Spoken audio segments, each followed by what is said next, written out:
Alright, we are on Freedom Forum 20 today, and we're back on Perspectives. We'll have the Zoom call link available shortly. Just wanted to do an open forum today because of some of the recent events from the hurricanes and all the storms that are kind of starting up. Seems like the firestorms that are out picturing. So we wanted to utilize this platform for people that may need to connect and share and just kind of, how everybody's getting through all this right now.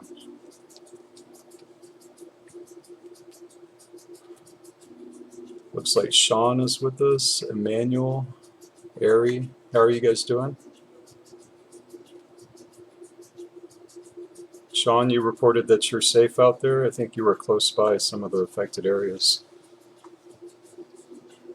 I know Leona had a whole report to what was going on, and she's safe as well. She was actually in Nashville for a little while.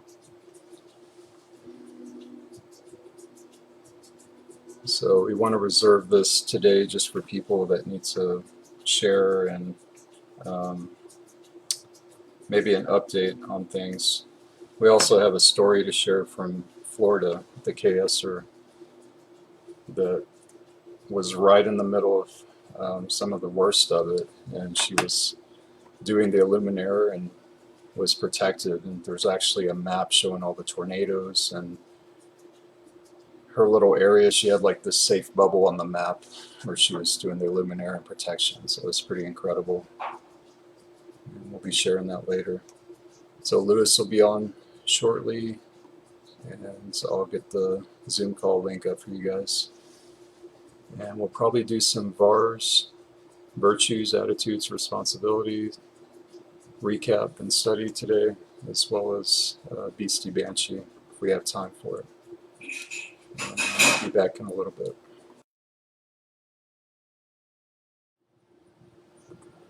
So I wanted to do kind of a recap on what we've been doing in our Freedom Forum and Hostmaster study with our Patreon. We have been revisiting the Beastie Banshee and what that is linked to through the Van Allen belts, the magnetosphere. And I had some personal experiences with this recent hurricane. Particularly the one that was passing through Florida. I forget which one that was. Was it Milton? Let me look here. I know there was two of them,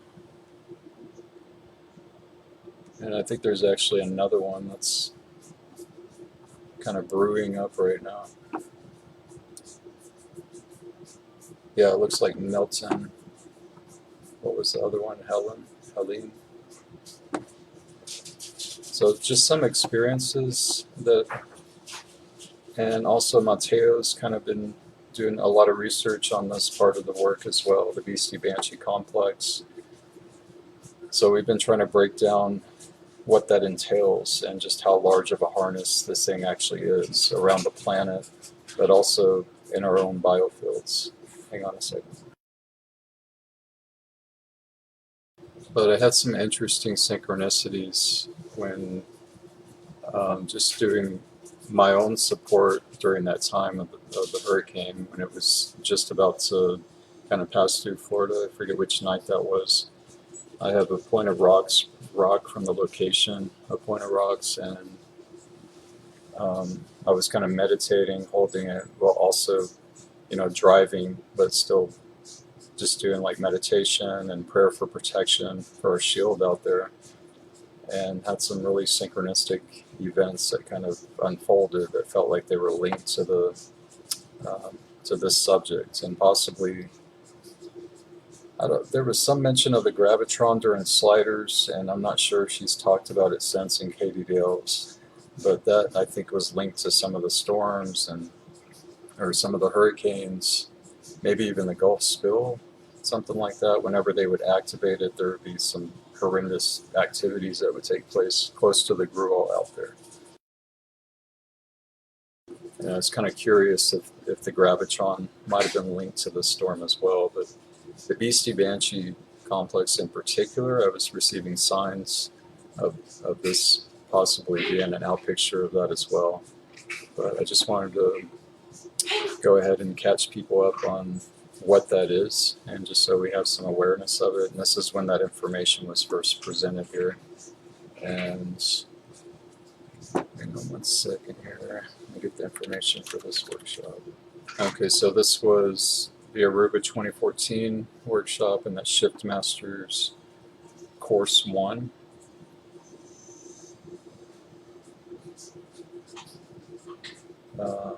Let's see. This is introducing the integral bridge, plasmantics technology, 6 plasmantics apps, big dream vision mission, and you can see all this information on Arias, on the Arias Productions website. So I'll go ahead and play this part of it, because I think there may be some, just from my personal experiences and what I experienced in the hologram that evening, and also some immediate things that happened to me while that hurricane was moving in that evening. It was just kind of back-to-back signs and things. So I'll go ahead and play this video. Now, this was some of the new text, and this is just a bit of it. The thing is, like, our electron and proton charges are actually reversed, and it creates a mess. We actually are having what our parallel system should have, and this was done on purpose. This isn't just a whoops of nature. This was a whole orchestrated how to take over galaxies plan. So we are not alone in this universe, and never have been. So that was an interesting discovery that we made, I think, just last week with Katie. We were reviewing this, or the last Freedom Forum before the last one that we did, because we're doing them every other week now. But that we're actually, our electrons and like on the atomic level, like we're actually keyed in to the parallel side, to antiparticle. So I thought that was interesting, like even on that level, the electrons and neutrons. Hey, Lewis. Let me get my mic. Hello. How's it going? Pretty good. Slept all day, so I'm gonna have to get a couple of things done, but I'll be back in about an hour or so. Okay, that sounds good. I'll go ahead and open up the Zoom call here for anybody that wants to come on as well. I'll share the link in the comments. I'll send it in the Sync Telegram as well. Okay. Okay. All right, sounds good. Yeah, surprise. We'll learn a little bit more about that after we get through tonight's. We will be growing brain matter in the center of our brain, so the hemispheres would speak with each other. I think that's fascinating. It might be why some of the guardian races have like the elongated heads, is that they don't have like the split brain and just grew kind of maybe more vertical to where there's not a gap in between the brain.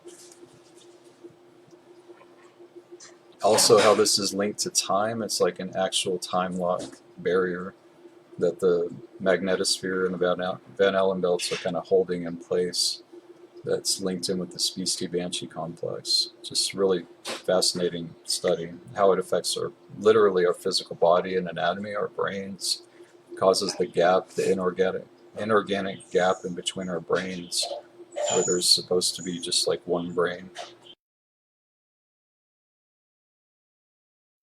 All right, I'm going to go ahead and post the Zoom call link, and I made an update video yesterday that we will have like a lobby area and just check in with people and see what they have to share, what they're wanting to come on to share, and we just ask people to, you know, if after we start the conversations and everything, that just kind of listen in and, you know what we're talking about. If you have things you want to chime in with it, just to keep relevance and keep a good frequency flow on the platform here as well.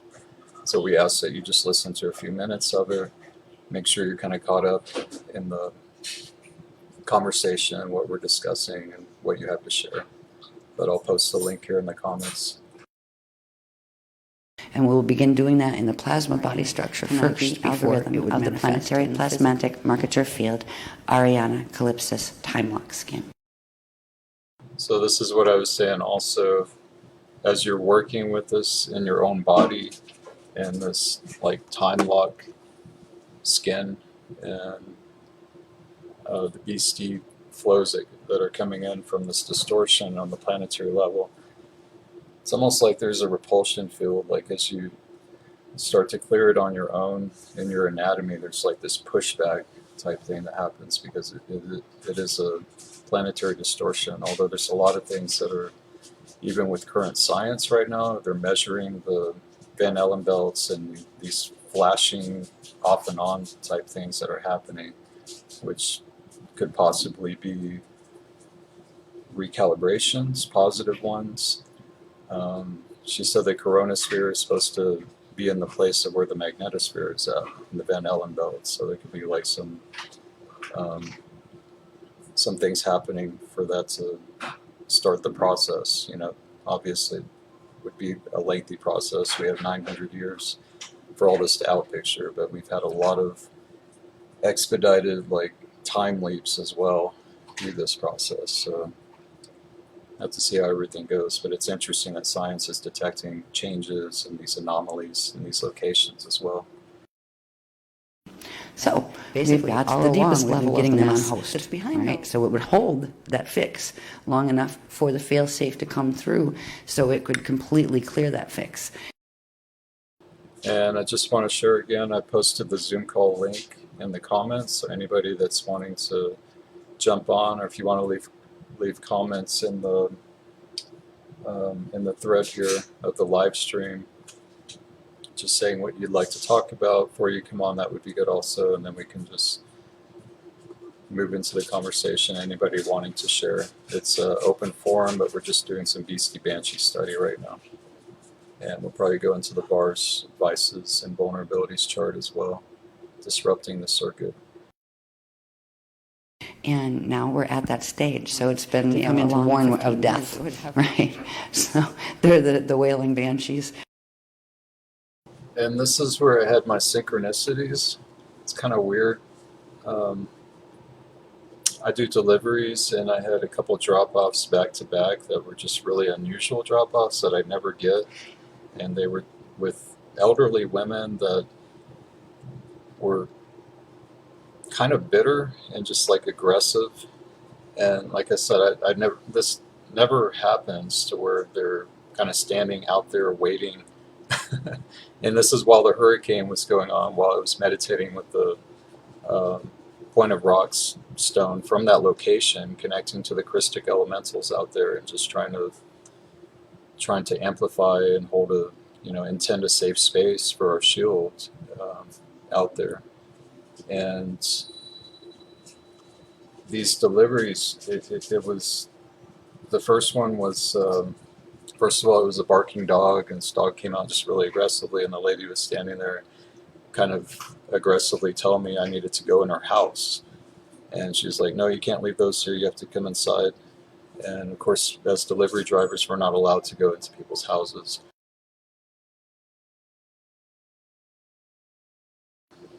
And again, this is while the hurricane, was about to do what it was going to do. We didn't know what it was just making landfall at a very intense time, right? And also while connecting with the grids out there.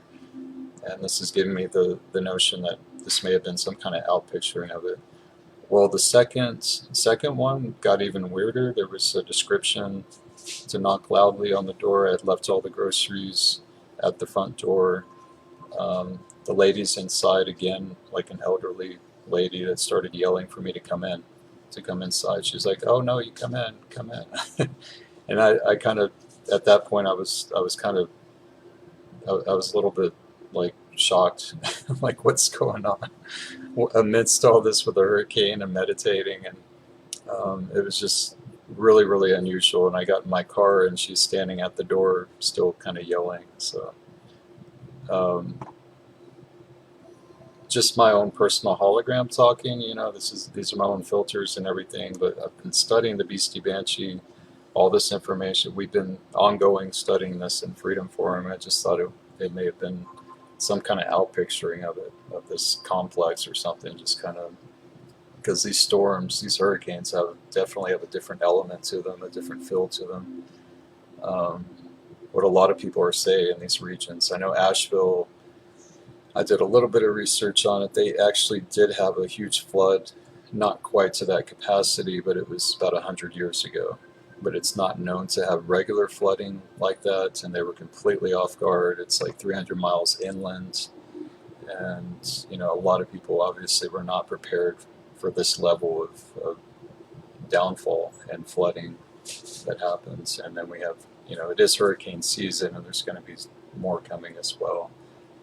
But we just want to, as much as possible, I think connecting and having community connection right now is going to be more important as we go. So we're talking about dedicating this platform maybe every other month or something, and just kind of filling it out and seeing what people need, what the community needs, and what people need to share, what they're going through, and just keep that connectivity alive in the shield. So we'll go ahead and continue. More to it than that, but I don't really want to know unless I need to know about harbingers of death. The wailing harbingers of death is what. Oh wow, Nick, I was meaning to check in on you, see how things are going. Sean said that everything was good out there in his location. So it looks like Nick just said, had a really heavy banshee vibe approach me at fast pace on the sidewalk in my quiet neighborhood through an older woman today also. That's interesting. And it's not like a gender bias type thing. You can hear Elaisa describing this is kind of ancient history lore about what this entity is. Out here we even have the old hag, which I believe is kind of like an accumulation of like an egregore of the Salem Lot witch hangings and stuff, and what they did to the women out here, just kind of like this, and maybe spiritual women, maybe women just working with the grits naturally and got accused of being a witch and all this stuff throughout history. So Nick says, in my quiet neighborhood through an older woman today, banshee vibe approaching. Thankfully, I was with my dog and we held the vibe.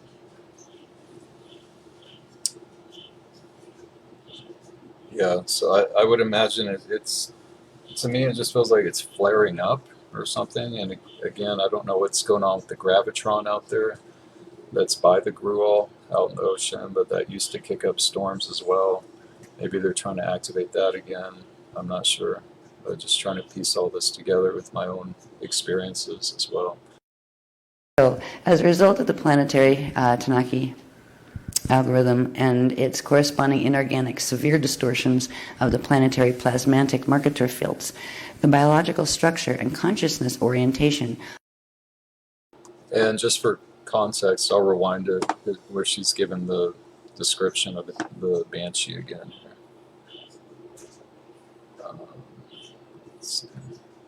Ones to come in to warn of death, right?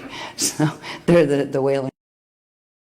She says like the wailing banshees, and they're harbingers of death, kind of warning about it. Almost like what I was seeing was like maybe parallel Earth gatekeepers to not good places and parallel Earth type thing or something. And just wailing and sorrow.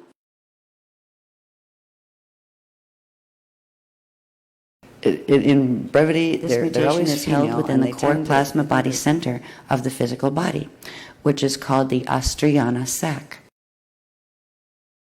So again, all these distortions held within the plasmatics, the plasma body of Earth, basically, plasma level. So, I mean, again, the importance of working on that level in your own anatomy first, as we're discovering all this kind of underneath the skin levels of where the infections and where the distortions are actually coming from here. In organic eternal life biology, the Astriana sac serves as the power seat of consciousness, or the seat of eternal authentic power, also known as the seat of mind. When functioning properly, the Astriana sac is the embodied center point through which all manifestation and materialization occur. It is also the seat of power through which atomic transfiguration is consciously directed, and thus it is the seat of mastery over space-time travel and manifestation. The Tanaki mutation of the Astriana sac causes a condition of severe bipolarity within the plasma body, which... Okay, I just want to catch up with what she's saying here real quick. I'm going to rewind it a little. And materialization occur, manifest within all external aspects of anatomy. So it's something that affects all external aspects of anatomy from this plasma body level. Through this distortion, the inorganic, fragmented, dreaming conscious, beastie and banshee minds are made manifest. And this also stood out to me a lot, is that the unconscious, this is kind of where the, let me pull this chart up real quick.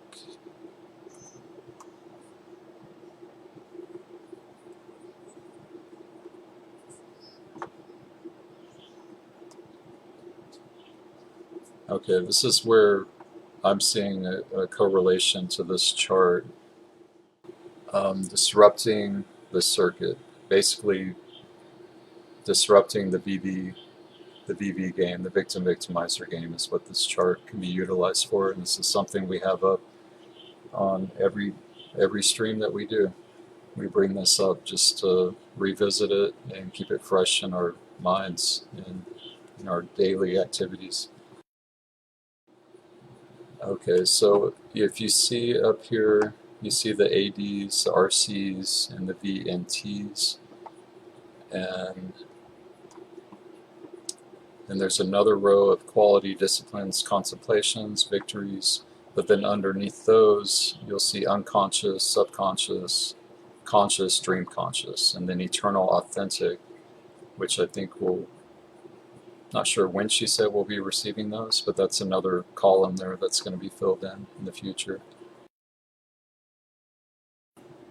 So I think it's really interesting in Schismatic, I think is where that started, where basically it's explained that all of these levels of conscious is supposed to be just one stream. Like the dream conscious, conscious, subconscious, unconscious. We're not supposed to have an unconscious or subconscious or any of these divisions and separations of our conscious stream.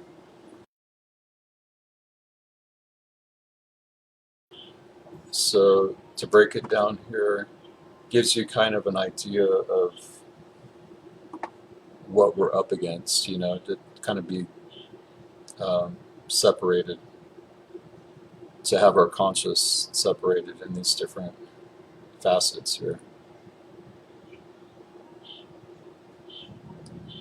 Conscious is in the contemplations column, and that's where vulnerabilities is, but there's also kind of the counters to those vulnerabilities in the parentheses.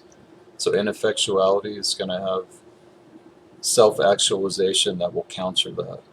Disempowerment will have self-sovereignty that's going to counter that, counters disempowerment. And then it goes on. Isolation, if kind of implies you're lacking self-love, so bringing in more self-love counters isolation. Poverty has to do with lack of spiritual integrity. And then if you look over to the column on the left, the subconscious has to do with disciplines. And these are the vices here. And the same thing in parentheses, those are going to be the counters. And then it has the the virtue that is linked with that as well. Hello, Dara. Dara, Kasha. We're just going over the vices chart, disrupting the circuit. So if you look at the top one, vices, and again, this is in the subconscious, so kind of putting all this together. Disciplines is like in the subconscious realm. So when you're practicing disciplines, to me it kind of implies that you're bridging subconscious into conscious mind. And contemplations kind of can bridge in disciplines. So we have hypocrisy. Gratitude's going to counter hypocrisy, and that's like a discipline. And again, in the subconscious here.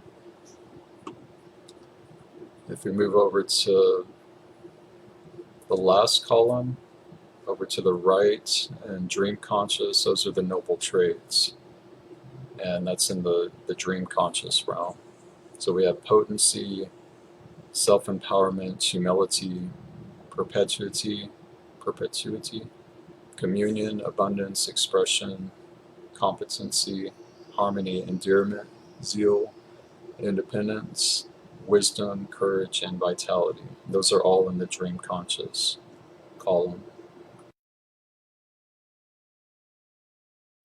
And all the way to the left, the virtues are in the unconscious column. So it's kind of piecing all this together where the locations of all these are.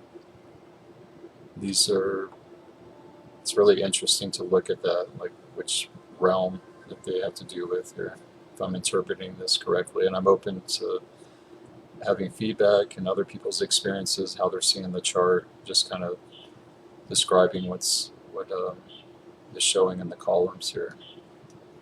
But we'll get back to Aruba and the Beastie Banshee information here. And this is where she was first introducing the Beastie Banshee complex, which I feel may have been linked to some of these storms, maybe linked to future storms, the hurricanes, different things like that, outpicturings. We have the firestorm, trumpets, outpicturing. I think it already started, but November is when it's really going to, over the elections, it's going to be kicking off a lot. All of those are inorganic states for biology and consciousness. Polarized fields states for biology and consciousness. This condition. Okay, she says all of them are inorganic states. So, and in schismatic, it describes like how it's all supposed to be connected, like as one stream. Can be slowly but progressively healed within them, through opening the plasm encryption of the Astriya Jatu. Okay, it looks like Dara is asking what is meant by dream conscious, like reality alterations in the matrix. Not entirely sure what that means, what your question, reality alterations. I think that would imply a whole different category of other things that could be involved with that, alterations. Which first, organically, the plasmatic Mercator fields, and later, the physical, elemental, atomic structure will manifest. Okay, and there's a chart of this. Just bear with me, I'm going to pull this up. Those 5 spheres that she's talking about.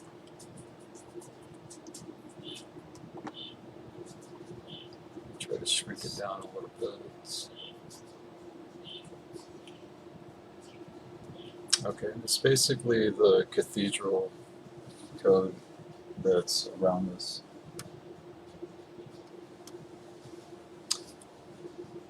Lewis says he's running a little bit late. That's all right. Take your time, Lewis. Whatever you got to do.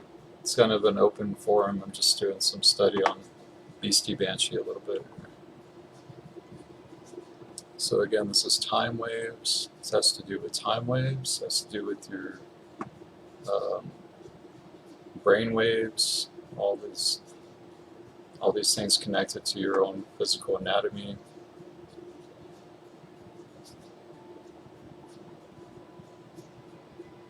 time wave flows. And you can see the Drima schema Ludvar. That's more schismatic right there as well.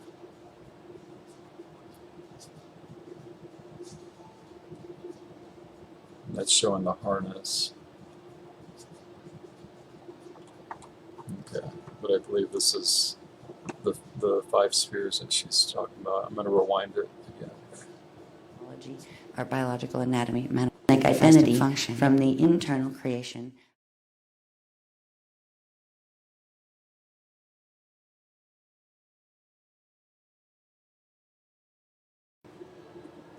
Okay, this is actually the chart here.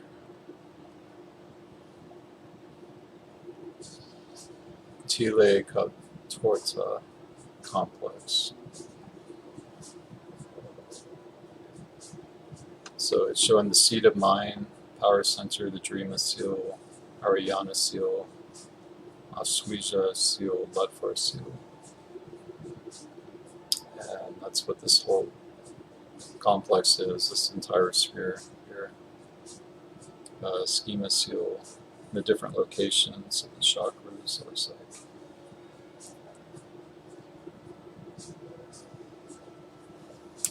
And yeah, the levels of conscious, inorganic levels here. Non-conscious, dreaming, ego-conscious, subconscious, and unconscious. We do that with various words sometimes, but the K means for Christ. Yeah. All right, let's see. Next one, please.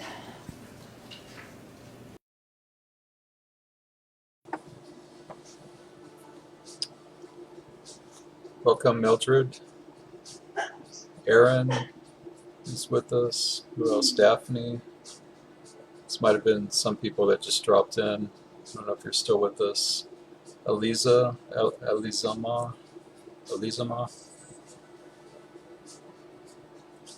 It's like Mildred says, very common banshee attacks, especially women pretending to be Krystics, the hypocrites. They show very easily. Look at their frequencies and pictures. It's just so apparent.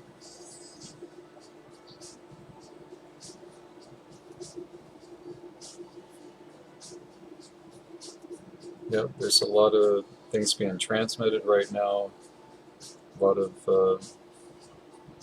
of discernments for everybody to use, especially this lead up with the elections. And interesting how it's all kind of like this consciousness field though that's surrounding the planets, and then there's just people that have vulnerabilities to that, to where it's kind of, you know, it comes through their vulnerabilities, and a lot of looshing, things like that take place through it. Yeah. Here we go. Let's look at these here first, I think, down here. Just going to pull this chart up too, while she's describing it. Van Allen electron belt. So we have a reversed polarity electron field that interfaces here, spreading it more fully into the bodies. Okay, really quick excerpt there about Qi, which is commonly referred to in martial arts, karate, taekwondo, all these different martial arts talk about Qi. And I'll actually rewind it. I think it's worth listening to that again, what she describes Qi as.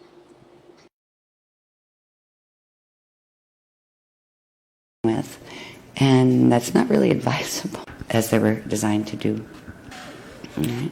Here is an interesting one. Here we have the Tanachi beastie flows. And when people, and I'm sure they don't know it consciously, but there are certain ancient traditions that have come up that involve moving chi and those kind of things. This is what they're playing with. And that's not really advisable, because they're building of the different aspects of consciousness. It's being pulled in all sorts of directions. All right, that was a recent excerpt that I made about the gender issues that are possibly coming from this level that she's presenting. Again, all theoretical, but she's saying this is where, you know, certain genders trapped in a body that they apparently didn't choose or they don't feel comfortable in as that gender. This is possibly where those issues are coming from. So it's another interesting theoretical explanation of that. Because the portions of our great victory that we've all made it this far, and in this lifetime it's kind of interesting because... All right, before she goes into that, just want to echo that it's a really good attitude to have, fearlessness, and not approach this as like how much they're doing, how much they've done, but just the victories that we've accomplished through all this. I'll rewind it again because this is a really good bit here that she's sharing. He isn't the only one that has it. There are many other galaxies that do, but it takes lots of galaxies to get to the point where they're in this state of reversal before the failsafe will actually activate and working on this, but we didn't have this information available to us on a conscious level. So it was all just whatever little impulse of authentic self we could feel that would direct us. I've had some horrible lifetimes where...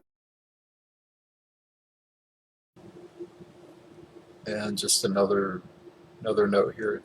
She mentioned this in Katie Dell's too, that the plasma technologies, all these teachings of the plasma's internal creation has never been presented on the planet before. So that's part of this as well. It wasn't the plan, but because the Guardians kind of went, not, and ran the fail-safe.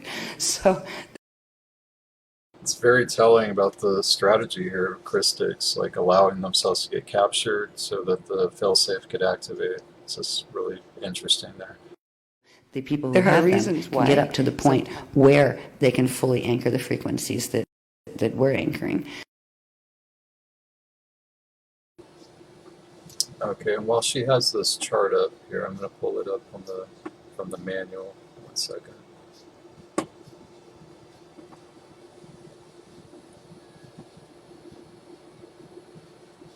Really, what we almost need is like a Rolodex, like a flip chart of transparencies to kind of put all this together because it's just so layered.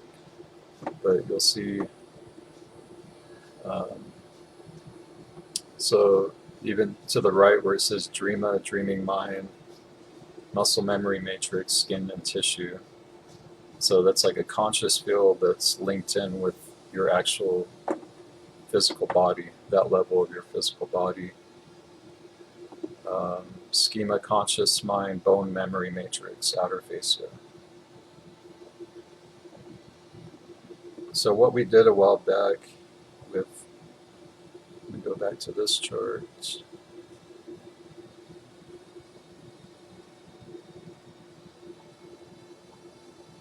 Trying to blend all of it together, kind of with how this chart works. And bear with me, hang on.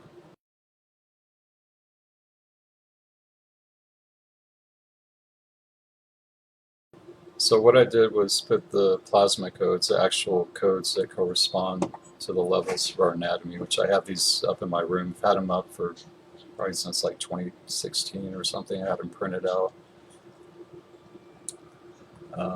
Almost got all of them here.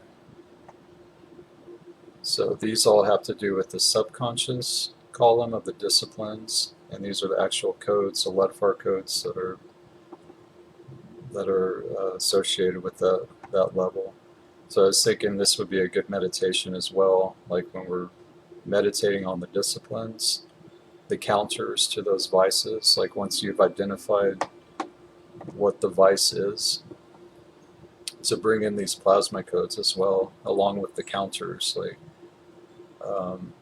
separatism would be responsibility, kind of meditating or using that as a discipline, responsibility. Concealment would be accountability, to counter concealment. A lot of this coming up at the elections is judgmentalism, and interesting, what counters that is mindfulness, just being mindful. And then fearlessness counters animosity, engaged attachment counters indifference, and joy counters bondage. But these codes around it would definitely assist with that process. It's kind of like a meditation. In the Crystal River host, and it was designed to do this. It wasn't meant to be just, one little collective of people trying to save the planet. That's really important what she just said there. Is kind of the notion, and this whole workshop kind of had this theme to it, the Q&A panel that they did here. Just trying to open up to other modalities and, the doctor, but she's saying, not to isolate ourselves just to these teachings and take what resonates with other modalities that may be working for you. And that's more the element of fearlessness as well. It's just not being afraid of other modalities or teachings. And a lot of that, to me, kind of implies blending as well. It's like she just said, it's not meant for just this little group to do all this work. There's other Krystics that are doing this. There's sleeper shields, sleeper theme shields, and people that won't wake up to spiritualism or any of this stuff, but that are still holding that frequency and are part of this too. There are all sorts of different groups out there that in their way, hardcore Christian.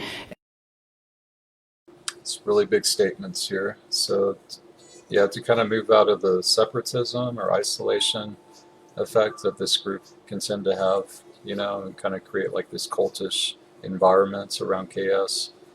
This workshop is really good emphasis on stepping out of our kind of chaos bubbles with that, our mental bubbles about what other groups are doing or religions all being bad, because all the histories, it can be really intense to put all that together and can kind of create like separatism with people and families even, that I've witnessed. But churches, religions, there's still Krystic elements that have been preserved in all religions still. And someone may be atheist, all of that, because they are consciously and knowingly, that triggers their DNA. And she just said they need to be reached. So it's another interesting emphasis there, is that we need to start connecting and making these bridges, probably all part of the integral bridge, I would imagine. So.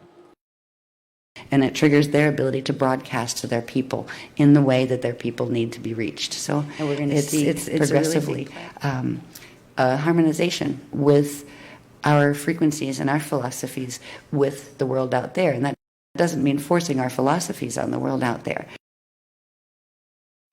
She's saying a lot of really big things here, a lot of bridges that will be forming and other collectives that are getting activated alongside with the Earth Sync that are waking up right now. And the notion of us just starting to open ourselves up a little bit and communicating and making these bridges. Lewis says, we are in unprecedented times here. We have these fallen aspects of us, and we also have these organic Krystic parts of us. We need to make a choice. Which path do we want to choose? Are we too attached to our fallen aspects and the heaviness? We need to make a choice here. Everyone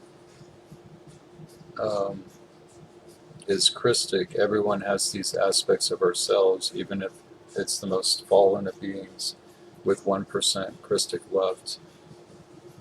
The host is here, and we have to make that choice, especially since we are heading towards the Metatronic seed atom split, when the organic and inorganic selves separate.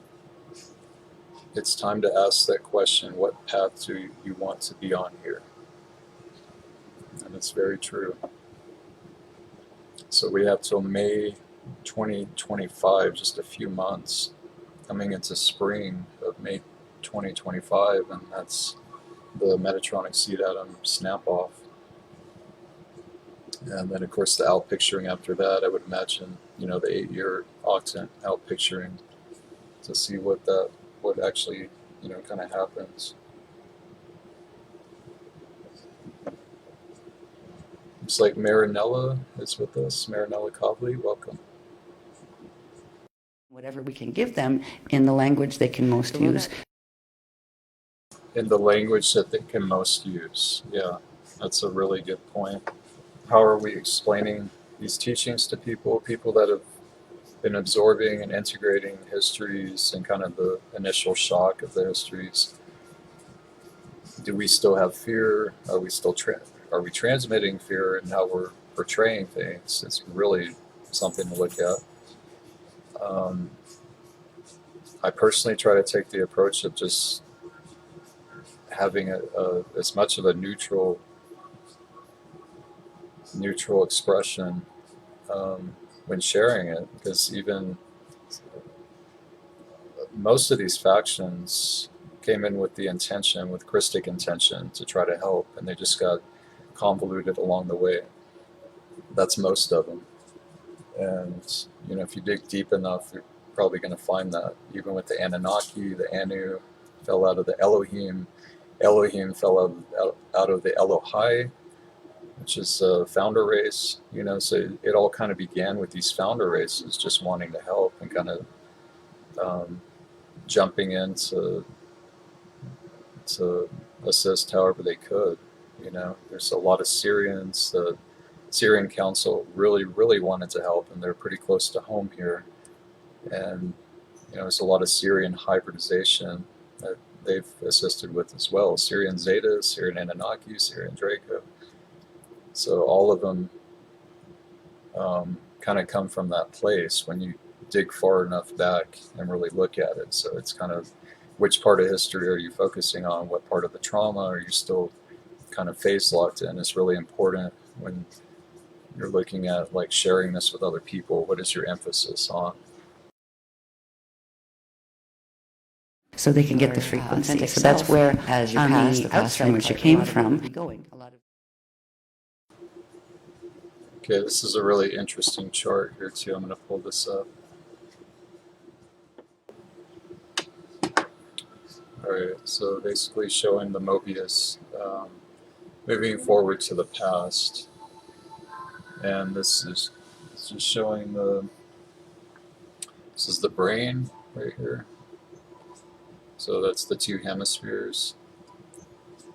So if you're facing, let's see which way you're facing forward, moving to the past, the future is to the back of you. It says false, inauthentic 5, reversed Ariana, Carusa 5, non-conscious mind. And goat brain is trapped in the Ludfar and liquids, and that's where the Beastie Banshee, I think is it the Banshee level is in the liquids, markets are field. So whenever that kicks on, you got goat brain and you're sitting there just kind of stuck in some weird thought process, scrambling, distorted type stuff. That's where that level of your anatomy is, that's where it's being affected.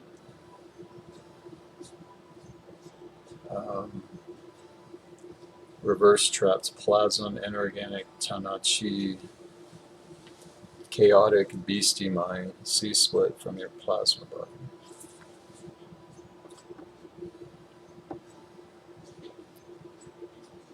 So that's right next to the goat brain there, the beastie minds. And holding all of this in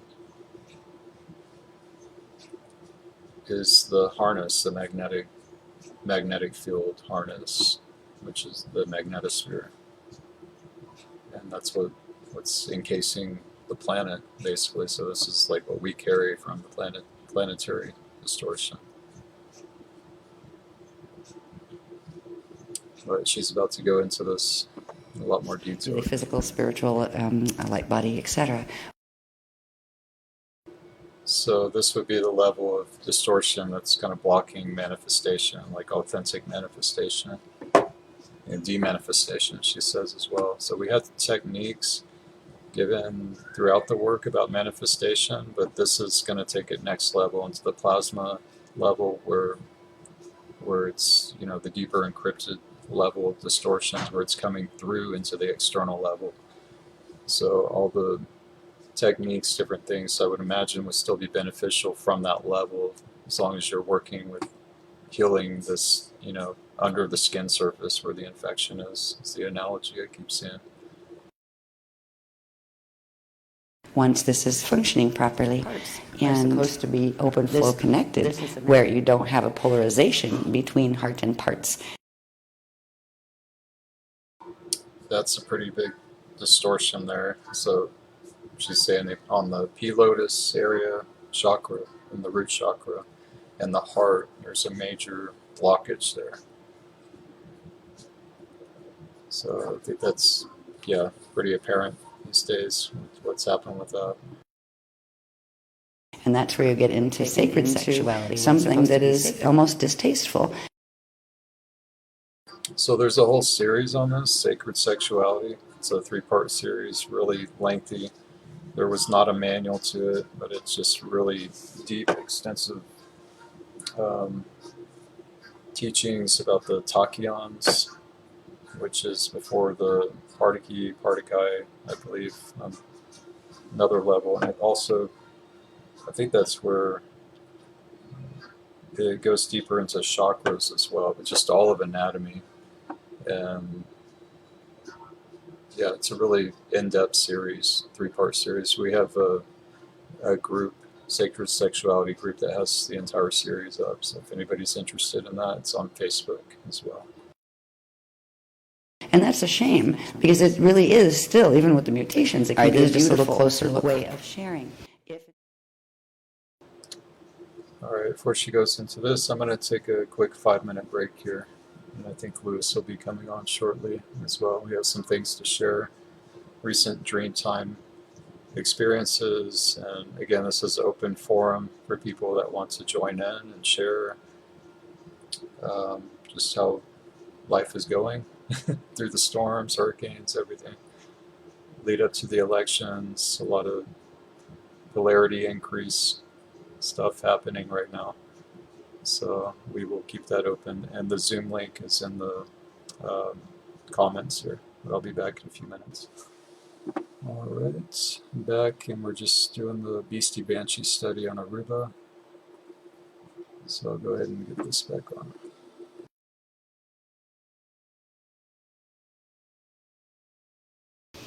Because I wanted to show you this is still its normal configuration, the eternal. All right, looks like Nai is with us. Nai KTG, welcome. And it's a fascinating into this twisted field here. All right, I've been wanting to study this more to see the locations where they wound up at and where they're supposed to be. So I'm going to pull this chart up again while she's describing it. Okay, so this is showing the locations here. Organic Cathedral Calypso seals. This is where they're supposed to be. One is at the Oswija seal, which looks like it's located around the solar plexus. There's a lot going on in the solar plexus here, because the Australiana sac is also located there. And let's see, 1, 2. Second one, it looks like the top of it's at the heart chakra. Blood force seal, carinatus seal.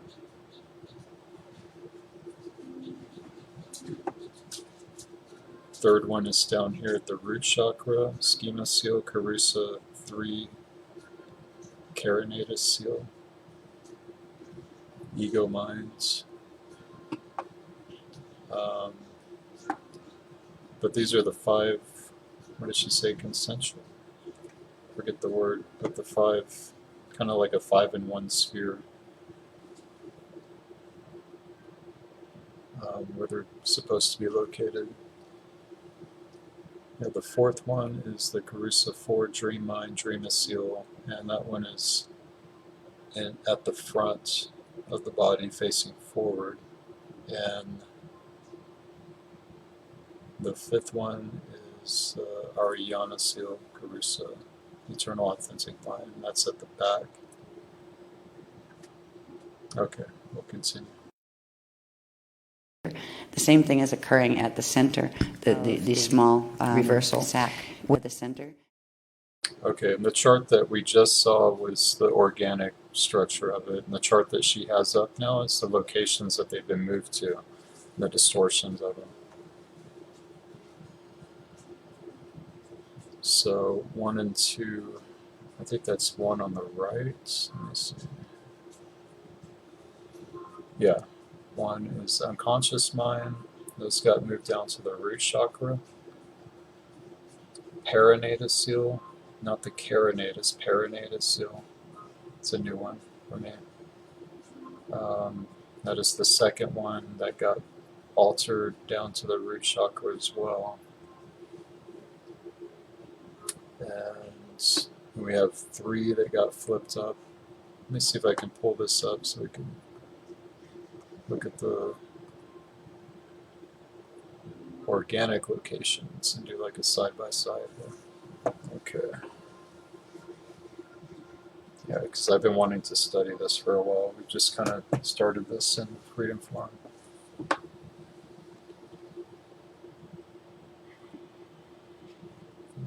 Let's make this a little bit larger. Really, I'm going to need like a side-by-side of the charts. I can't really fit it in the screen here. It's like, let me try something else. That's pretty small. Kind of gives you a little bit of an idea of the locations. The organic locations are on the left, and the distortions are on the right here.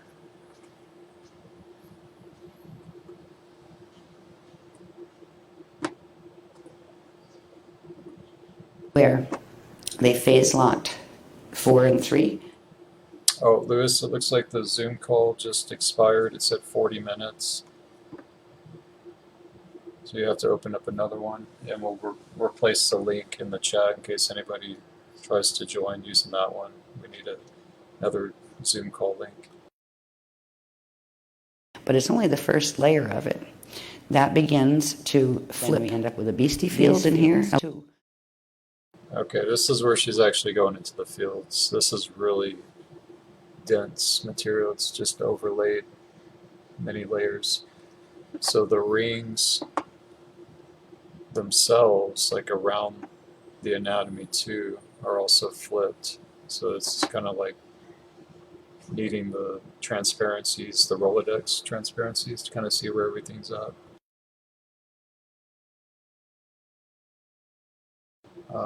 But within those rings, there was a chart that I had up earlier. It shows like the beastie and the goat brain and all that too. The distortions are.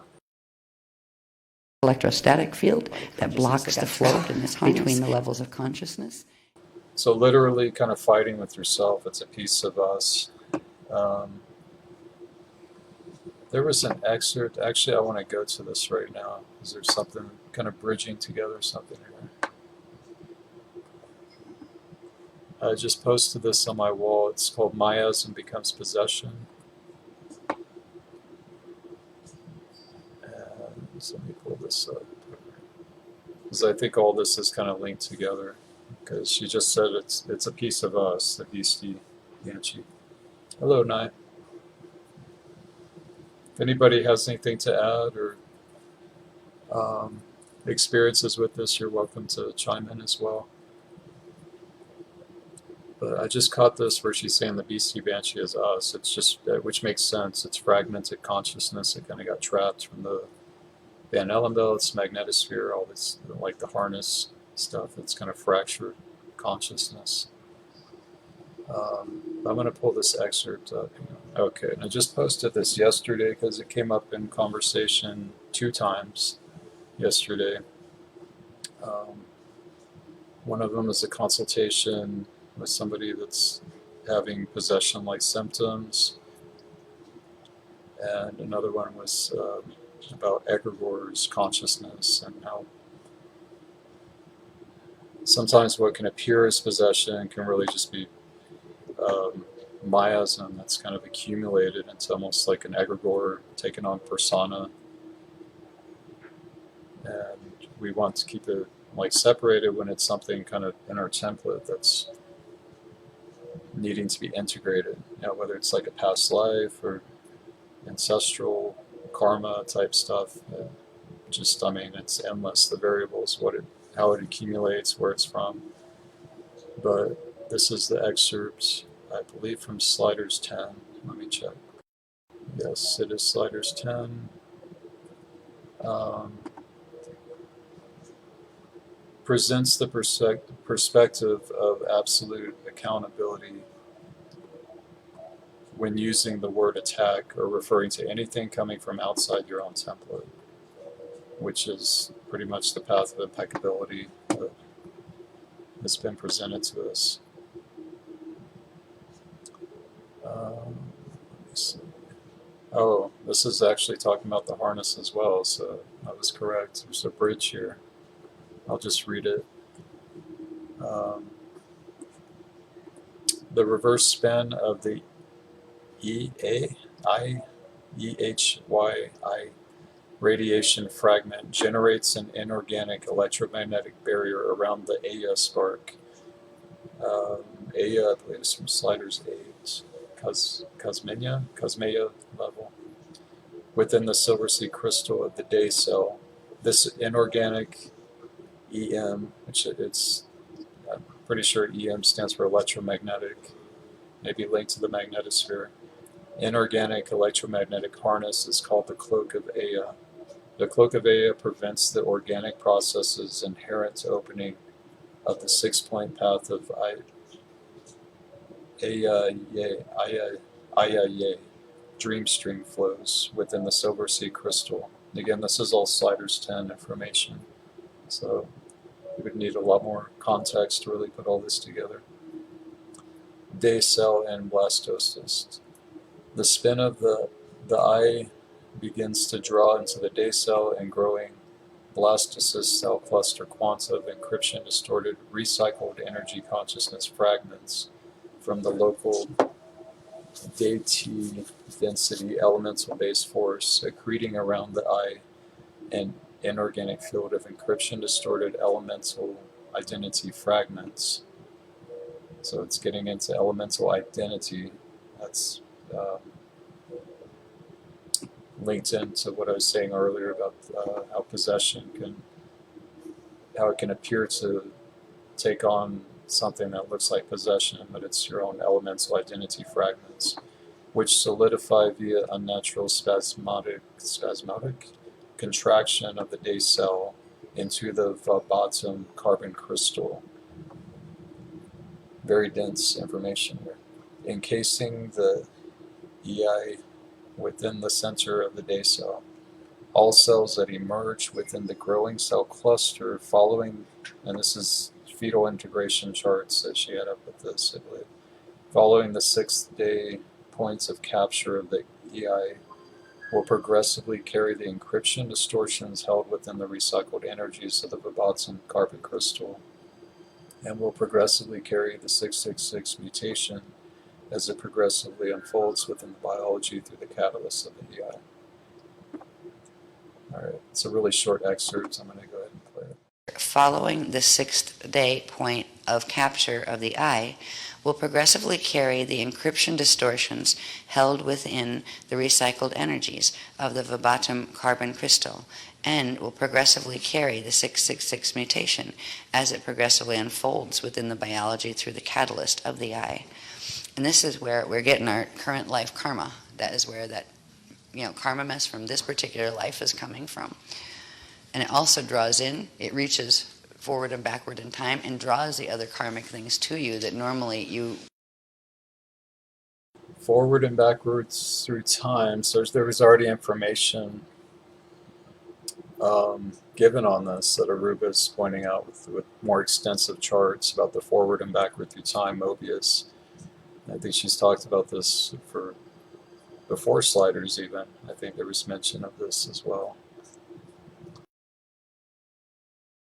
But an angelic human doesn't have to worry about its other karmic parts because it has them integrated and it has integrated the codes of them. Here we end up getting, because of this twist, we end up not only with our current life karma, with the negative karma that's coming from these negative energies and the pieces of stuff that we've picked up literally from everywhere from our mom's body to the environment around us, that is drawing in more and more. And this is what allows things like possession to occur.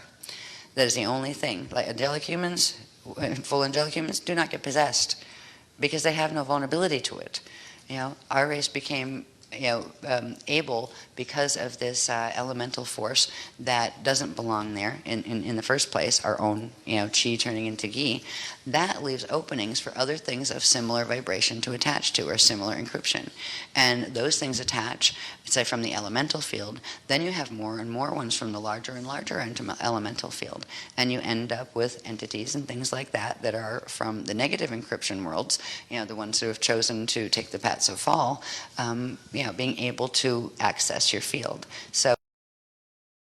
So almost debunking possession itself here, any alignments that you get in, or vulnerabilities that lead up to this is kind of created through your own fragmented elemental identities. Really deep context here for things like that. So it's even, this problem is even the core of why that can happen. Because in a Krystic world, possessions don't happen, because a full Krystic being, a deity, cannot be possessed in that way. So this is going to be nice, because when we start really getting the deity flows back, we'll progressively amplify everything we've been doing to heal our own system, so things like that don't have to be an issue anymore. So you don't have like that, whatever that was that came zipping through you. Because sometimes, did you ever get like where your face just says something and you go, what did I just say? Like, in anger or whatever, like, oops, sorry. It's like, that's just my gi speaking. So I imagine that would be like the banshee level, and goat brain as well links into that, to the gi that she's talking about. But again, this is Sliders 10, so it was years before the Aruba information about the BEASTIE Banshee. Sorry, stop that. Right? Because those energies do express themselves through you too. Sometimes when you add possessions tacking on to those, you get where people don't even remember what happened or what they said or what they did in the periods where that energy was running through the circuitry of the conscious body. And then they'll come back in and kind of go, I didn't do that. It's like people go, yes, you did. It's like, well, your body did. That kind of thing. Those problems, when this core issue of this mutation is solved, will not be something we have to carry with us into the next worlds, or even progressively have to live with less of, as we move through clarifying, the process of clarifying what our body's systems are made out of right now, which is the progressive process of deification. So let's back to the reading here. Okay, we'll go back to Aruba here. Let me pull up the chart. And it's chaotically arranged, and it also allows the first level of the mutation.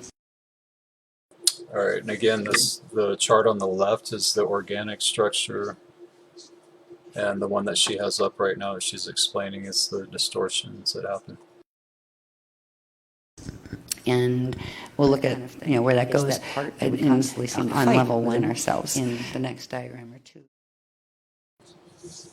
All right, she's explained that's literally ourselves, like fragmented consciousness that we're fighting against. So it gives a lot of perspectives and context for healing that level as well.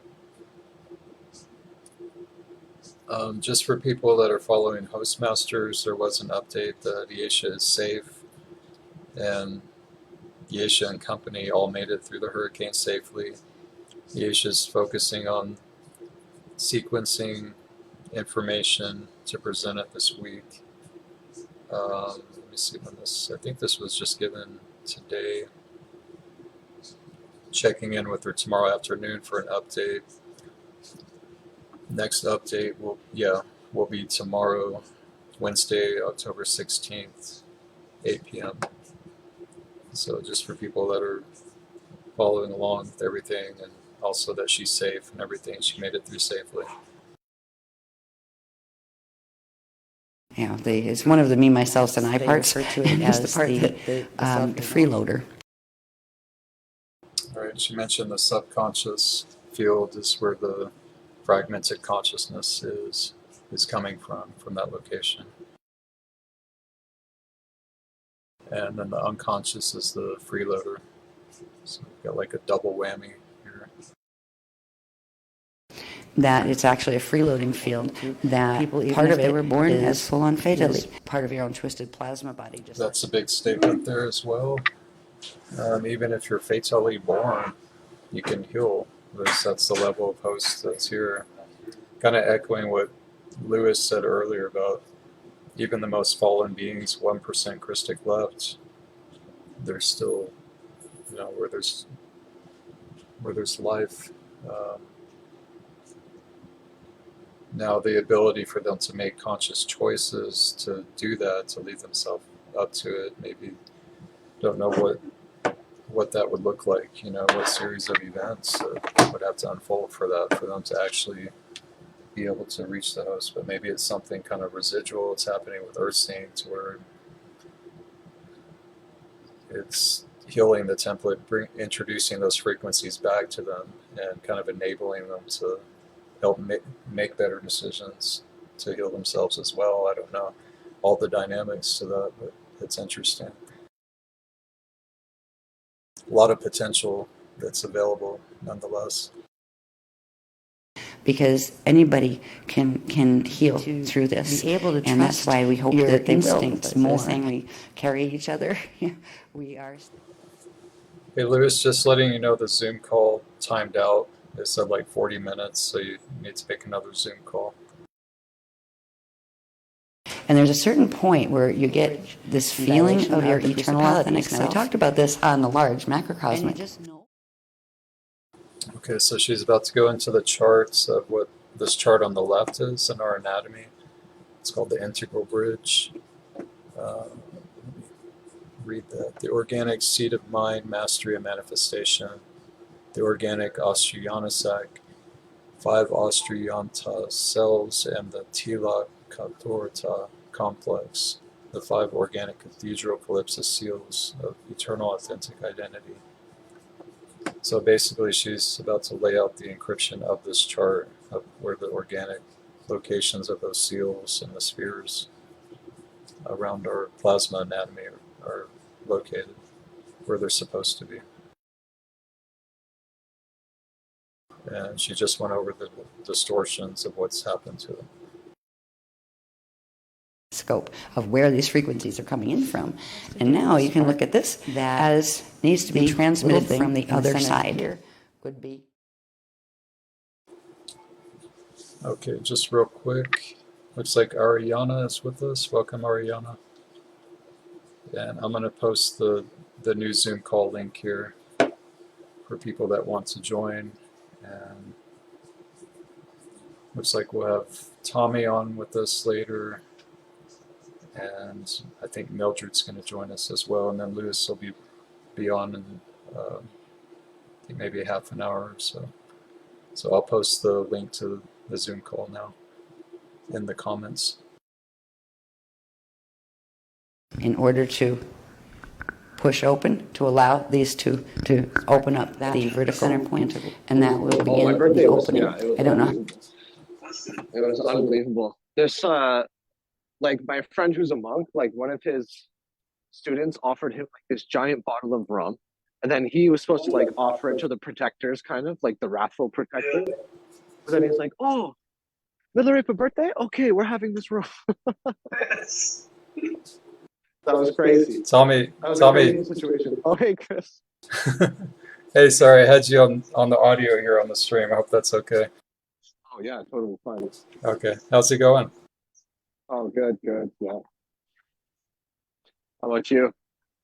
Doing good. Just reviewing some Beastie Banshee information, possible links to some of the hurricanes, out picturing storms, things like that. Oh yeah, well, so many hurricanes. Could be some correlation with it. These hideous hurricanes that are popping up. They're getting vigilant right now. I would assume so. Like I would assume that it's correlated because I don't remember a time where there's been this many because up in Toronto, we always get like the after rains, and it's always like really, really intense rains. And I don't remember a time where it's been like this often, like record rainfalls. Wow. Yeah. What are you guys experiencing up there? You said record rains, a lot of flooding. Yeah, like not with this hurricane, it was less so. Maybe it's still coming, but with the previous couple, it was like an unbelievable amount of flooding. Like entire highways are underwater, people's cars are getting abandoned. Like my house got flooded Oh my pretty God. badly, actually. Yeah.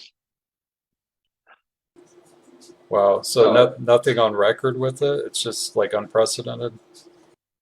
Yeah, yeah. Like it's never been this amount of crazy weather.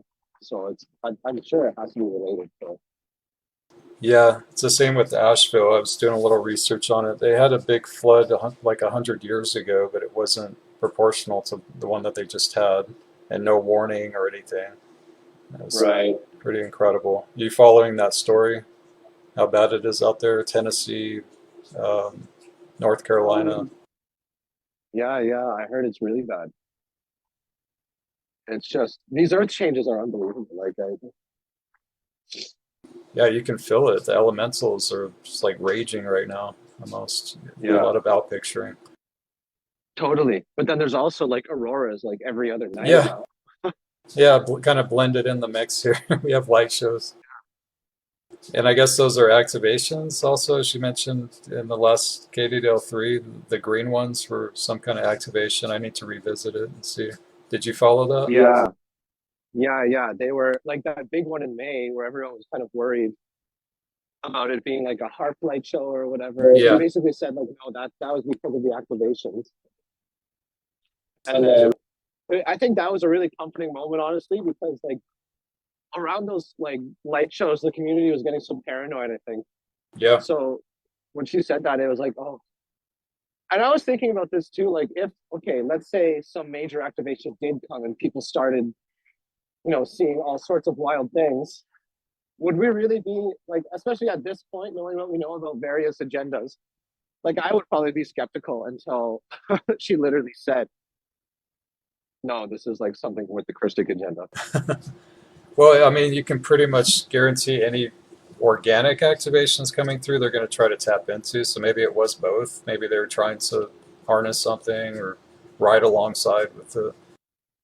Yeah. Oh, yeah. I'm sure yeah, I mean, there's so much going on. So I'm sure They're just there's always stuff that's not synthesizing. spoken about outright. Yeah. Yeah, and maybe she didn't want to feed into it or mention it. I don't know. Yeah. Yeah. All these different agendas. It's good to stay positive though, focused. Yeah. So how's life been Yeah. going for you? Any changes? How's the activations? All the Ethalon ones, I guess we had. Yeah. I mean, I definitely feel tired from them. Yeah. And then sometimes I feel like stuff in my plasma body, like I'm just like sitting down and then I feel like my plasma body start going, that like plasma kind of feeling. Kind of I just jello. feel something going on. Yeah. Yeah. That like jelly plasma. And then like the next morning I'll usually be really tired. I mean, in general with frequency, I guess you get tired. Yeah. Yeah, so these were pretty big activations for you also. That's what a lot of people were saying, side effects. 100%. Yeah, they were big. What techniques have you been running? Are you working with Blue Flame, or what all have you been doing? I'm mostly working with like wind of the breath and just like breathing into my mirror ball activation. That's really like keeping it simple, but they're so much more powerful because they're so simple too. But I haven't done as much of the new workshop because I haven't been able to like afford to buy it. So Yeah. I kind of feel bad, like just piggybacking with those activations. So I don't know.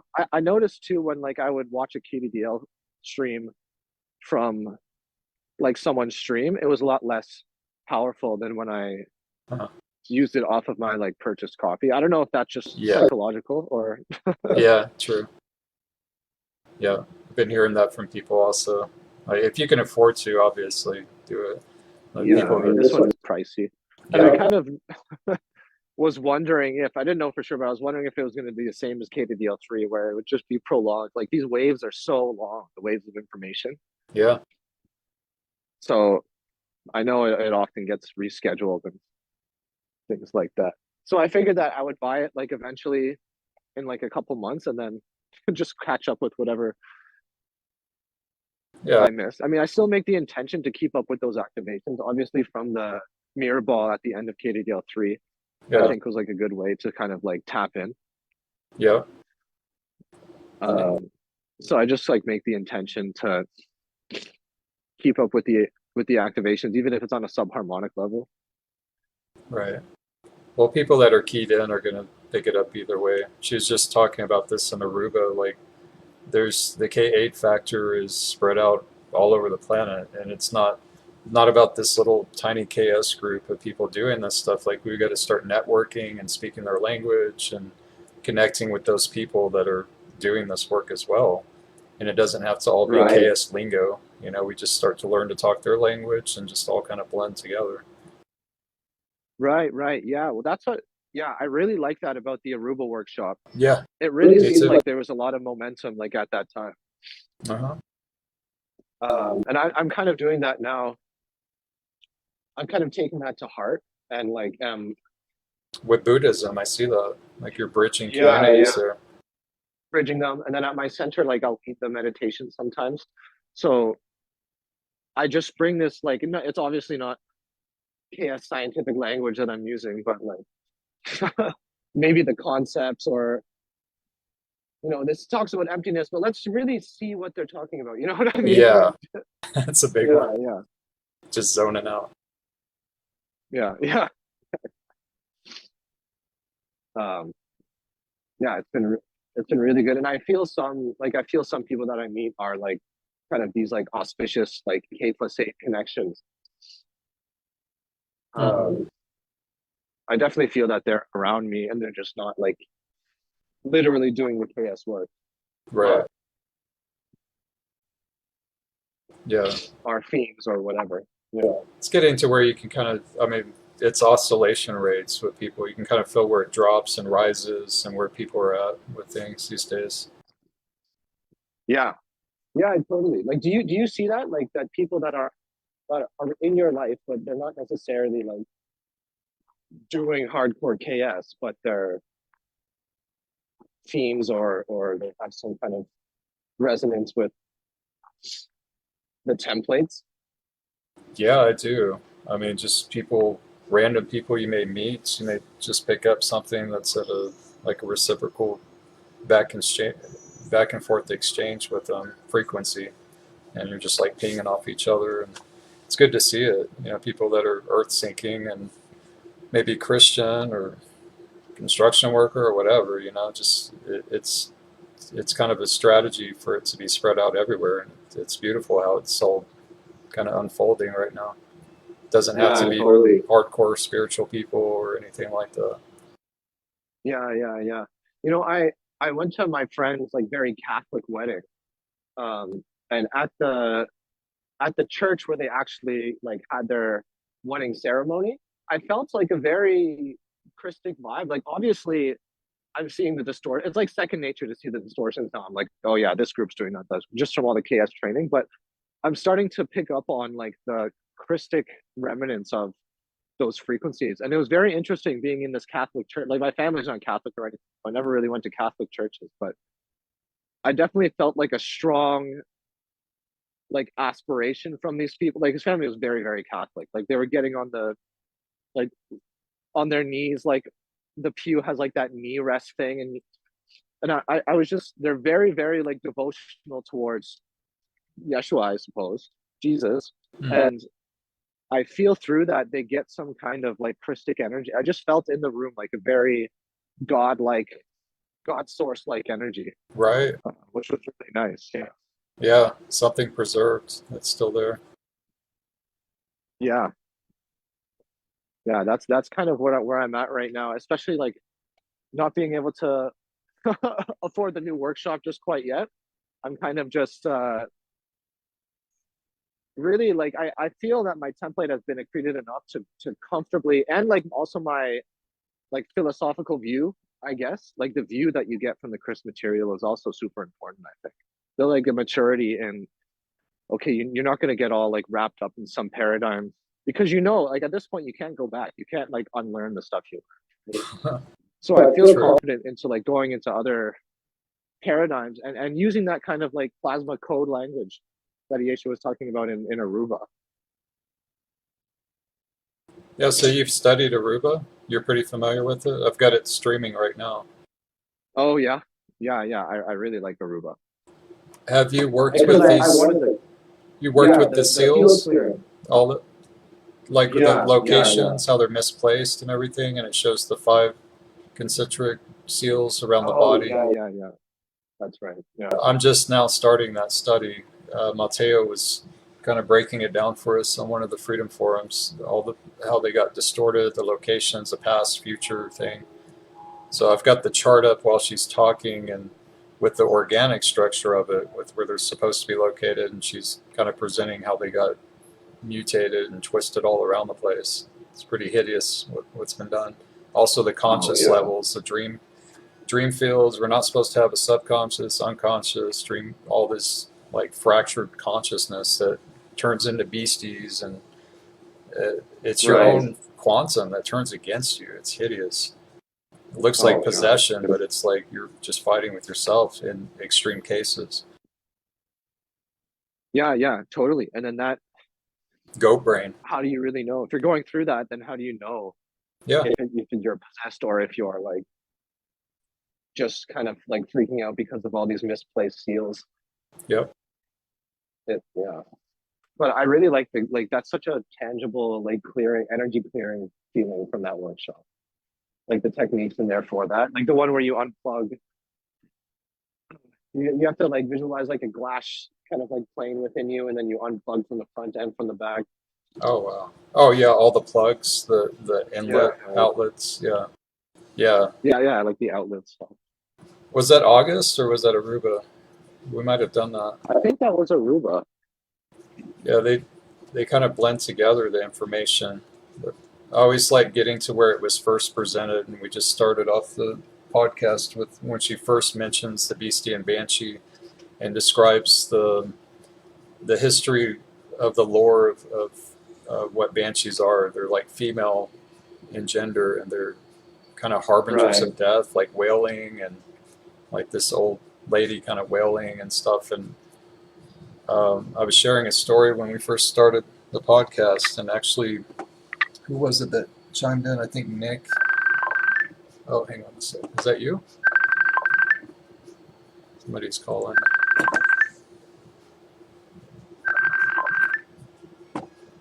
Sorry about that. Somebody was calling here. But yeah, the night of the hurricane, this recent one, Milton, when it was supposed to, they didn't know what it was going to do. It's kind of unpredictable. It looked like it was building up steam, and everybody, I made a post about it actually, like to start breathing the luminaire for our Florida shield and just pull together and make a safe place out there. And I was doing that with my Point of Rocks. I had an actual rock from Point of Rocks, which is like the strongest connection I have to the Gruel out there from my experiences. And just driving around doing deliveries, but meditating also and keeping an eye on the hurricane, talking to people out there in Florida in the shield. And I had the weirdest experiences with customers, with people I was dropping off at. And it was these old ladies that were really mean and really mad about something, and it was back to back.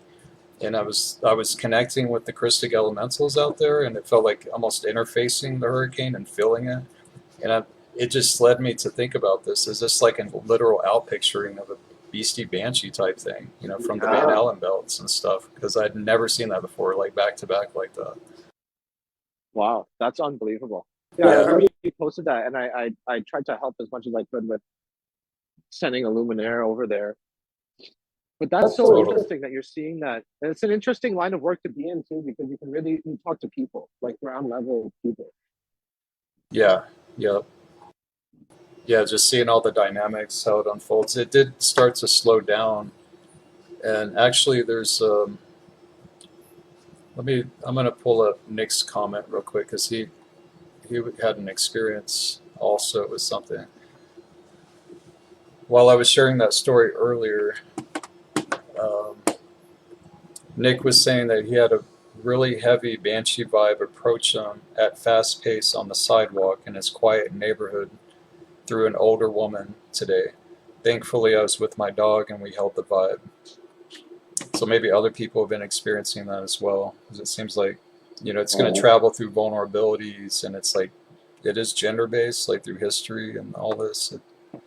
Right. It has like some heavy encryption with that. The fatale also was introduced as like femme fatale. It was like the female that it was coming through. Yeah, yeah, yeah.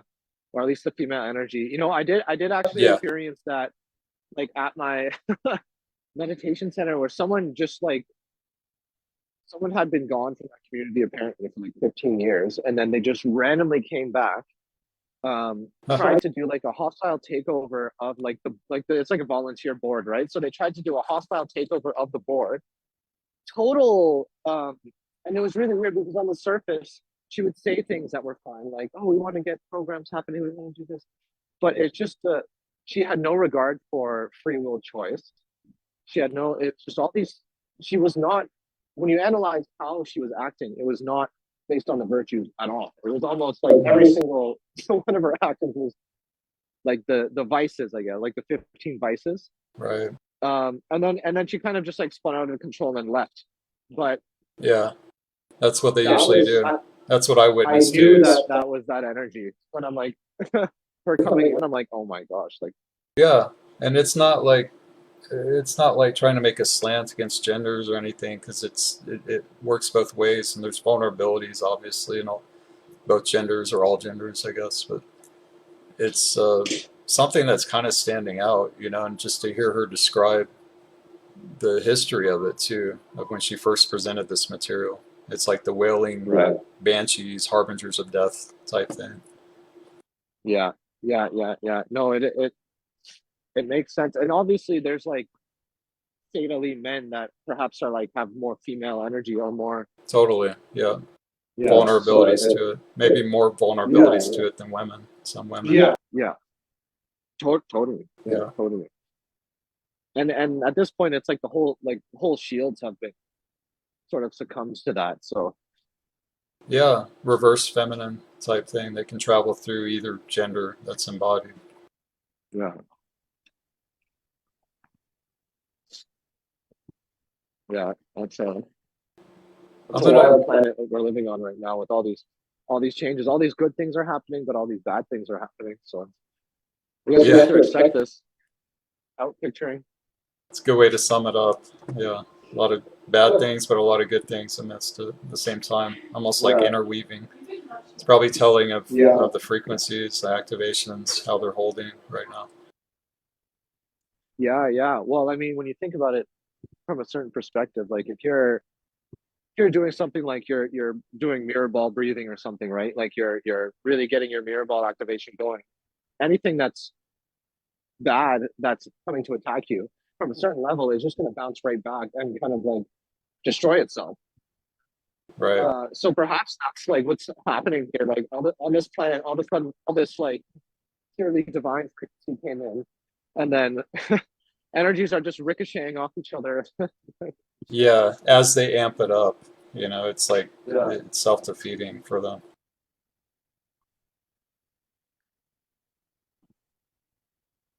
So there was a KSer in Florida that she said she didn't mind me sharing it. It's Elaisa. I think you guys know Elaisa. Oh, yeah. Absolutely. Yeah. She shared this picture of a tornado map here. I want to share with you guys. Give me a minute. Let me pull it up.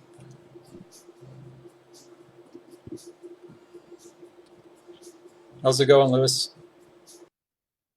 Pretty good. Honestly, for the past couple of days, I've just been really keeping to myself, just trying to be in solitary confinement. Really, I've not been feeling myself in a lot of ways, just trying to figure shit out. How's dreams? My dreams, Oh, we're gonna get into a conversation with this. Let's do it. So yeah, probably say from a week ago, I was going into my MyPod and just trying to connect into the flame of a Menti. I didn't really think too much about it, but then it was kind of like I started hearing this frequency, like this energy signature within my mind, and I kind of zoned into it. And pretty much what happened was I started getting these visions of it was pretty much it was just like a forest. It was just like I was watching recording of a forest, and there was this tree there, and attached to this tree there was like this bear trap, and there was this wolf spirit actually caught in like the paw of this wolf was kind of caught into this bear trap. So I kind of went into this scene and just I used this blue flame and just kind of started just destroying the actual chains off. And I thought, okay, thought nothing of it. Got in, jumped back out, didn't think anything of it, and then the next day came around, Tuesday, and kind of like the same thing was happening. I went into my pod space and I was just like, right, okay, no, just minding my own business. And then next thing I knew, another kind of ping or energy signature kind of popped up. I kind of zoned in on it again, saw another vision. This time I was in this town. It was a pretty, it wasn't like a bad town or anything. It's just a regular town. It was empty. It was abandoned, and it had all this fog. I didn't really make much sense to be honest, but I was kind of just walking around, and it was like as I kept walking and walking, everything just felt really, really weird. It's like the colors were kind of saturated and stuff, and I kind of just kept going. I didn't really think much of it, but then I don't know what I saw, but so it just kind of startled me, and I just went boom, kind of back into my. It was really so weird, and I've just kind of been having these weird dreams. But I was kind of talking to Katie about some of these experiences, and she was pretty much picking up that I'm going into Phantom, and so for the past week, I've just been just going into Phantom every day. It's kind of like I'm hitting the point now where I'm kind of just going into my own MyPod. I'm saying, right, is there any parts of me that are trapped or need any kind of assistance? And normally I'll get some kind of ping or some kind of energy signature. Sometimes it can just be like a feeling. Sometimes it's just a specific tone, or sometimes it's kind of like a sensation. It's kind of like sometimes it'll feel like I'm in an actual like pod, like in a little bubble kind of thing. And as I bring this bubble around me, it's like I'm being protected in a lot of ways, but I'm going into a lot of these kind of these dark places because what I'm realizing is, and I've noticed it in my solar plexus area as well. It's this real big heaviness about it, and it's kind of like there's two sides of me. There's like this one side of me that is very light, very gentle, very Krystic, but then there's this other side of me that's related to this heavy energy, and I'm feeling a lot of anxiety, a lot of anger. It's kind of like both sides of me in a lot of ways. It's kind of I've got my organic side, and then I've got my Shadow portal body? aspects. Yeah, Does it I feel like guess. Phantom, like the same encryption place that you've had Yeah, before? It is Phantom. Or yeah. I guess the only real difference is that I'm going back into different time periods because it seems like at least in Phantom, if we go into, I guess in the future, like if we go into present time at least, the place itself is it's always in black and white. Like there's no color about it. It's all very it's dying. You can Wow. it's pretty much on its last legs. it's rolled But since yeah, Beirut. It's been over 8 years. but then I guess at other times, like if we go back into the history of it, the colors start to get a bit more saturated as I guess the energy is starting to, I don't know. It's like the energy is just kind of really saturated and things. But then if we go back real far back, like where the start of Phantom really occurred, the energy is very vibrant. The energy is very, it's a beautiful energy about the place. It's kind of like, it's pretty much just like here in a lot of ways. It's like the astral plane. in the sense that the energy vibrance of the place is very high. It's so weird in a lot of ways, but And that's still yeah, the parallel Earth that you're seeing, just at a yeah, different time, like way back in the yeah, past, like original yeah, parallel Earth before Borgia. yeah. Okay. Interesting. But that's the thing. I don't think if we're going back to the whole thing with the Borgia matrix, it's kind of like so the Borgia fell. Well, our parallel Eka system, our vertical one, that started falling around, was it 450 million years ago, approximately. Then Phantom only came to an existence around, was it 250 million years ago, and it was kind of created as a quarantine zone, right? And then that's kind of where Giovanni and the whole Metatron kind of aspects kind of pop in. The Metatronic, I think it's the Elohim family that was specifically linked to Metatron, and I think that was in Stargate 11. That those guys fell when they started breeding with, I think it's some kind of Syrian. I think Oh, I think it was either some Syrian. Syrian something like that. Then they became the Anunnaki. Then Giovanni kind of realized this and all this other kind of stuff. So the Dracos of D10 and the Anunnaki or the Elohim kind of went to war. Stargate blew up. Giovanni felt kind of responsible, puts a lot of his quantum back into the Matrix and pretty much tries to save itself. But it's quite interesting because if the Borgia Matrix fell, I'm assuming it would have been 450, 950 billion years ago. Wouldn't the VB games be directly attacking the lower aspects of Giovanni and all this other kind of stuff? So it's like the whole mission itself was doomed to fail in the first place. I don't know. It's just really been on my Right. mind in a lot of ways. Just It's a lot of because history. technically, because we're in the past anyway, aren't we? It's like when we talk about how Terra fell, how Gaia got attacked, and all these other kind of things. All these are future events anyway. We're not even technically on Teresian 2s yet or anything else. We're not even gone through any of that currently. So I'm that's something else I'm trying to get my head around. It's just time and just trying to get my head around it. It's so weird, but yeah, I should kind of shut up and go into absolute tangents. Well, I like when you Uh, brought up like, is it destined to fall, or is it destined to like have some sort of chaos when a being like Giovanni does something like that? Even if it was in good intentions at first, like his original kind of trying to save existence. well, he felt responsible. It was his family. Metatron is a part of Giovanni, and it is his Right. family, so he felt responsible, jumped in. He knew the risk of it, but yeah, quite sad to be honest. But I'm just trying to really figure out what's really going on here because it's kind of like we're talking about the Metatronic seed atom split as well. That's something else we were kind of talking about yesterday, and it's kind of asking the question: is the Metatronic seed atom like the individual ones that were put onto the on all the individual stargates that were connected into the beast machine, which directly connected into our own crystal spiral to kind of create a Metatronic spiral? Are all those Metatronic seeds going to be vaporized, or is it just going to be our own local Metatronic seed atom within Stargate 3? Oh, right. I was talking about all the failsafe pockets that, Yeah. I mean, bringing in the same frequencies, but probably in different conditions. So maybe different timings, I would assume. I don't know. I don't know the dynamics of it, how that would work. It's a really good question. Something else that was really popping into my mind was is that we know about how manifestation happens, or at least how the third seeding happened, was the Melchizedek God seed was implanted through the Unisci, and then it went down.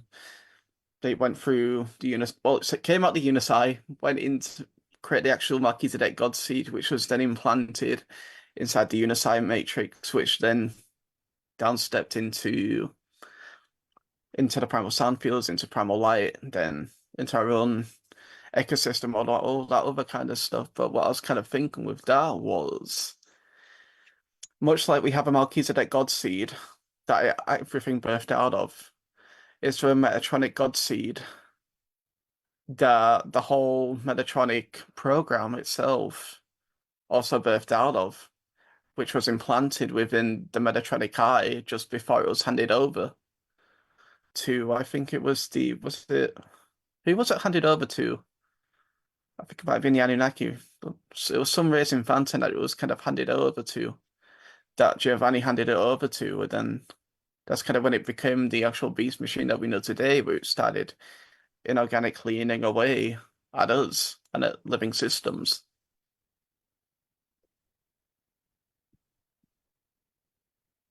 Right. Well, I think me and Lewis were talking about this. Like me and you were talking about this when we were trying to think about like how could anyone ever make a decision to like have something that leads to fall if it's all coming from the pure Fe source, which is not diluted. And that brought up a I lot of guess that's tangents. kind of I'm where, like, oh well. I mean, it's ultimately free will. There's always going to be, I guess, the motivation to push free will to its limits, and but it's complicated though, because at the end of the day,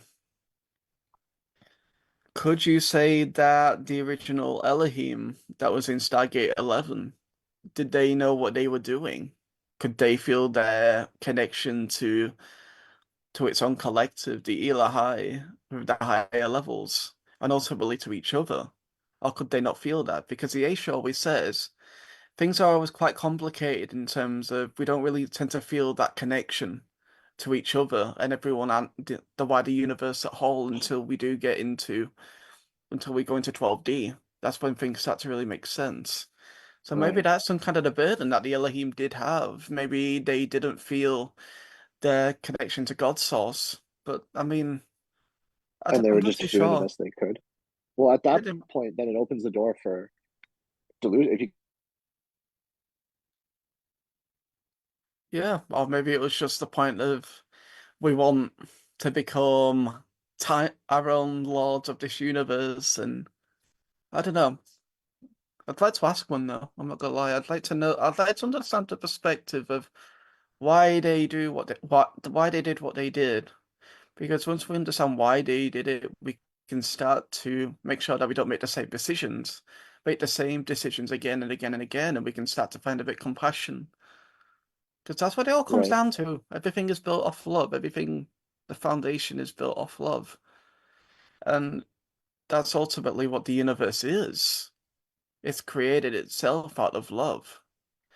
The reason why we exist is because of the love that it has for itself and the curiosity of what it can create. But it's like, Right. yeah, Well, Aisha said, right, like love is a state of um harmonious vibration. What is she? I can't remember exactly what she said, but love is a state of harmonious vibration, like something like that. yeah, the So it universe makes has sense that its, yep, like the universe created itself, or God's source created itself, or created like anything that it creates is harmonious with itself.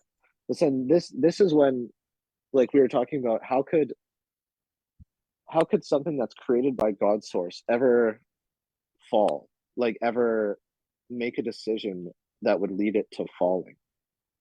it forgets That, who it is. It's kind of but like then when we how have could it ever parents do that? here.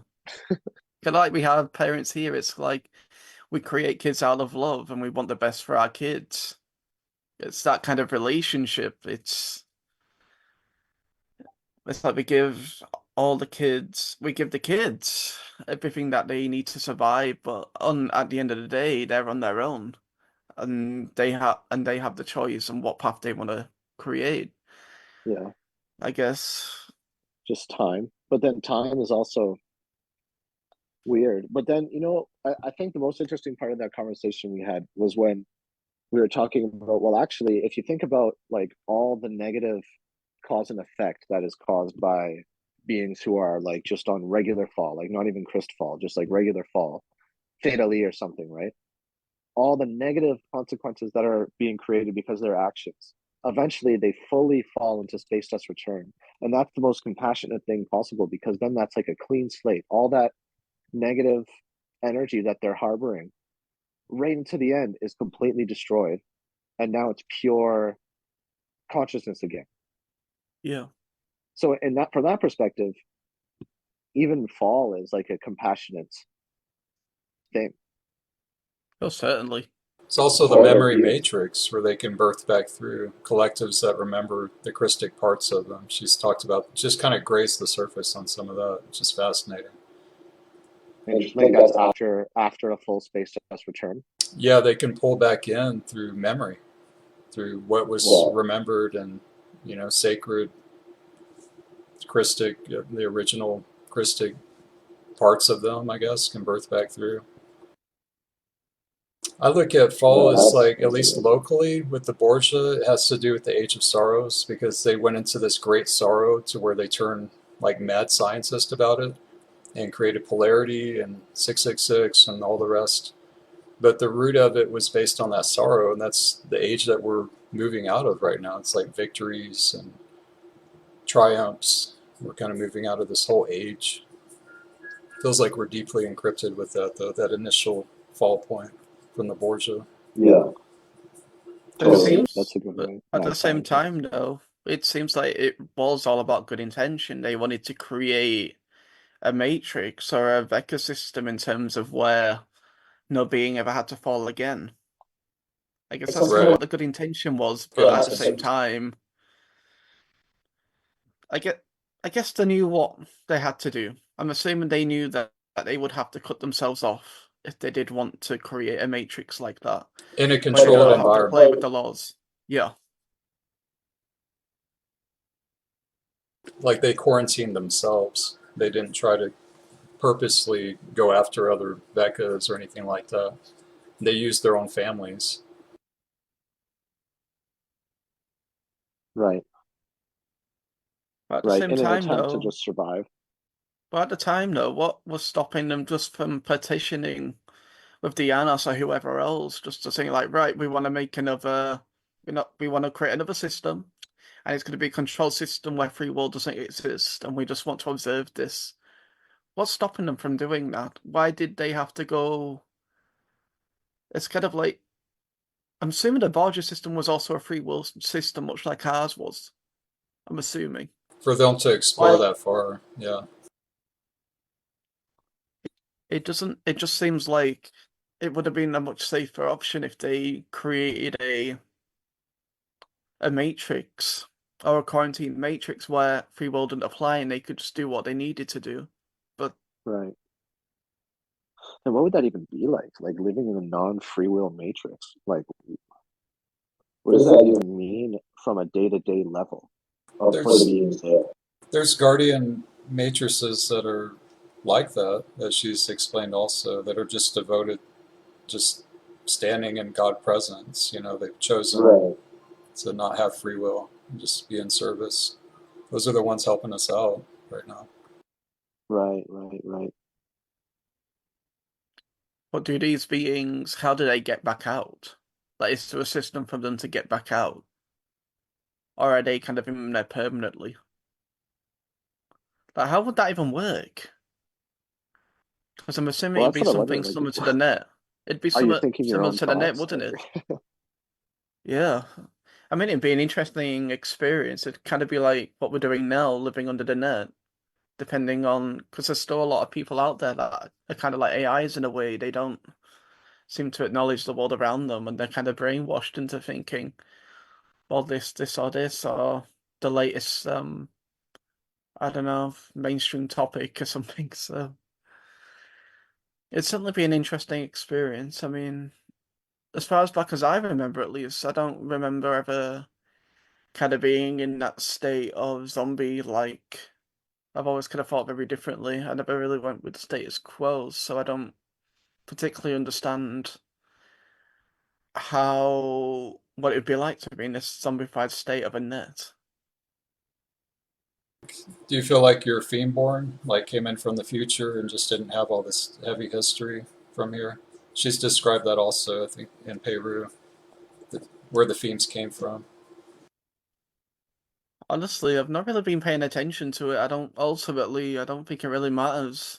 I don't like to I don't want to really give myself any kind of labels, because if you give yourself a label, then I guess your ego will kind of grab that, and you'll become too self-important with yourself. At the end of the Right. day, I just want to serve humanity. I just want to kind of focus on my own ascension, my own path, and just kind of get out. And if people want to join me in that process, brilliant. But ultimately, I don't think any of that matters.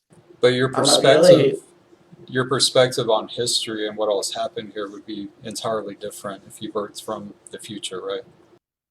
Like you wouldn't have the heaviness. It would seem very foreign to you. I wouldn't have the trauma of it. No. Yeah. Yeah. There's some people that are like just don't feel the heaviness that other ones feel of the past, the histories, people that have been stuck in the cycles from however long, which seeding. And then the themes coming from the future, it's like lighter, and their ascension capabilities are more intact because they still have that connection to the future. So it's an entirely different perspective. It seems like it would start standing out, which like what people are experiencing right now. At the same time, though, at least in my regard, what I understand is, at least when I was a child, I used to have a lot of my own cellular memory turn on and things, and I do remember various different kind of scenes playing out, and there's a lot of trauma there, but it's kind of like as I got older, not and I become kind of more aware of it. None of these things are kind of being shown, and it feels like it's a defense mechanism. It's like it's a mechanism in place that's there to protect me rather than, I guess, be a massive burden to me, really. And I think that's kind of goes for a lot of people. I don't think we're really equipped to kind of deal with all the trauma, at least not right now. Right. Well, perhaps also like that mechanism is kind of as a result of being theme born, because there's just some kind of thing there that prevents you from really feeling like the race trauma, for example, or whatever it is. And obviously maybe you feel it a little bit from the body that you chose, but less so than people that have been like I don't know, like a slave for a million years, like something like horrible, horrible, horrible. That trauma would be insane. I certainly don't hold any of the trauma around it. I've really had to try to just embrace the virtue of love on this, having love and compassion, and really trying to anchor down the concepts of the different types of love, the soft love, self love, hard love, and all these different tough love, and all these other kind of various different loves. Right. Because because I do feel my connection to the universe and other people, and it really does it upsets me knowing what some people are able to do out of their own trauma. It really does upset me in that regard. But I do have a lot of hope for people. It's like, even when I've interacted with my shadow dancer and things like that, and they do say you don't have to wish your shadow dancer love when you're interfacing with it, and you're sending, and you kind of what's the word, kind of taking them away and sending them back into where they're from. Decoding. Yeah. I don't feel any hatred for them. I don't. They're just a part of source, Right. like we all are, and ultimately we all come from the same core, and that core is God's source. No matter how far one may be gone, we're still divine. Yeah. We're still creating God's image. You've also studied the history of the Nephilim, like where they came from, the journey that they had to take to get to where they're at today. Yeah. It's like it's horrible. I had a lot of experiences in Egypt with them. It really is horrible. It was kind of like what they did was wrong, and they got the punishment. They got, I think it was a Polydorian seal. It was some kind of seal that they were put under, and they were banished from Earth. But in the process, before they were banished, what ended up happening was they started raping and doing all this other kind of stuff because they were angry at the angelic human, at the the Melchizedek, the human that didn't hold that genetic burden Right. in a way. So they raped, they pillaged, they did all these different things, and that's kind of where we are right now. as humans, we do hold this seal, this specific seal, as I won't call it a monstrosity, so to speak, but as certainly a genetic burden. But I don't hold any hate for them. Because you have to think, the thing is with phantom races is that right now they are in a state of they have nowhere to go. They ultimately know that if they don't feed and if they're gonna go back to space dust. And I guess you can kind of imagine, or at least I try to put, before I judge people, I try to put myself in their shoes and thinking, right, how would I feel if I was in a situation where I couldn't ascend and I was ultimately having to go back to space dust? I guess as a Krystic being, if we remember correctly, I guess everybody, and I think Kiyoshi says this, is that people would rather, if you generally knew and you felt that connection to God's source and you knew that it would be, the better process would be to go back to space dust, then go back into, then go back into source through the cycle and be birthed out. Right. The Krystic part of them. We just want to be set free instead of doing more harm. Yeah. Yeah. It just seems like a waste of time in terms of what they're doing, but again, we're not one of those. We don't remember, but we still have a heart. It's kind of like some beings, and I don't know. It might have been the Borgia actually, which genetically modified their body in terms of they got rid of the emotional aspect of themselves, so they can't even feel anymore. Which is absolutely, it's so sad to say, Oh yeah. because if you don't feel the emotion, if you don't feel hurt, you're not only very dangerous, but you don't know what you're doing in a lot of ways because everything just feels the same to you. Yeah, yeah. You don't have any intuitive guide. I remember her touching on this in the virtues workshop where like some beings they can't run a specific virtue, just millions of years of template destruction. And they can be like really horrible to you because and they don't know that they're being horrible. But they still are, and they're still generating that negative like consequence from doing that. Well, certainly. But I guess it is what it is. I mean, I don't really know what else we can do except just hold compassion, ultimately. Yeah. Well, You definitely can't go wrong with virtue. And she's also said parallel is fatally occupied, like it's just all fatally now. So their agenda is trying to be still carried out through our parallel system, but we've also, as of Peru, my understanding is all those gates are like severed, and we have our Humber gates on this side, and all the Christics evacs from the parallel side. So it's interesting what we were talking about, Lewis, yesterday about how you're processing Phantom, because if we're really here right now in this timeline, it's kind of like what you described and what I was leaving the audio message at the same time reading your text about the video. Like it's like this video stream that just kind of plays of this timeline that you're processing because it's kind of already happened. And she's talked about like zip files that you get, like packets in your fields, and you have to unzip them and process this whole stream. Something really similar to that. It's a technology in itself. It's fascinating. I wonder if any of those like parallel Earth or phantom Earth, or if any of those have like died yet because of what's going on. Like have fully, or all the beings on there died, and maybe there's a few stragglers, but Well, that's why I go back to Peru, is because that was supposed to be the wrap up. Was the last Christics kind of dropped their bodies as they were kind of coming after them. They were about to invade from parallel, right? Like through Peru, my understanding, the handcuffs and all that, the golden cuffs, and that's when we came through and were liberated and we got our gates open. That was it. It rolled, is what she said. So there is no life. There's elements. I would assume like it's starting from elemental kingdom, maybe stragglers, people rebuilding. But again, she said fatally occupied. So they still hold that as of right now in the timeline that we're on. That's my understanding. There's no Interesting. Krystics are present there in this time. Yeah. But what about new souls coming into the Matrix? Because you have to think, when we come through the halls of Amente, at least, what tends to happen is we've got two pairs that go on the parallel side and then another pair that goes on onto the net side. So what's going to happen to the other pair? Are It's they like- going to be able to actually birth into parallel, or what's going on with that?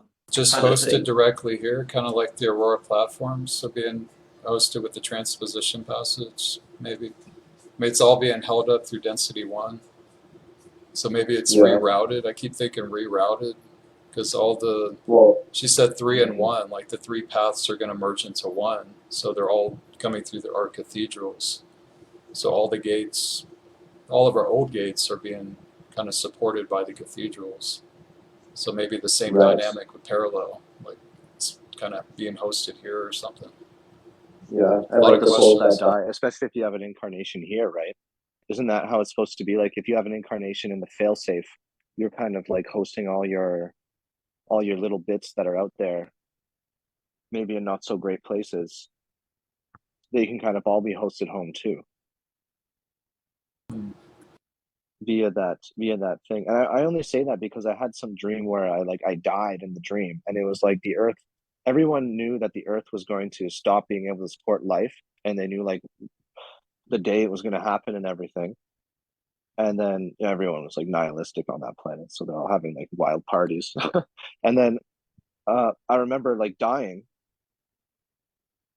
in the dream, and then finally accepting it, and then I woke up, and then it felt like I like retrieved that part of myself from that place. Right. I've had a lot of those during sliders, Bardo dreams, Yeah, other probabilities or something. yeah. She It's did definitely mention also- also, I don't know if it was in the finale, but she said like there's safe passage for people to not get sucked into parallel now also. Like after they pass on, they can be hosted through the Aurora platforms. Now it makes it more easier for people that may have gotten vacuumed into Phantom are now being hosted after live. She emphasized Right. that recently. That was a pretty big deal. Big statement. Yeah, that's a huge deal. A lot of implications here on how big the host is right now, how much support there is. Nye is also asking, what about the Lone Fall Star quarantine after this 900 years gates?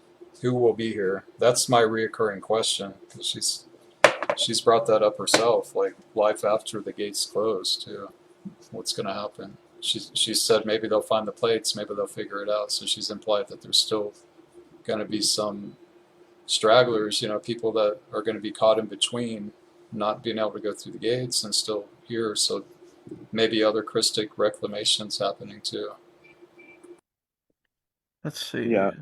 Maybe a Christ Fall kind of thing. Like, isn't the Christ Fall thing kind of a hosting until the whole Matrix falls?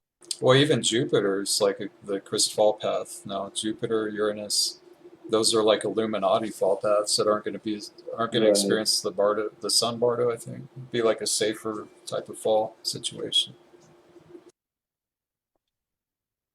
Someone asked a question. What about the Lone Star Fall quarantine after 900 years gate? Who will be here? Yeah, that's what I just read from Nye. Oh. That's my reoccurring question. What she's been kind of leaving implications about it, or possibly another reclamation mission already. I guess in the positive context of the Effie, there always has to be something. Yeah, has to be a presence. There has to be a Krystic presence everywhere. She said there's even indigos, themes that voluntarily will jump into those.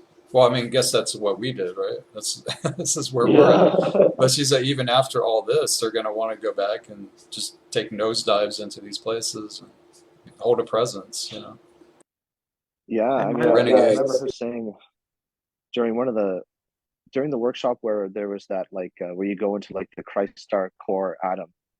I think she said something about how when a lot of us get back into the D planes or whatever, we'll just come back out again, or we'll just do other other missions in other places of the Yeah. cosmos.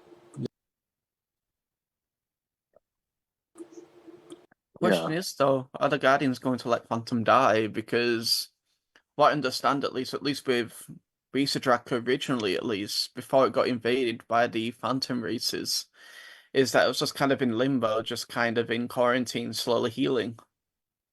And it had some really good results in terms of, I can't remember which star it was, but it was a specific part of the Beastidrak matrix that was going to be used to kind of host that was able to actually be replugged in into Stargate 12 and actually start.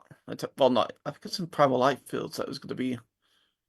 It would have been in Primal Light Fields, so eventually it could go back into organic alignment in itself. Is that what the other Guardians are going to do here eventually? Because if you can get everybody out of Phantom, or at least from what I understand from the dispensations, is that after 900 years, Earth is going to be going into the D planes or wherever else, and Earth is going to be sending signals into Phantom, and it's going to be able to keep hosting whoever else that wants to get out for billions of years. So it might just be the case of keep Phantom alive while it recalibrates itself into and realigns itself back into where it can actually start plugging back in to the primal light fields or wherever else that it can plug into.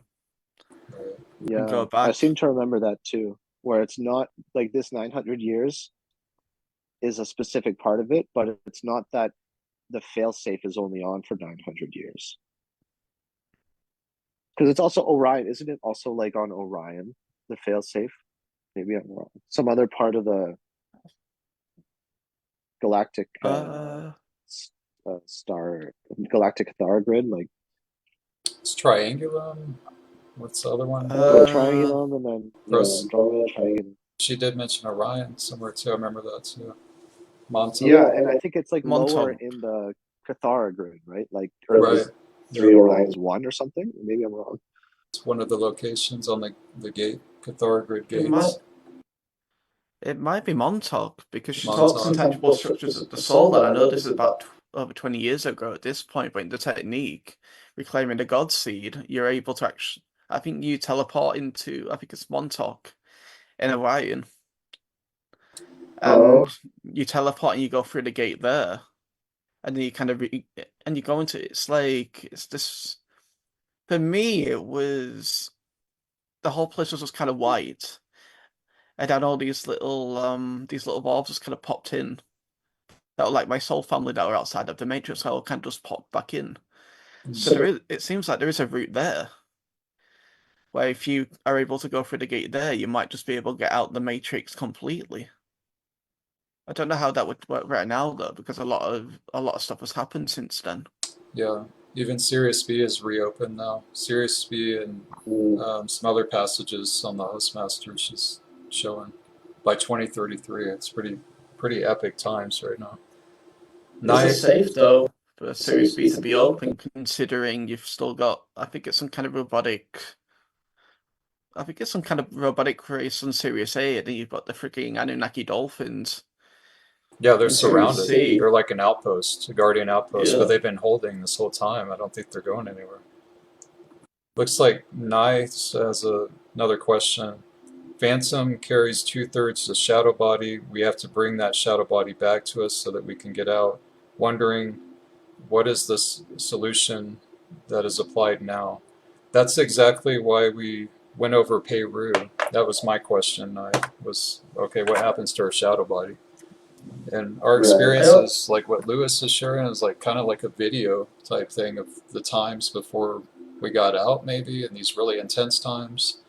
That's like a zip file and you're processing it. It's in your fields type thing, but it's all being assisted by your hires, in the councils. That's the only thing I can come up with. She hasn't explained any of these dynamics at all. Well, I understand, at least from my understanding, at least I've got two parts of myself. I've got a part of myself that wants to get out, and it keeps sending like signals, SAS signals saying that I want to get out. Okay, so I'm going in. But then there's other parts of myself that I can kind of feel it within my solar plexus that are really heavy, that I kind of just, it doesn't seem like they want to go out. It seems like The So it's free kind will. of like we're in the process of, right, which path do we want to choose? Is it going to be the path of Chris, or do we want to go down the path of fall? Right. And I guess we're just kind of in the process of kind of disconnecting the fallen aspects of us that want to be left behind. How have you been dealing with that, Lewis? Has it been I've been consistent every night, or what's going on? I've been an emotional wreck. It's like I'm waking up and it's like I'm bipolar in a lot of ways because I'm releasing parts of myself. I'm literally just grieving. It's like my heart is breaking. Like my stomach. It's literally, it feels like a heart, like broken heart, and I can't even really explain it. Wow. I feel physical pain. Mm. Like a broken heart, like you just broke up with a girlfriend or something like that. Yeah, literally. But it's part Yeah, of like my heart yourself. physically hurts, Mm. and all I want to do is just cry. When you wake up or during the day, like how long? It's just ongoing. Just ongoing. I'm just crying all the time. Just Looks like Nye has the same symptoms right now. She says, I felt this recently also. So maybe that's we're processing these decisions that were made or were not made from the other side, from Phantom, that we're trying to smooth through. How much quantum we have left. And I think it's a cleansing of that some of those energies too, because I felt the same thing happen, and also situations in my life would present themselves like so that feeling would happen. uh but I've come to realize like the only reason that we grieve so much is because there's a love beneath that grief, like a really base level. Right. Yeah, that goes back to Super strong love. that's the Borgia thing of why they created the experiment in the first place was you could say love was there because they saw their family fall and they were just very concerned about that and didn't want it to happen to their other neighbors and other people. They're like, what can we do to figure this out? But it's all you could look at it that way. You could also look at it as them taking on God source's creation and just going against it. There's different perspectives with this, to heal of how to look at it. She says, Nye says that there's a purging. I know something is purging up because I checked. So you checked your. How did you check? I guess. Did anybody feel the energy is trying to pull out of our body recently too, very intensely when this broken heart event took place? I've been experiencing this feeling recently. So she's going through the same thing, Lewis. Pulling out of the body even. I think it's really about the case of if I hold on to these fallen aspects of myself and I try to save them, how long am I going to be able to live with them until they take me down? And I think that's kind of how I'm trying to think about it. It's like, as much as I love these aspects of myself, I feel like if they are fully gone, and if they can't hold enough quantum for them to come back to me, then I guess dust to dust, ashes to ashes, dust to dust. I guess, but you really have to think about yourself as well, even though those parts of yourself are yourself. But I don't know what. Is there personalities with this? Have you connected with this like lifetimes or because we have multiple lifetimes on parallel Earth as well, probabilities. I was pretty much a bit so after the fall of Beirut, the Dracos pretty much took over, and we got pretty much what happened. At least to me, I was getting hunted down. It's quite funny actually because in a lot of my own lifetimes, I'm always getting some kind of hunted. Yeah, that's where it all starts for me too. When I was doing flame bodies, being hunted, it's like you just jump into this movie and you're running, and that's it. And they're chasing you. That would perfectly explain the scenario. What happened to the Krystics in that realm, in that place during the time. But I was getting hunted down in Beirut after that all fell around that time period, and I remember it, and it was like for for the longest time, I don't know, I just kind of ended up in Phantom, and I remember when I had to retrieve myself, I was on like this cross kind of thing. It was like a crucifixion. I had all these wires and everything else just kind of interfacing into me. Like, so when I finally got that part of myself back, I remember kind of grabbing it, but a large portion of it just went back to space dust. But there was a tiny part of me that wasn't, I guess, that wasn't fully fallen, that was able to be reintegrated, but I really did need to call into the Guardians for this. And the Guardians did take a part of myself back to be healed, and I did end up getting reunited with it, but it's, I don't know what else we can really do. Well, It's just, I think it's messy. but it's really interesting because after learning about this and kind of looking back at my own past events, which I'm not going to be talking about kind of what I went through because it's really, really dark, but it really does make sense, everything that I've been through, and it's been really empowering because once you have the, I guess, the information and you understand it, it gives you that motivation that to be better. I could have, and kind of knowing, right, I could have gone down this path and I could have actually killed myself or whatever else, and I wouldn't be here right now. But I'm here right now and I want to make a difference. I want to make a positive change to my life. So instead of just letting all this trauma kind of bring me down, I'm just like, right, I want to use it as motivation to do better, ultimately. But Yeah, that's it's wonderful. it's it's horrific. It's horrific what they've done to us. I'm not going to say that it isn't painful. What they've done to us is absolutely horrific. But they're in survival mode. They need to survive. And we need a wisp when coming down here. So it's a taking accountability for our own actions, for our own choices that we have made up there. Even if we don't fully understand the reason now, there's still parts of ourselves up a couple of levels out of this matrix that acknowledge us, that remember us. So no matter what, we're always going to be remembered. And that's kind of what I take, I guess, a lot of calm in. It really calms me down knowing that I'm not going to be remembered. But that's something else that I'm really scared of, is not being able to remember. Like, all the things that I've done in this life are kind of meaningless in the wider aspect if I go back to space dust. And then it kind of makes me question the aspects of what is the point of life if at the end of the day I can just if I can just fall and everything can just go poof out. Right. I guess there would And still be compassion there, even yeah, when you fall. And then that kind of brings, okay, well, it's not, the Effie sphere is not a nihilistic place. yeah. This is the I'm part of just you that's connecting with the shadow body aspect that's on Phantom. Like it's like it was wasted, like there's just all a waste type yeah, vibe.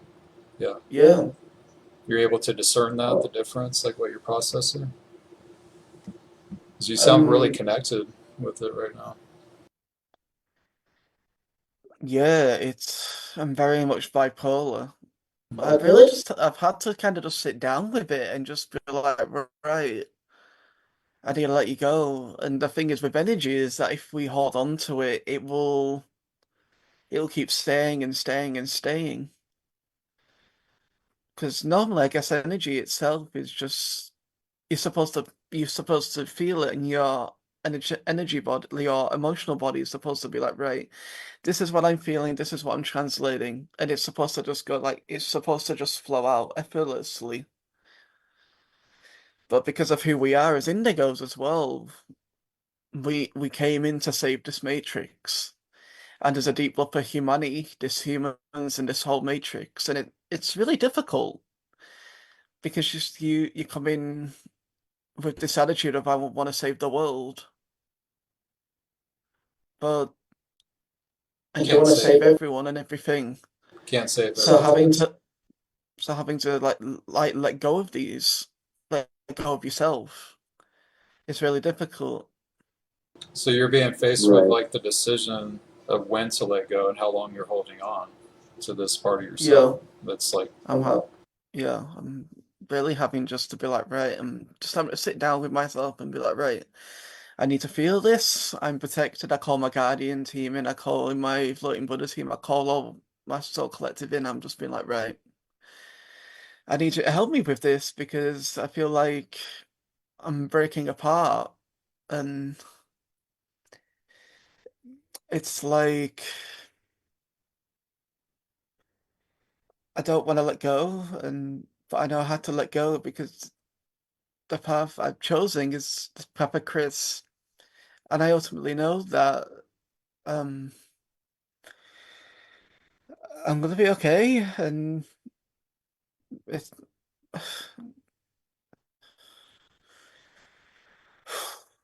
It's powerful. It's powerful love. yeah. Powerful love. I just need to let go. Everything's gonna go back to the Effie. My parts of me won't be forgotten. I will never forget all the parts that my family. I'll never forget them.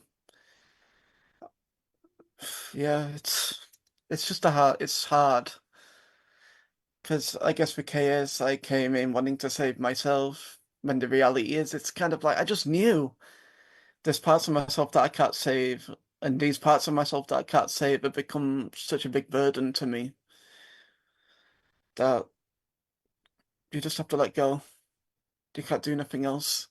So But in your current life, you've had some upgrades. I mean, like the here and now, right here, you've got on better grids, you've got expansion at work. There's a lot of things that are expanding while feeling this heaviness that it's like contradicting almost. It's like a heavy feeling that you're having to process and work through. Like, I'm doing good here, but this other part of me is not good. Yeah, yeah.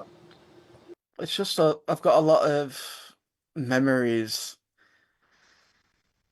because letting go is not the hardest thing. It's having to remember all the bad things that you've done. Because I guess the thing is with KS, she always talks about how we all have parts of ourselves as Anunnaki and all these fallen races that sometimes all the decisions that we've made in all these other lives are not good.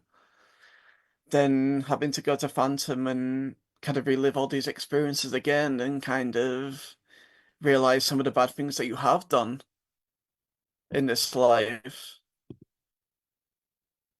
It's just having to relive those and really forgive yourself for what you've done.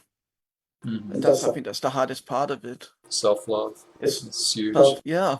That is huge right now. Self-love. It's everywhere. Yeah. There's I a like to call comment. myself Krystic in this life, but I know in other lives I'm not Krystic. And that's okay. Some lives we worked for the UAR, other lives we worked for the Krystics, and yeah, it's Yeah. fine. It's all of It's us. fine. Yeah. Once we go that far to discover it, it's not pretty. And it's helped me just to be like, right, it's helped me in this community as well because I'm not so quick to be such a harsh judge on anyone anymore. Mm-hmm. Knowing what I've done and knowing what other people have done, we're all kind of in the same boat. We're all good. We've got all good aspects of ourselves and we've got fallen aspects, and Right. that's okay, ultimately. Oh God, I've nearly cried a couple of times this stream and it's only been on an hour. That's good. I knew this is what we needed. Just so we've got to open up the lines here sometimes with this platform and just have people come on and talk. Like Nick, are you seeing Nick's comment? Do you want to read that? He just made a share here too on the thread. I'll jump on. And Nai's been sharing. Um, Nick shared a similar occurrence to what I had with the Banshee stuff earlier. It's like some confirmation things too. It's really important for all of us to connect, though, and relate. Find what we can relate with. It's important frequency. The comments that floods in after we let go of what we felt would be unbearable is always there for us to remind us that we ain't hosting ourselves alone. And thankfully we're protected by light and sound and unified to feel as we feel in the way that is just right for us each. Yeah. Thanks for that. I really needed that. I guess it has become a bit unbearable because it's kind of like you. I guess, and I've been quite big for this in terms of I've been pushing stuff away, not wanting to take accountability for feeling it. Mm-hmm. I'll push things away until it gets so unbearable that it just slaps me in the face. Yeah. When the reality is, I should just be like, right, I need to be tough enough. I need to be mentally strong enough to say, right, I need to feel this. I'll give myself all the time in the world to feel it. But yeah, I guess in a lot of ways I am a coward in the sense that I don't want to feel everything I want to feel like. It's just kind of like a coping mechanism in a lot of ways. Just to push stuff off until it becomes unbearable. So I think I've really been learning with this work. I've got so much deep pain. That's the thing with this work, it's kind of like nobody really knows what they're getting into. It's like one day I'm thinking, oh, I'm going to ascend now, but then like the next day something just unlocks, you remember something, and it feels like you're back at square one. It's like you're just like an onion, ultimately. There's just layers upon layers upon layers of it, and yeah, I'll shut up now. No, that's fine. You're describing just all of our experiences in different degrees. So, we'll kind of don't want to see it, push it away over and over. It's just a shit show, ultimately. And that's okay, because we'll get through it. We're going to have to source no matter what. Definitely helps to have community, like-mindedness, for us to gather. I'm really feeling that today. It is. Really missing it, actually, how long it's been. We first started this project here. Yeah, it's quite interesting. It's like originally Freedom Forum always used to be about community, and then it kind of just expanded of just experiences and kind of learning how to do things that eventually kind of turned quite closed off and turned more into like a study group. But I really do kind of miss it. I think Yeah, me too. we need more people to come together because we all have codes and we all have experiences. Nobody's ever useless. We can all help each other. And that's something we also need. It's kind of what I turned Sacred Circle into, was just to bring people together as a community. That was really what my overall goal with it was, to be honest. Right. Yeah, we've had a few explosions on here since we started. A lot of learning experiences, we're not professionals with this or anything. We're not trained therapists or professionals in any way, shape, or form. And we're just kind of learning as we go with this too. But getting feedback and other people coming on and sharing is going to help. It's a big element with this too. So I was talking to Mateo about just, yeah, maybe Nick, you're welcome to join on. Mildred's going to be on, hopefully in a little bit too. But we've been talking about maybe just doing this again, like every other month or something, just coming on for the community and just having it available here. We want to make it fair for the Patreons that are supporting us too right now for the time, and a lot of production, a lot of enhancements that we kind of are needing to catch up on with things, but I think we've been holding it together rather well, and there has been a lot of support with this. I just want to thank everybody that's been supporting us. It's incredible. It's a lot to reflect on. Certainly a lot of work, but it makes the whole thing worth it. It really does. Absolutely. Nick says big hearts get big jobs, and we actually support each other in beautiful forums such as this and learning how freeing surrender is.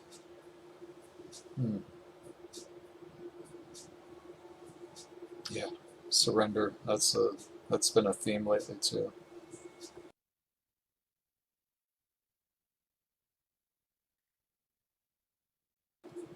A lot of reconstruction of the hologram happening for quite a few of us right now. Yeah. Some I think of it'd be quite interesting though what happens with the shadow body, because once the Metatronic seed atom gets vaporized, because it is the Metatronic seed atom that powers up all these various systems anyway, so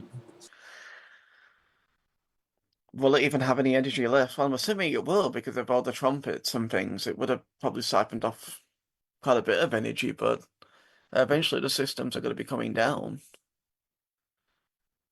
But in terms of the shadow body, I don't really know, because the shadow body itself, it's an artificial radio body, isn't it? And it kind of slowly assimilates you, as they would say. But I don't really know the technology around it, to be honest. Is it directly connected into the other technologies we have in regards to into what the beast machine and everything else is kind of linked into? But something else I've been thinking about is, what about the Blue Sword of Archangel Michael, that technology? Because originally, when the Blue Sword came down, that's kind of when some agreements were made, and that's kind of why we have Hafara and Hephalon. It's kind of like a defense mechanism in the sense that a Pikachu and Hephalon, whereas the Blue Sword currents were coming down into the grids, like two beams of light were kind of hitting it and like moving it off to like some kind of onto the side, so it wouldn't be directly hitting any significant grids. So once the beast machine and everything else is kind of gone, does that mean that the blue sword technology is also going to be gone? Then we might not need Hephalon and Hafara anymore. also the net and the checkerboard matrix, J seals, all of it Yeah. is being fueled. Paul has brought up, Dr. Paul Terrio has brought up the notion of batteries, like how they've just been storing their frequency in batteries around the grids or something like that. Yeah. So it would just extend their stay here, I guess. I don't know. Kind of makes sense that they would have something. Generators.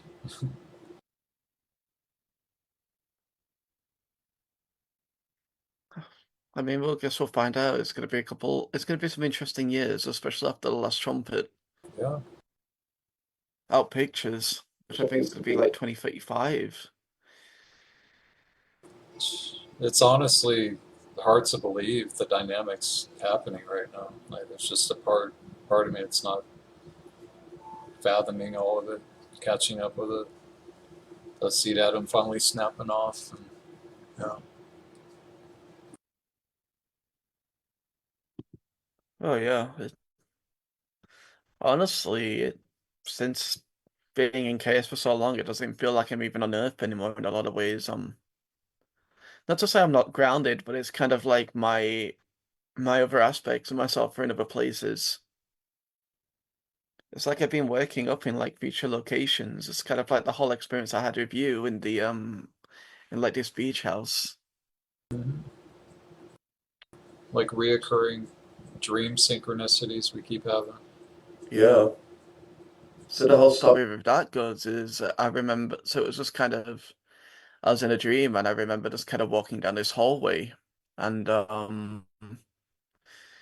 it's a beautiful hallway. It was very clean, wooden flooring. It was just a really nice place, and I went out and I looked into the sky, and it was like a purpley blue.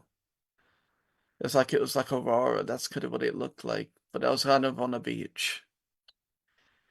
But then, as some of the days went on, I was kind of going back into this place, and I remember seeing Chris also in this dream as well. But then, I don't know, it was just, I don't know where it actually was. It was just in this, I can't remember the location where I actually saw you, but I think it was in some kind of town centre. You was with your daughter, I believe, It wasn't at the at the beach house. time. Yeah, but I saw you it was like just before I saw you in the beach hut. I also saw you, it was like in this town centre, and you was there with your daughter. Okay. Then that's when you popped up with your dream where you were saying that you was in this beach house, Yeah. and you were kind of talking about like vacuuming up the spiders. Yeah. And the interesting thing is that as I was kind of thinking about it, as he was telling me, something just kind of pinged. And I actually remember it. It was like I remember it was like a dream I had a couple of years back. And it's weird, actually. It's kind of how we remember a lot of things. One of us will just kind of remember something, say it, and it will just kind of ping off the other. And then we start jumping off each other. It's kind of how we kind of started decoding the whole experience in Phantom with that freaking bridge and that washing Right. machine. That's how all this Yeah. even started, was just from that. Coming back from the gruel and the bridge dream, the first night I was back, and with Ivan, both of you guys there. Yeah. Yeah, he was a big motivation of this as well. You know, it was like a kind of a group effort from Phantom that I witnessed that was happening there that kind of bridged over to here type thing. I don't know what we're doing. I don't know any. Yesha hasn't. The Guardians haven't given us any dynamics to work off of, and we just got to figure it out ourselves when it comes to this stuff, you know, and just really discern. But when it's synchronicities like this, have you heard of what is that guy's name? Apollo, I want to say, like something Apollo. He's a younger guy, and he was doing interviews a while back. I think it's been a few years now. But he had a group of friends too that's similar stuff, like where they would just remember past lives and dreams, and they all put their information together and were just kind of building off of it. Do you know who I'm talking about? I think his name's Apollo. I've heard the name. I don't know the person though. I don't think it was Apollo. I think it was Apollos. But I could be Apollos. wrong. Yeah, I think he's talking about Galactic Federation or something. He talks about Guardians also, but it's kind of other areas. But the dynamic is awesome. Like just to have that much recall and memory for like a group phenomenon like that is pretty cool. Like, that's always stuck with me, and I'm kind of experiencing it a little with this. It is interesting though, because in at least a lot, what I've kind of realized is that not in just that we've had many lifetimes together, and it's always kind of the same dynamic. You, me, and Mateo, and some other people. And I think it was Mildred, maybe, as well. It's always the same dynamic.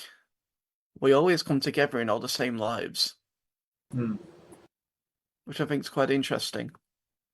At least from my own experiences, from my own memories of these places, we always kind of seem to be together in a lot of these lives. Not all of the lives, but some of them. And they always seem to. And the weird thing is, when we do have these, when we're always together, it's always when we're hunted down. There's always that same dynamic of getting hunted down.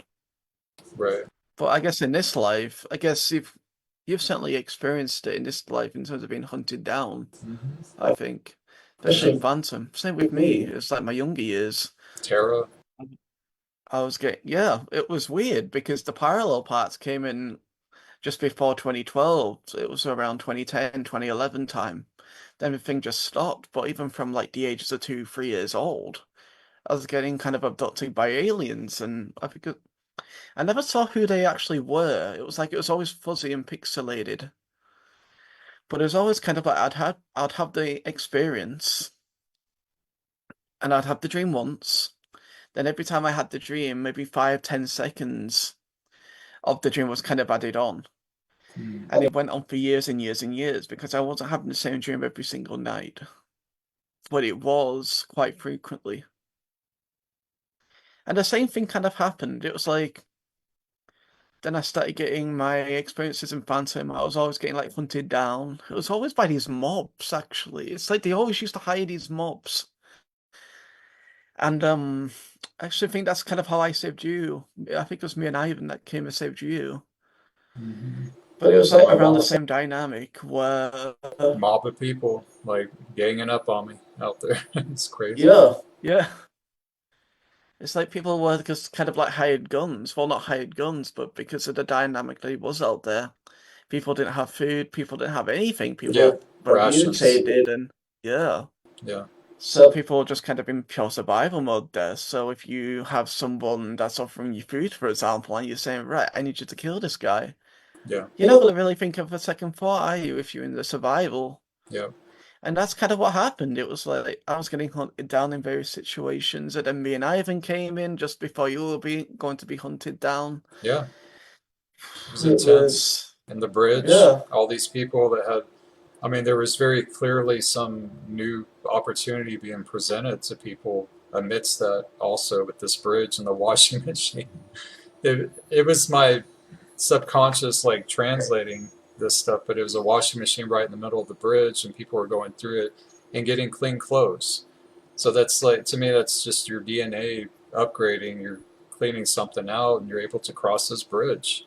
And then that's where the Freedom Forum actually started, was from that. We called it Open Freedom Forum because she's mentioned, it was like a request to the Guardians for me because I just got back from the Gruol and this larger project that we've been talking about with courses and modules. And I was asking the Guardians, like, send your people, send your representatives, people that resonate with this, that want to do this. And this has been ongoing since December 8th, basically, with the lull points and know me thing.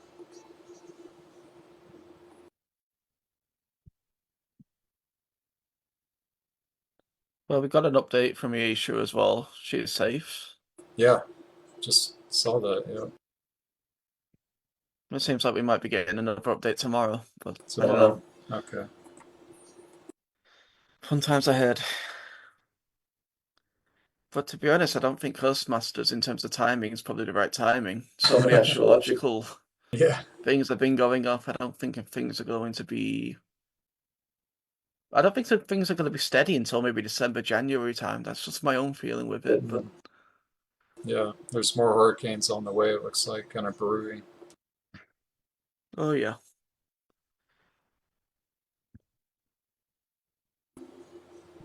Did Alyssa share that picture of you?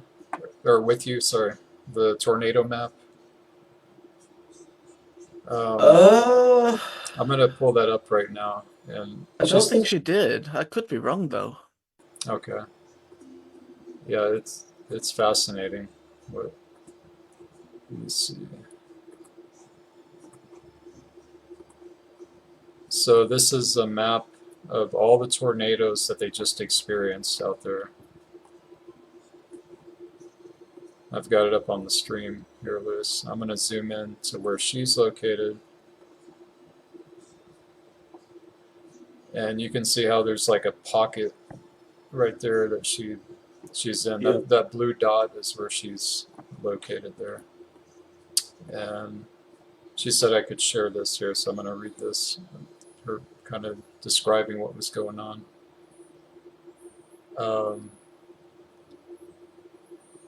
And this, when was this? A few days ago. This was when the hurricane was passing over. Sarasota was hit hard by the hurricane, flooding to rooftops in places. I pray Yesha's home is spared. Sarasota has had no power or electricity since the hurricane hit. The reports are that many will not have power until at least next week, next Thursday, and that's just in my area. There's a lot without power here, but it's worse than Sarasota. And you can see she's located on the other side there. Not only were we hit by Milton, but the hurricane produced a historic number of tornadoes for my state. I believe they said we had 170 tornadoes that touched down the day of the hurricane. Lots of damage because of it. This is a map of all the tornadoes they plotted that day. I am where that bigger blue dot is. It was like I had a safety bubble around me.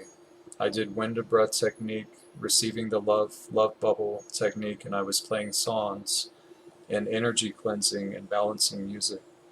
I saw this map and was like, whoa, these tornadoes really avoided me and my family. I know Yesha said that wind of breath protected her during a hurricane. That was Hurricane Ian, that Yesha and her family used that, and they were safe. protected her during a hurricane before, so I decided to try it as well. But yeah, that's pretty incredible. That's a lot of hurricanes. Yeah, that doesn't look normal at all. It makes you wonder if they're trying to attack the grids. It seems to be calculated. Yeah, that's what I was asking earlier about gravitron. Do you remember the information on the gravitron out there that's close to the grill? Yeah, ish. Sliders during 2009, the Gulf spill. I think she was talking about it. There may have been some links with that. So, Is that where they try to open a wormhole and get as much of our net Earthers into parallel, wasn't it? I think Oh, so. I think it was something else. Yeah, something like that. It's a nasty contraption. But I think we also did something. It was some kind of activation on the beach that Yeah. I don't know what it did something to it. I don't think we got rid of it, but I think we neutralized it to some extent. That's what I remember too. I don't think we got rid of it. So if everything else is kicking up, it would make sense they probably have that back on too.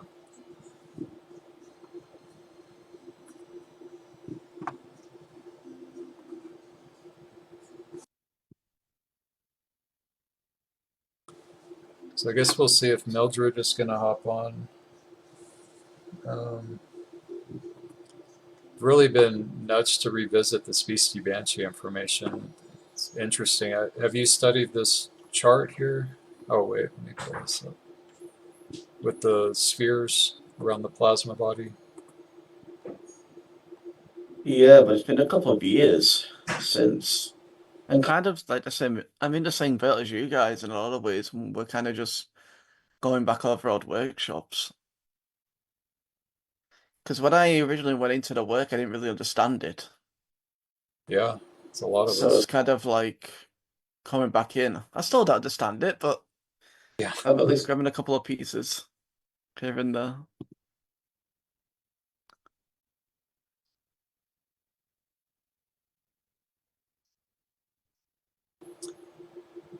could have been an outpicturing of the Banshee thing. After my experience that I had that night, I shared it with you at the Point of Rocks Rock and the ladies. I was just like being in a horror film or something. Like I couldn't escape, and I had to deliver these things to them. I was like, "What's next? Who's the next one?" It was crazy. And then my car clunked out right after that. It's like, wow, this was, and right when the hurricane was passing over.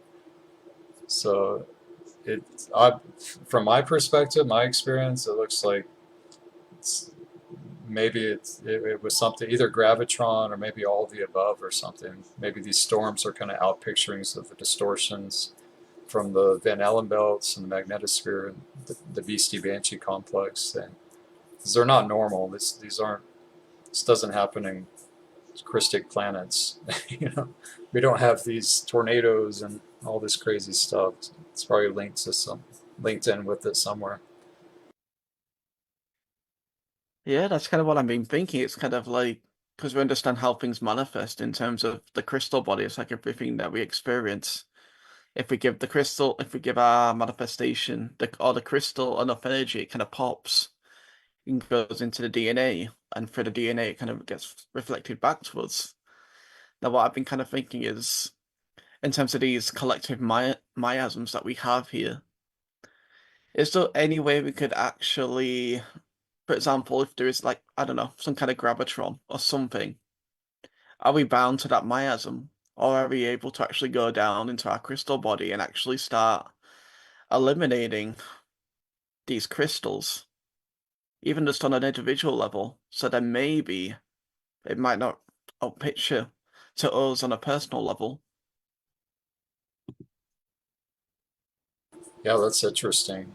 I've been talking about that. I loved Kathara 2-3, and that's all crystal body. I mean, that was huge for me during that time, along with flame body. But it just complemented everything I was doing. The Eka base shield bonding. But it's like it's all density 1 now being hosted, and it's just like this area I don't know. And she's the first place she's moving into is the Aurora platforms being hosted. It's like almost has like an evac feel to it. And she's going right to the platforms because those are the closest place for us to get out of here. You know, something does go down. These cave cities and places. Really good to hear we have access to those again, or we will have access. We're working on it. I mean, in terms of the crystal caverns, I think they're fully accessible now. I can go there pretty easily. I don't know if have you been? Because I know Katie does she does sessions there No, sometimes. I haven't. I'm looking forward to doing the session with Katie. Yeah. Yeah, I that's feel what I like was trying to get sorted. yeah. How is she doing?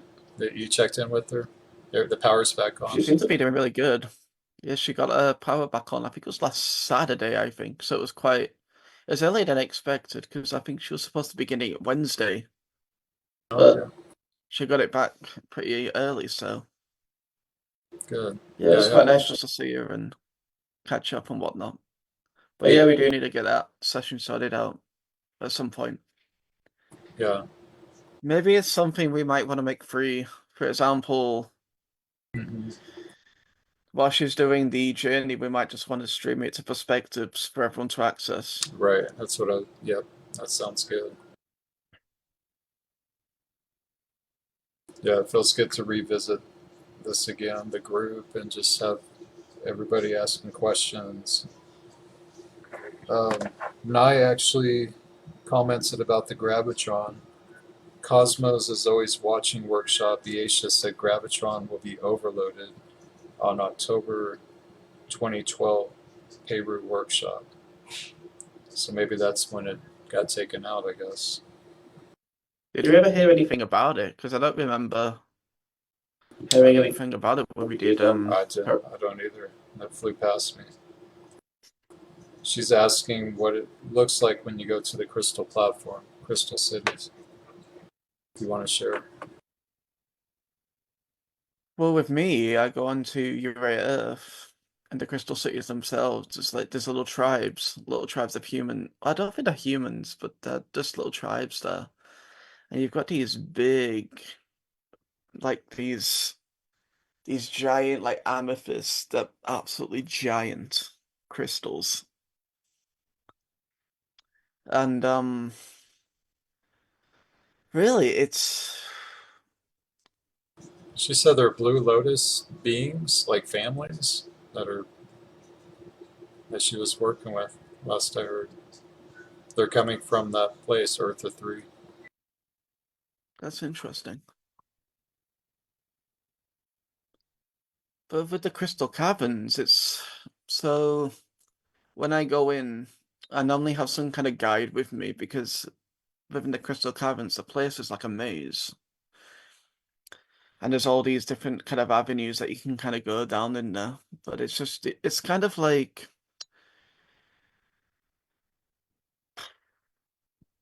they're just giant crystals, literally just giant crystals. But in these crystal cities and like Urea Earth and various other places, we do have these little crystal beings. And you do have like these little elementals that also work with you. And they do start to try to anchor in various different codes. That's something we've been working on recently, actually. It's pretty cool. Sounds cool. It,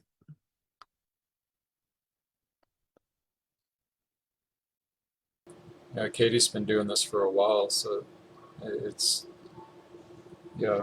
she does have a Grid Keepers membership. If and kind of what she does is so we currently have like a small mini shield, and I think there's only about 6 or 7 of us. Mm-hmm. But yeah, we pretty much just we go into our MyPods and then just kind of connect into a shield. And we just kind of ask the Guardians, what do you need us to do? But then, before you know it, we're pretty much off. And it's really interesting how it kind of occurs is because when I originally went into my own MyPod, I didn't really see or feel anything. It was very subtle. Mm-hmm. But the more that you keep doing it, it's like kind of like how our lower strands of DNA parts of him are kind of like turned off and on. So it's kind of like when we dream and things, when we're getting these downloads and they come down into our higher strands and then get kind of translated into our lower strands and things like that. I always kind of like to think about it as, you know, the games that we play as kids, where you'd have like 50 people in a line, you say something, and then you tell the other person, which tell the other one, then tell the other one, and by the time you get to the 50th person, the original message is completely different. That's kind of what it's like. But at least with my pod, and even to, I guess, my own extent with my true body, when I do true body projection, you've got all these different levels. So you kind of got your astral level, which is kind of linked into the fourth DNA strands and all this communication. But I don't know where the true body would actually go with this, and same with the my pod, but it seems like they've got all different types of systems in place in terms of how we can really, I guess, translate the energy, I'd say. But yeah, it is very subtle. But eventually, once you start to really get it, you start to see whole pictures and whole scenes of places. You start to feel things. It's absolutely amazing. Naya's also asking, how does your pod look? What does it look like? What does it feel like? Or how do you feel? How do you feel like? I still don't know how it looks like. And is there people in it with you? You bring your own pod and then make it like a collective pod type thing, right? Like the Proga Shield type way. Kinda. So, at least my own pod, it's. Do you guys? It's like an oval shape. It's like. It's like. I've always kind of seen it as like some kind of like oval shape. So it's like. But then it's kind of got like a glass. Like celestite glass on top of it where you can interface. Wow, And then you can kind of open it up and it has like this little seat kind very of thing. detailed. No, I can sense the shape. I can't go in that detail. It's very detailed. And when you want to kind of link into other people, you don't directly kind of touch each other's pods, but if you kind of get into a circle, you can pretty much easily interface with people pretty easily. Mm. So is it like the picture from Sliders 11 with the MyPod shape? Is that pretty much it? Where it's kind of like concave at the top and then goes like an oval around you type thing. There's like a dog cushion in the middle. Yeah, but what I've noticed is as I'm getting more upgrades to my own pod, as I'm going in, doing my own various different stuff, my pod is actually changing and evolving with me, which I found really interesting. The only experiences I had was like it was really weird the location that it parked at. Like when I first activated it and I climbed out of it, it was in a dream. It was at this lake where a lot of childhood memories are at this lake. We went there every summer, so it was really comfortable. But it was like the lone harmonic. There was nobody else there. My pod was just on the beach of this lake, just randomly there, and I'm climbing out of it. It's like kind of like the astronaut capsule or something. But I was able to go back and forth into it and do time travel. I don't recall exactly all the locations, but I was able to I knew I could pop in and out and do that. That was my experience that I had with it. And I actually visited the lake recently in East Texas and went down to the location where it's parked at and did some breathing and just anchored something with it there the last visit that we had. It's good to visit actual locations you have dreams of. I think that's really important to do that. Just go there and because you were a part of you was there and you can kind of ground it in physical visiting it. It's a lot of places. Very, very much interfacing. Mm-hmm. But just still don't fully understand how I do it. Because normally when I try to...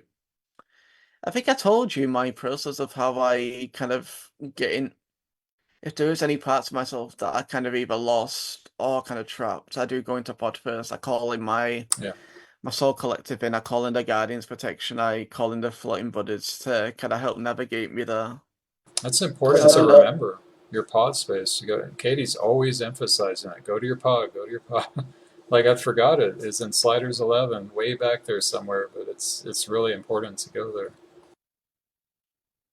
Because it's kind of my understanding is the actual pod space itself is linked that directly into your manifestation template, and your manifestation template is holds absolutely everything about you. Yep, like the mission sphere kind of probably Yeah. became later the mission sphere type thing.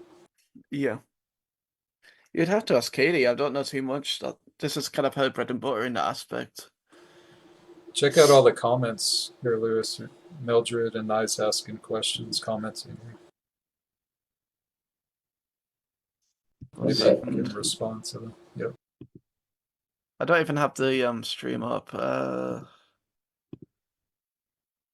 Let's see. It's different experiences with the pod. It looks like from Nye. Essentially good.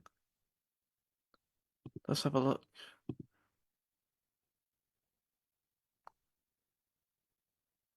Tell you what, it's quite nice. It's certainly very different. Because normally we're just kind of watching workshops and things. But It's been a while. I know. We got in study mode and just went crazy with it. We covered some ground though. We did all of Peru. I've been wanting to do that for a while. And then August, and we're going into Aruba. Crystal River Dance we're going into, which is where the Aurora platforms were introduced. So, I mean, that's really good foundational study. We could go back to Sliders 11 also with the MyPods now. The work is vast. But yeah, we've got to balance it out, Lewis, for sure. Mateo is saying the same thing. Like, we got to do this regularly again, get it back. they have it's a crystal body. How's your pod look like? How did keep going down? But I get a feeling that I live in two places where I can feel somebody walking in another place. I saw lots of people. I mean,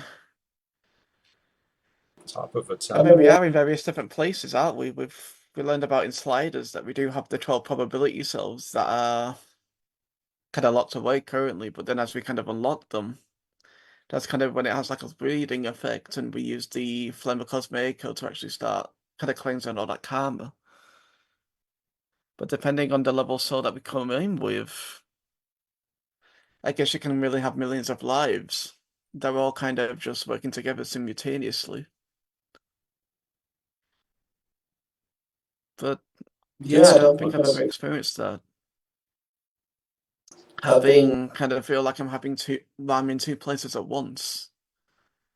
I've physically waking up in like the Phantom before, like kind of like what I do right now in this physical place, where I kind of just kind of wake up and I'm just kind of there. But I've never really felt like I have two bodies. I've been in like two places at once. I guess the best way I could probably because maybe true body projection, but even with true body projection, I don't feel like I'm inside my true body. It's kind of like I'm projecting it outwards, and like there's different connections.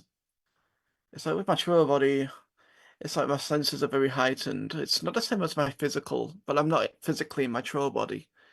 It's more just like when I close my eyes and I see it as a vision, or if I open my eyes, I might be able to feel certain aspects of things, for example, but not like I have a second body.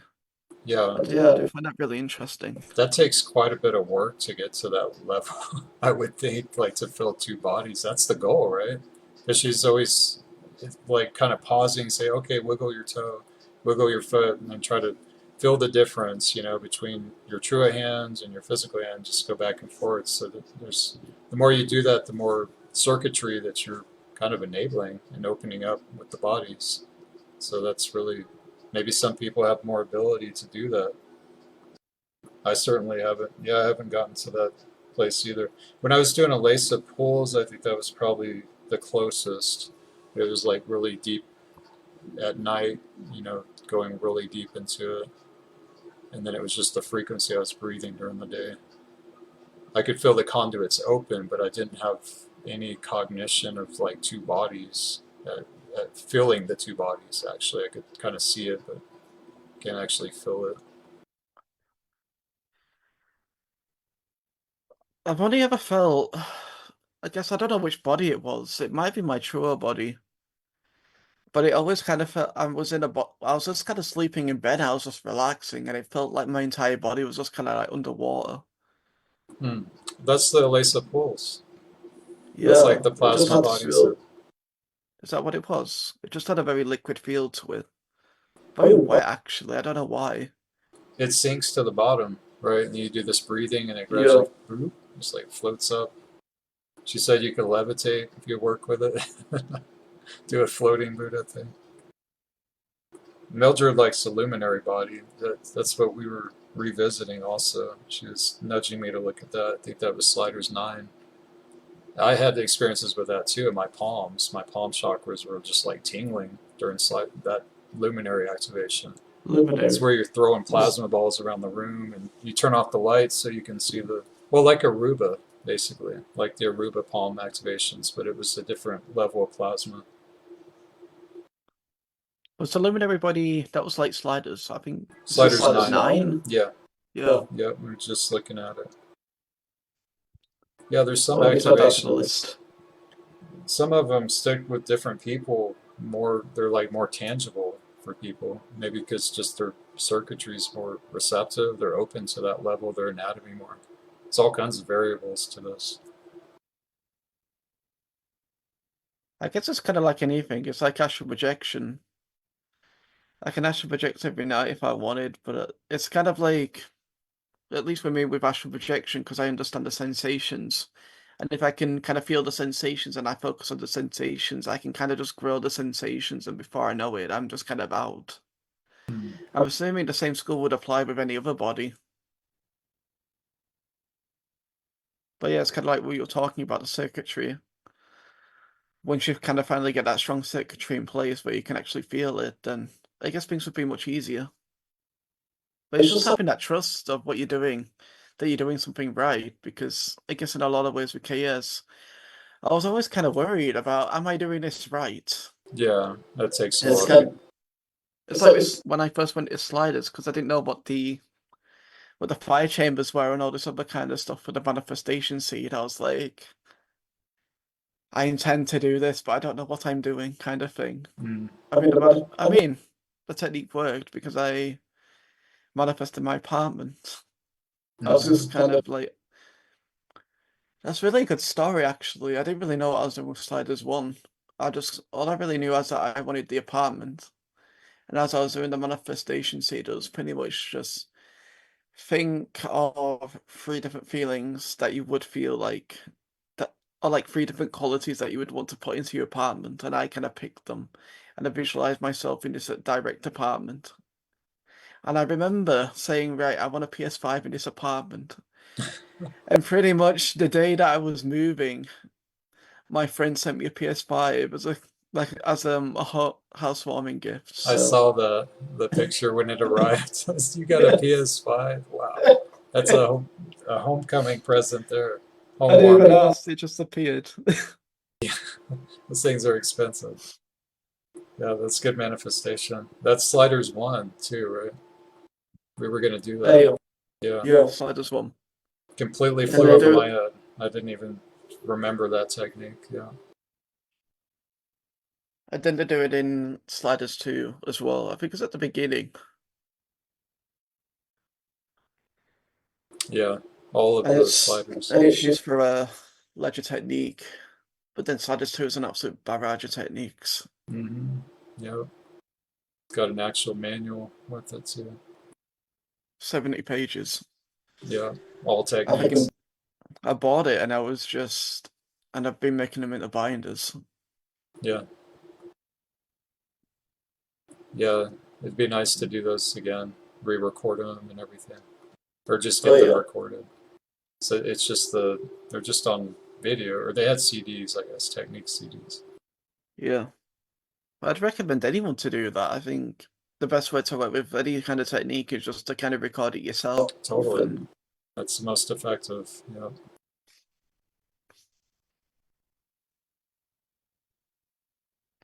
there's something I've kind of realized is that, at least when it comes to techniques and codes,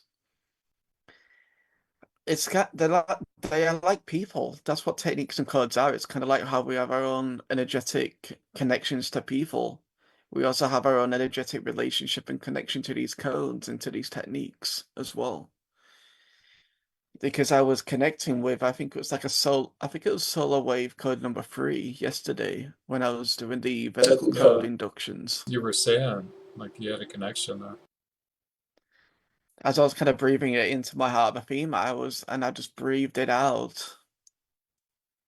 So how you normally, so you breathe it in, breathe in your heart femur,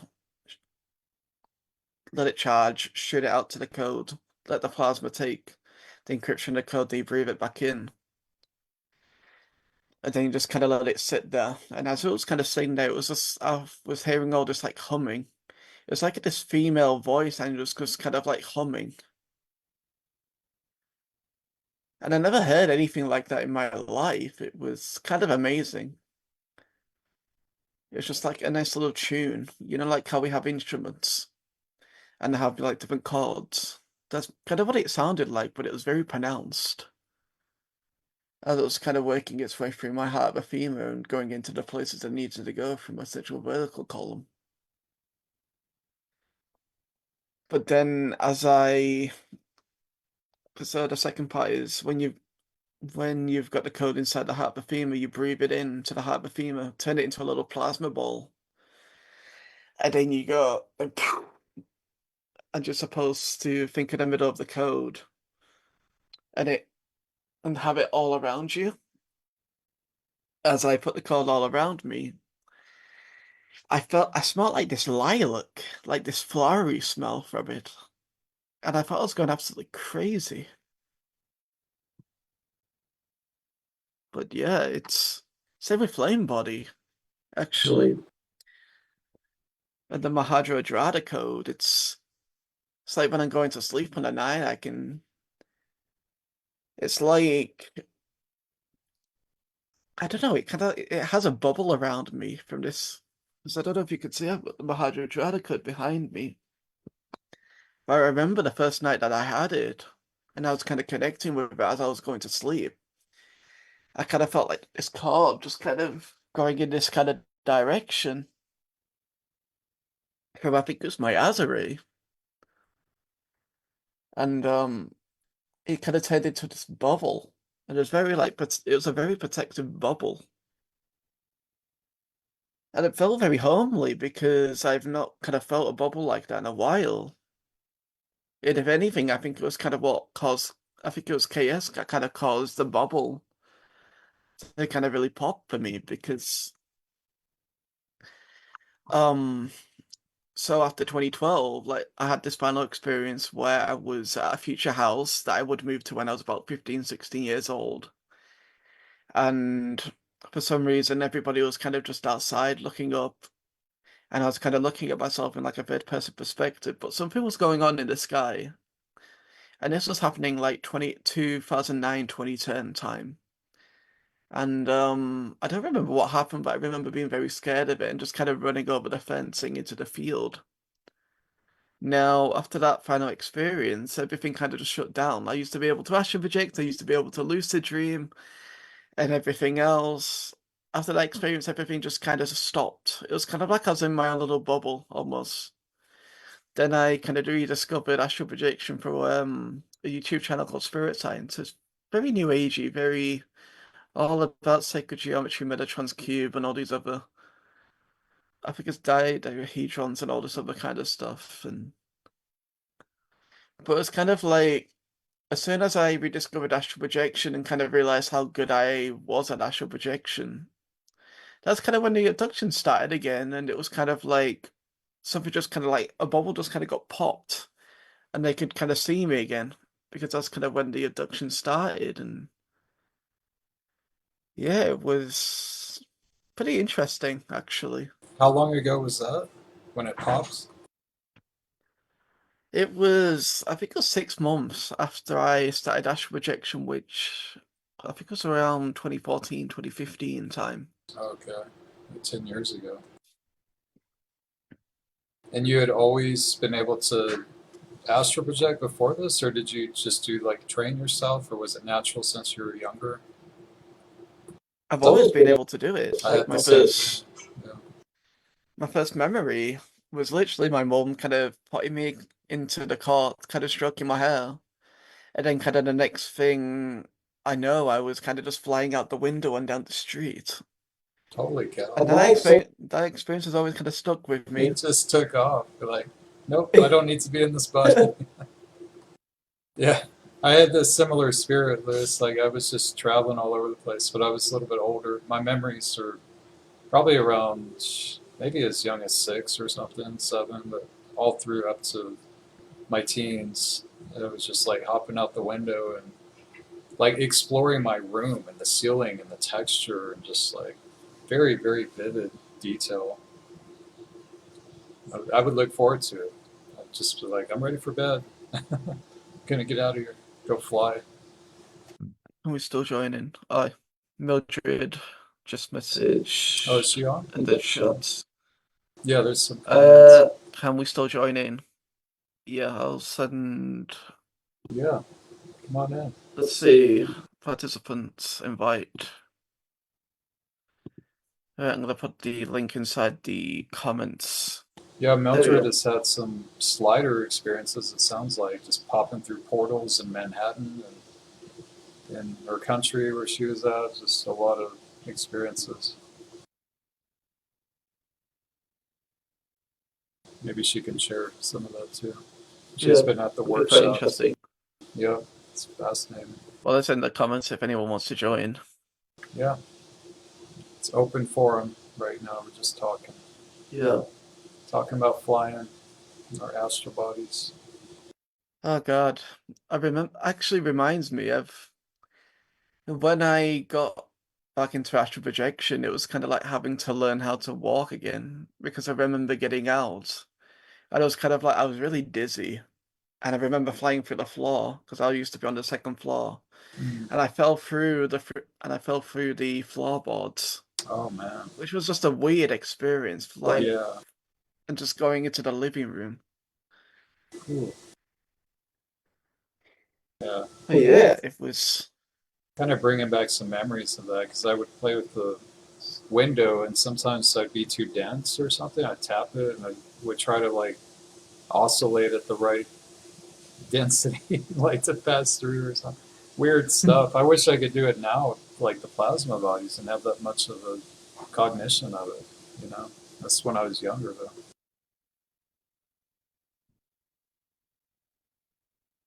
What is nice saying? You read the comment? well, I love it. I only did dash projection once. Get out of my body once ever. Personally did it just to see how it feel like after that my body also wanted to get out, but I didn't allow it. Never happened again. All of what I see is like I live in two places at once. Yeah. And I could just kind of see through my normal eyes. So she's opened a third eye by the sounds of it. Yeah, and bilocating too. That's incredible, Nye. Yeah, because I would instantly be back in my body if I was startled or something. I couldn't. I wouldn't be able to do the bilo thing. Hello, Mildred. It's Mildred. Hello. Nice Hello. listening to you guys. I've been listening. Big hug. Big hugs. How you guys doing? I'm sorry, I don't want to interrupt you, Louis. Everything sounds really nice, all the experiences, and I see the comments. People are very excited listening to you guys. And thank you. Have you astral traveled, Mildred? I'm sorry. Say again, Chris? Have you astral traveled before? Left your body, like consciously? Oh, yes. Yeah. Yeah, of course, Have you bilocated? Like had awareness of both bodies? Yeah. Wow. It's yeah. I mean, I guess it depends on how we are doing in life and the techniques and the meditations and how the energy is affecting us. I don't want to interrupt, Louis. I'm sorry. No, we want people to share. Yeah, we already Oh, shared. okay. It's your turn.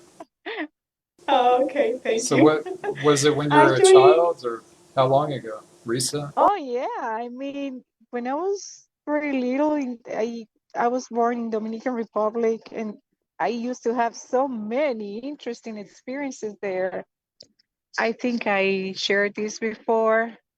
But yeah, I used to go through places and showing up in other places, which were totally strange. Like I've never seen those places here, and I didn't know how to go back. And I would just follow this little voice, like breathe, go this way, like guided. It was very interesting, and it still happens, but in dreams, it does. It still happens. So yeah, Just kind of randomly. and yeah, I, it is. Yeah, not always. But here I had, yeah, here in New York, I had a couple of occasions where I had to go to places and ask for a glass of water or sit down because everything totally transformed. Like I Right. didn't know the place, I didn't know where I was walking, I had no idea. Everything looked totally different, like from another time. And that's a gate And out there honestly, too. That's like an ARC hub gate. It's in Manhattan. Just wanted to throw that in there. yes. Yeah, you told me. Yes, yes. And it has happened probably 3 times already. Probably 3 times. And I've been living here for more than 20 years. So it's like either we are getting accelerated and more active and more, not only active, but activated. And the more techniques we do, the more strange things happen to us. I don't know if you guys feel the same way. Yeah, it I can. yeah, yeah, I needed to stop doing the techniques because I started feeling too much. It was just too Wow. much. Yeah. Activate too much, too fast or something. Yeah.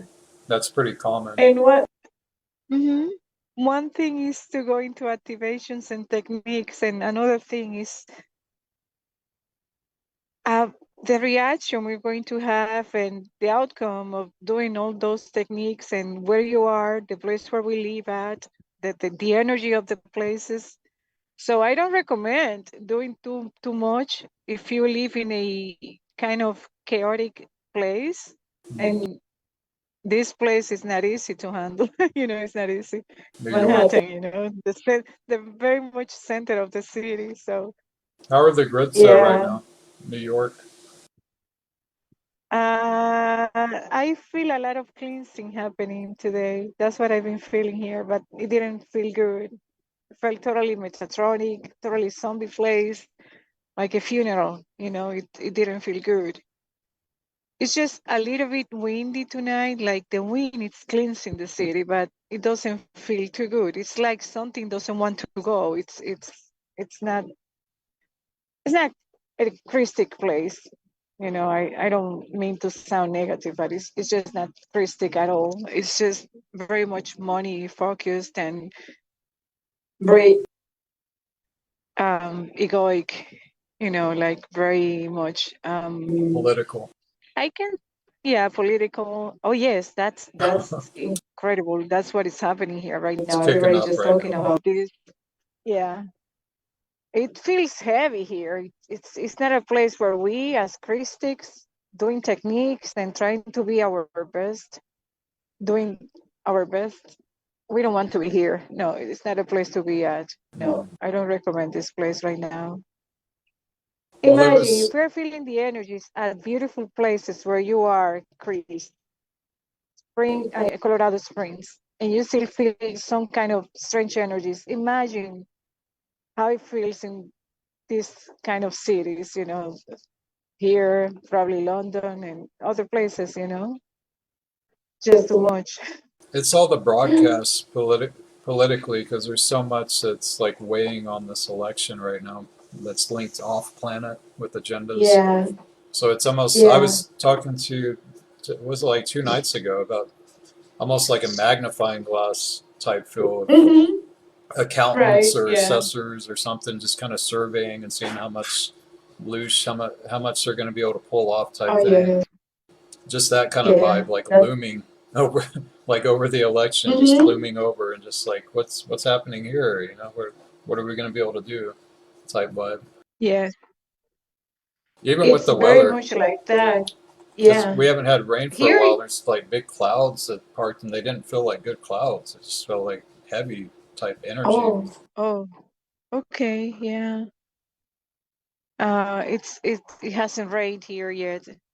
I mean, that will help because it will cleanse a little bit. But no, Yeah. here is everybody's just talking about this political stuff. It's just too heavy. Well, some people I'm have talked trying to about get like, out of here. I don't know if you remember in Sedona about the chaoser was talking about not good rain, like heavy rain, dark rain, Oh and like yeah. so maybe there's Yeah, I even remember. some reversal stuff happening, the weather and these hurricanes and everything. Right. I don't think those were normal hurricanes, but the categories. Exactly. I mean, any type of hurricane, it's like there's a range of how big they can be. So it's not like there's really, I don't know. They're really sporadic. Yeah. How fast they can grow, Yes. what they can do. Mm-hmm. Yeah, they feel very much manipulated. I don't know what people think, but to me, that they don't feel natural at all. You know, there's so much technology going on with everything that, to me, they are created. You know, that's my opinion. Yeah.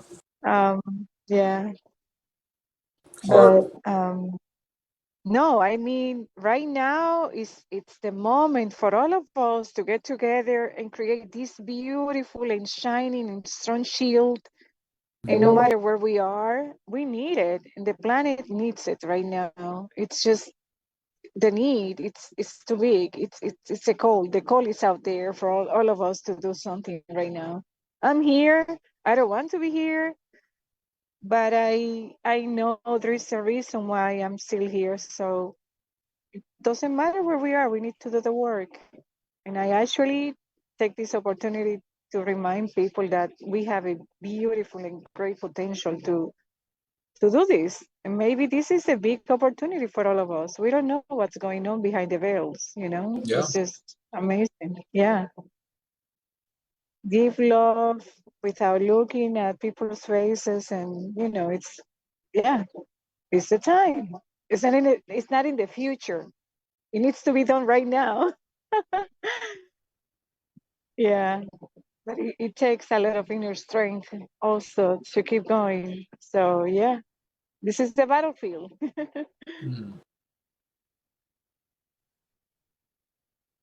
And let's see.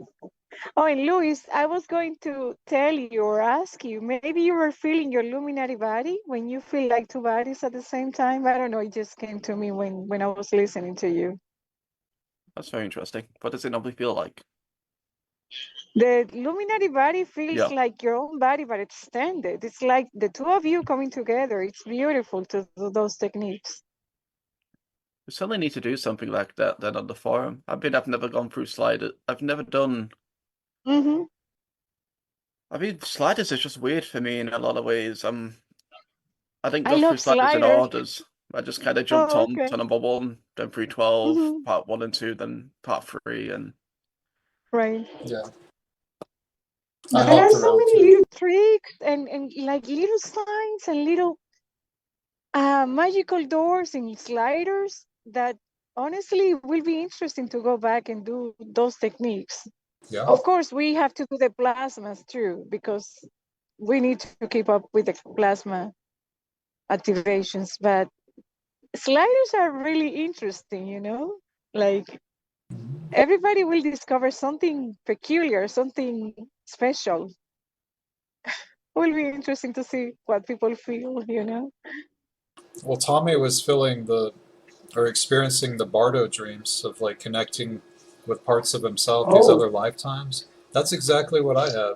Dr. Paul talked about that also. Dr. Paul Terrell sharing the same thing, like where he connected with the lifetime where it wasn't good. He was like a drug addict or something, and he was trying to hold a frequency, hold a space or something, but he didn't make it. And you start to experience these other parts of yourself. So from what I've been hearing, that's been a common theme with it. And it's exactly how it's Wow. explained to bring everything back into the heroic probability and the bud self. So it's Right. like you're kind of checking in on more of your template, what kind of shape you're in. Yeah. But she's also And said if you're then, doing bioregenesis, it's implied that you've got at least 3 other bioregenesis timelines to work with, other Krystic wow. incarnations to work with. I've yet to see them, I think. It seems like it shows you Right. the worst first to work with and to try to help, and then maybe you gradually build up to connecting with those. Just my I experience. wonder, yeah, then my question will be to you and Tommy, how you guys feel after going through this process, because it really stops you and you have to sit down and think and write what you're experiencing, you know? There's quantum that comes back. My experience, every time there's a bardo or something, you get the quantum here. Mhm. It comes to you right here. I mean, literally, I've Wow. woken up the next morning after having one of these dreams and needing to breathe up the excess quantum from my shield. Like it's just sitting there and just, Yeah, and you're processing, integrating all that quantum. That's yourself. of course. Yeah. So you feel like you're growing up and you're growing more mature and you're growing bigger, right? Taller, getting taller, right? Well, it's also like what Lewis was sharing earlier. You can have these experiences in Phantom Earth where you're working with your shadow body quantum, which is like 2/3 of our density 1 quantum that we have to Wow. reclaim. And it can almost be like tug of war sometimes. So you get, like, I've got this Oh one yeah. guy that's like in prison, and he got framed, and all these horrible things happen. It's like I'm watching a movie, like this timeline of events, and it's reoccurring. And you try to connect with the Krystic parts and elements in that lifetime, but it can really be a struggle. Like what Lewis, do you want to share that with Mildred? What you're explaining earlier, the Phantom Earth stuff, it's heavy. Yeah. You want me to share about what? I'm I was sorry. asking I Lewis. kind of. I was asking Lewis if he Oh, wanted to Louis. share with you. Okay. Yes, please, Louis. Please. Yeah, We want so to hear you. Yes. oh god, Oh my God. That's too. If it's too much to Well. go back into, he already did it earlier. We already went through it. Yeah, I'm sorry. I'm trying to I make couldn't. sense of what I said because I wasn't Yeah. even it didn't feel like I was there. No, you were gone. You were actually gone. It was Like your higher just self was speaking for you. I was listening to you, but I You heard only it got a already. little part. Yeah.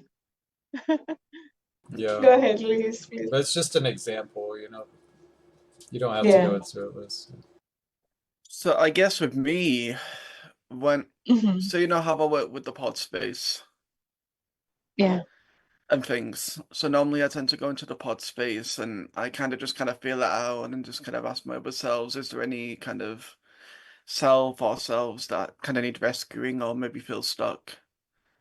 And Right. normally some kind of either energy signature comes through when I I zone in on it, and sometimes it'll either coming as like a download, as like a vision, and I'll kind of just be watching things kind of go down. It's I guess my one of my more recent experiences was just, and I think I might have told you this, I can't remember, but I was just kind of inside, just kind of visualizing a forest, and pretty much I had this wolf that had its paw stuck in the bear trap.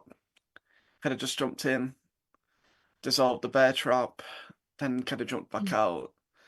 When that kind of happened, what like I guess more signals kept just kind of get popping up, and I kept zoning in on these signals, and I was going into various kind of different places, not bad places, just. Yeah. But as I was exploring more of these places, what I was kind of going into different times in Phantom, because if it's like the most recent timeline in Phantom, like if it's very recent, the place is pretty much dialect, it's very dead. There isn't much energy there, for example. Like there's no colour there, it's all just like black and white. It's like you're watching an old film on a TV screen, it's pretty much just black and white. But if you go a bit further Yeah. back, the energy does get a bit better. It's like if you're going to, I don't know, I can't really give you time or year, but it goes more into like a saturated, more like I'd probably say, like, so I remember in art when I used to, like, there's this type of art where you just kind of get like a bucket of paint and you just kind of throw it and it kind of goes down. But then as it kind of goes down, it gets a lot more saturated. It goes in its own little. That's kind of what I mean when it goes really saturated. It goes really, really saturated. Yeah. That's, but there's also times in Phantom Earth where it, it's pretty much just like Earth.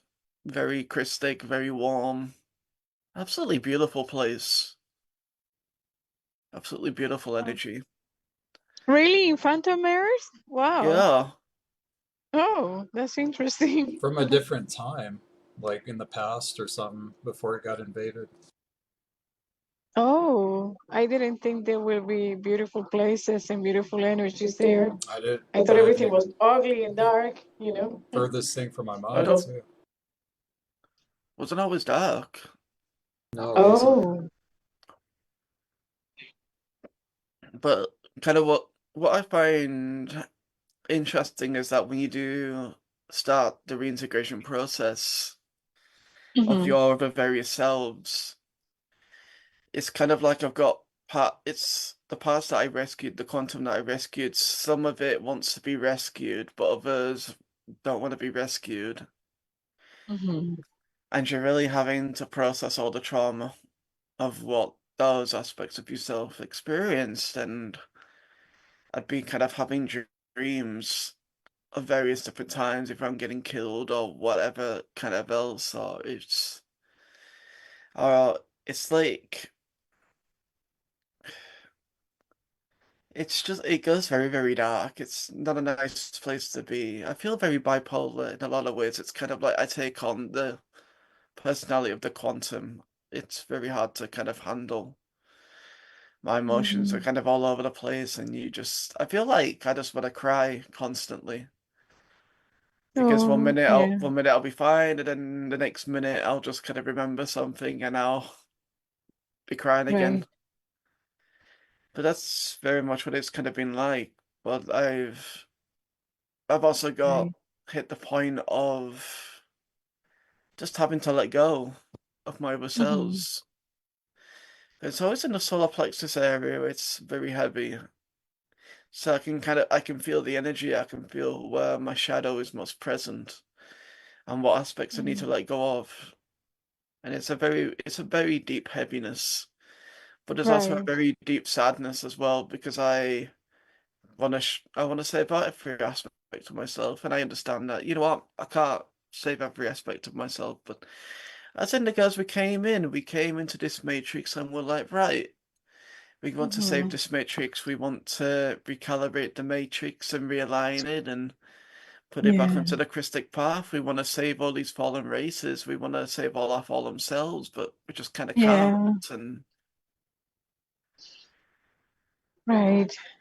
so eventually, you have to make the choice, and the really choice Mm-hmm. is: do I want to be taken down this Metatronic path?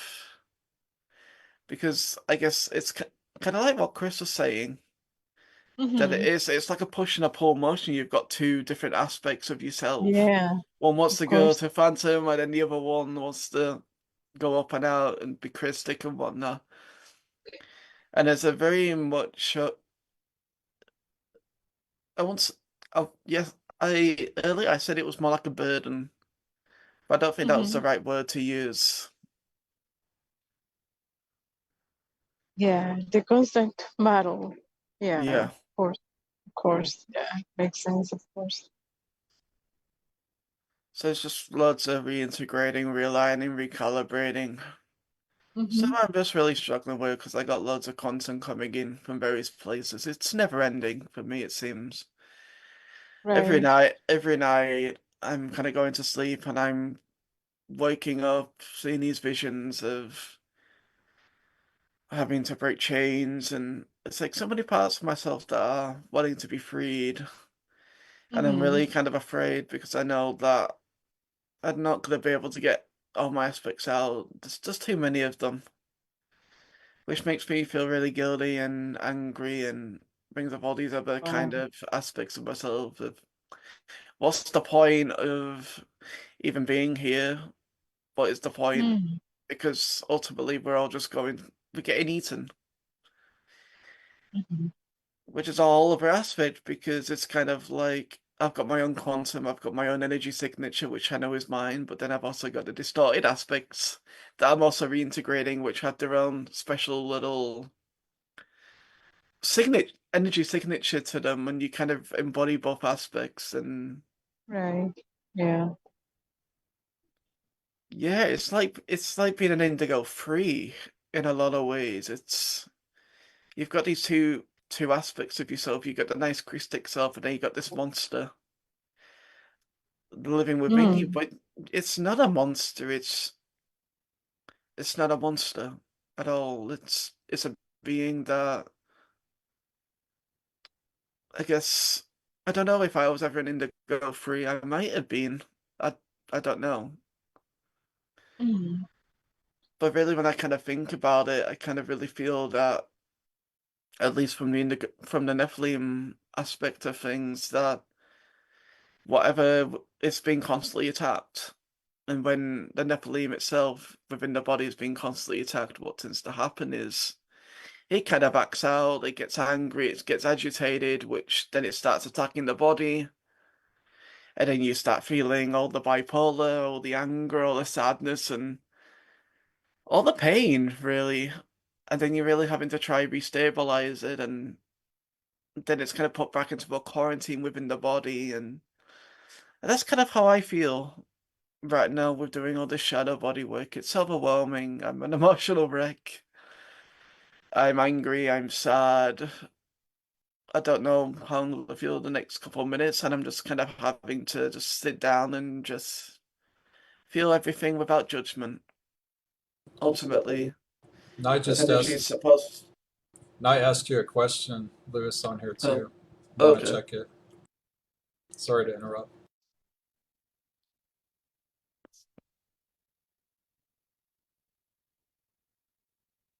Do you see it?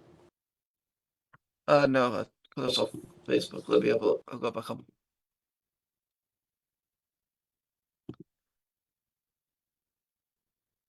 But yeah, it's just an absolute mess.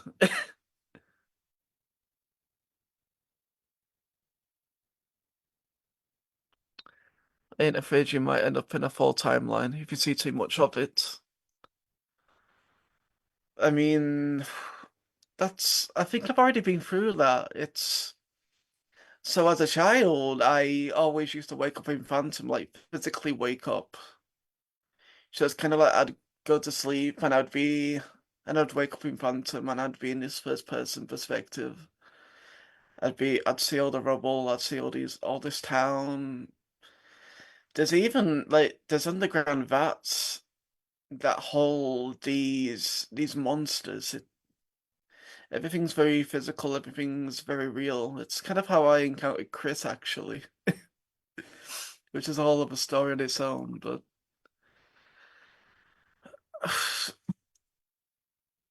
you have to be strong in those places. You have to be strong. And I always used to kind of sing the Song of Lyra, and when I do wake up in these places, I still do. Because the Song of Lyra to me has such an amazing meaning to it. It's like you're calling upon your 12D selves and you're calling all your upper selves, or your Christic selves into one space, time, location, and they're all with you. So you're never gonna be alone. Because that's kind of the biggest fear, like you said, is that if I see too much of Phantom, then I'm gonna be stuck in Phantom. Yeah, that was the biggest fear that I had for a long time. But they're a part of you. We've got big aspects of ourselves stuck in Phantom. I've got a lot of myself stuck there. A lot of myself has gone to Space Force Return as well. But I know that I'm safe. And I know that I've got enough power to get out. ultimately. But yeah, we can't be afraid. If not, I am afraid. I'm an absolute nervous wreck. I don't really know what I'm getting myself into. You really have to have that warrior spirit about you. And I guess I'm just kind of ready for anything. But it'll come and it'll go. It's kind of like it's the experiences that I'm experiencing now have happened multiple times in my life. And it's just small periods of time where you're so it's I don't know, I feel like a taxi service. It's the best way I can kind of describe it. I'm going in, calling on myself, I want to be saved. I save them. I get out, then I go back in. It's such a weird experience because you don't get much sleep. It's very much like I'll go to sleep for 5, 10 minutes. I'll go into Phantom. I will I will break the chains and kind of see myself. Because sometimes with my experiences with Phantom is it sometimes it comes as a vision, sometimes it comes kind of like what Chris was talking about in terms of the 12 other selves and kind of creating a heroic timeline where you have to die in Phantom, and once you die in Phantom, then the content gets released. And whatever quantum is able to be released, you're able to kind of barter it out and bring it in. But the quantum itself, even if it is usable quantum, it's still very much damaged. Very much damaged. And it's a whole process of healing. It's kind of like when I did some soul retrieval with Katie the first time. I really had to literally call in the Guardians, and the Guardians took a big portion of myself for healing before I got it back. But a big portion of myself also kind of just space us return.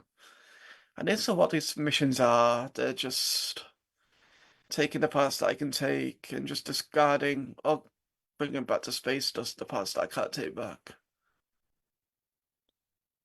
It's probably But no, I'm not scared. You can't be scared in this work. No, you I can't. do. It's the ability to be able to do it. Nye's also sharing that it feels real. One time I asked the guy in this reality, "Are you fallen?" who was showing me this house. He nodded his head yes, and I acted like, okay, bye, and I got out. Because I know if I see it, it will record in my consciousness. I'm afraid my consciousness will lead me to reincarnate there after I died, so I will be very careful. I normally try to shift into vision when I doubt my vision is phantom. So I think she's saying like you can get stuck in these places or reincarnate if you're not careful. But fearlessness is a big part of it too. I guess that's also true. It's kind of like, I guess in a lot of aspects, it's kind of like 66% of ourselves or 2/3 of our quantum is in phantoms. So I guess when you kind of look at the percentages and when you want to try Bardo out, you're gonna have some kind of bit, you're gonna have like a big magnet, literally kind of just pulling you in. That's what she was just talking about. The finale, Yesha brought that up. She said those people don't have to worry about that. If you don't have DNA activations, this is what I kept pausing and rewinding. She said you don't have to like stress yourself out about needing to ascend in this body because there's a safe passage now through the Aurora platforms and the transposition passage hosting them. And she specifically brought that up about Phantom Earth. She's like, this is for people that may get trapped after they die in Phantom Earth and through the vacuum, the dark rift and stuff. So there's a lot of safety that's being provided right now too, amidst all of it. But that's the thing, though. It's like if you do want to, like if you physically want to go through gates, you do need to heal the shadow body. And I guess the only real remedy we ever got for healing the shadow body is through flame body. But the thing is, with flame body, you are actively interacting with the shadow dancers that are your shadow Wow. body and all this other kind of Yeah. stuff. You're having to really be like, you're having to jump into the nitty-gritty aspects of it. You are going to be jumping into the dirt, and you have to be like, right, fuck it. They toss you right Kind in of there. thing. Yeah, literally. The works need to be done, right? Works. I mean, we need to work. Doesn't matter I what we thought do, we need to work. it was just the normal thing to do. Like, okay, here's the Azurite Press website. There's Flame Body. Just do these techniques, and we're done. I had no idea what I was getting into. Like, Shadow Dancer. I will look at you now. It's like, what? Yeah, This is right? getting really deep. And the worst thing is, it can probably hear you right now, just mocking it. Wow, imagine that, huh? But I do recommend Flame Body, though. It's Yeah. maybe not right now. I don't know if people feel safe with it, but it's certainly given me a lot of protection, at least in the Amaret buffer. That's really helped me. I still feel it right now when I ever feel like if I ever feel like I'm getting some kind of energetic attacks, I will You know literally what I feel. think, Luis, right now I think that more than the plain body, you're also integrating plasma bodies. And we think it's one thing, but at the end, like in another perspective, it's much more happening. So much more, Oh yeah. including plasmas, including who knows what other gifts are being given to us right now with all these activations, you know? Well, if you feel safe with it, like Lewis just said, Nai's asking the question, so you mean I can freely explore from now on? I think the emphasis is on how safe you feel doing any exploring. You know, if you feel like you're safe enough to go to these places, or if you don't, if you, you know, if you have fear about it and feel like it's not the right time, you should probably listen to that. You know, just it's not the right time. Oh You, yeah. you don't have you Yeah. don't have to. Yeah, It's no, your we're not choice. It's endorsing. good. We're not telling No. people to go to Phantom Earth, please. Like, don't take it that way, please. Yeah, yeah, of course. Yeah. Doesn't mean that you won't wake up there, but I mean, if you do, then you know what to do. Just Right. don't be scared of it. It's like we're in the Yeah. best possible time Just of our say lives right now. yeah, just say something, Luis, because what if people don't know what to do? I know you've been talking, but can you just say probably two things with to people that probably do not know what to do? Do not Song be of Life. scared. I If they mean, wake, they're yeah, just if they, they're just like any other dreams, just much more vivid. yeah, And you say really messed up stuff sometimes, and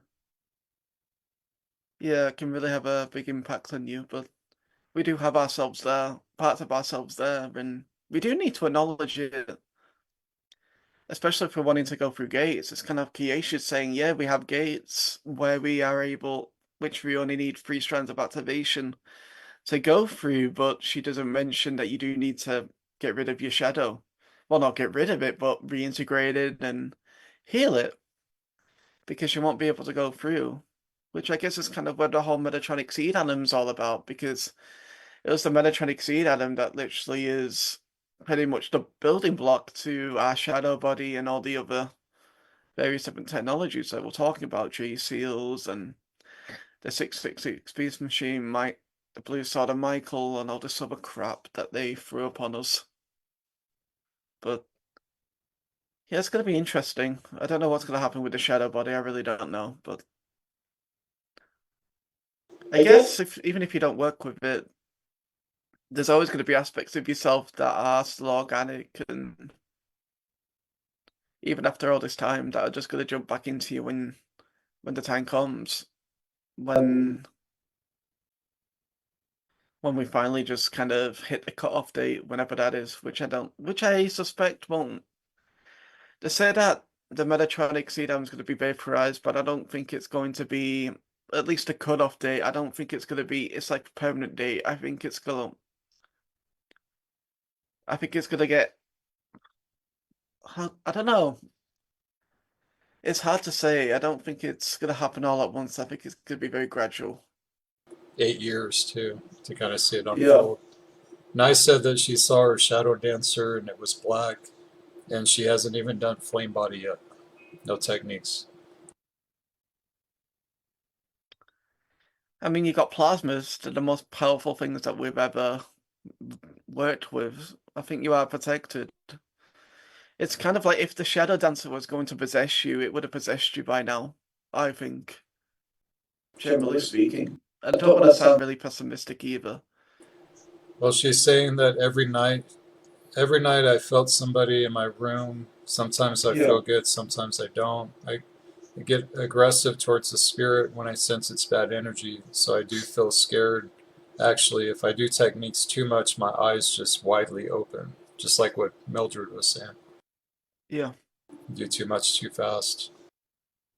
But it's like a balance to find where is that protection point, like where you're doing the work still and acknowledging how you got yourself in this mess, where your vulnerabilities are, what let these things in.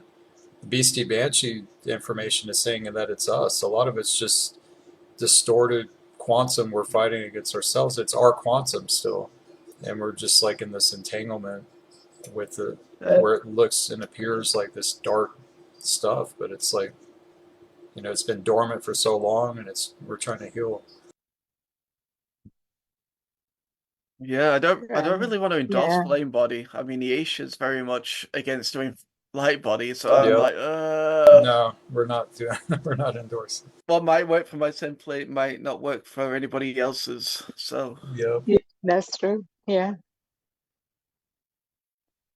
but if people are seeing issues like that, I guess all you can really do is just kind of trust your own line. Ask yourself, is this something you want to do? Even, I don't know, even do maybe first technique, which is the Akasha Quick Seal, see how you feel. Mm-hmm. It's been a lot of people comfortable with that one lately too. Mix it with plasma. Yeah, that was nice. Yeah.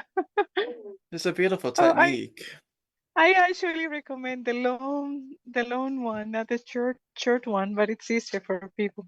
But the long one will give more details. It's more beautiful, really beautiful. Than The well, long that was my Amaria the long buffer. version. The long version of the Amaria buffer, or I didn't know the quick I seal. mean, Yeah. we've got 3 versions of Maharic Shield. So you got the Maharic The Shield, which Maharic is where you bring shield. in 12D. Well, you bring in Yeah, 12D yeah, silver. that's the Then you one. got Yeah, yeah, the Quick Seal, which uses the Akasha Hierophant. yeah. Or it just uses a Yeah. normal 48 strand star if you've not been working with Becca codes. Mm-hmm. But then you've got the Amaria Buffer, which isn't it level 2 or level 3 flame body? Where you bring in the 13, 14, and 15 CR. Yeah, they're all good, beautiful. But I do recommend the long version of the Maharic Shield because that's more detailed. You know, like, and the person doing it will be like taking. I mean, will be more careful, taking all the details in and visualizing and going through all the steps. I mean, that's what I did, and it did work really nice for me back then, years ago. I guess just experiment. That's all you can do. Just see what you feel Yeah, comfortable with. yeah, it Be a totally depends scientist. on the person. Yeah, and the more you do it, the more creative you become. It was really beautiful doing that for me.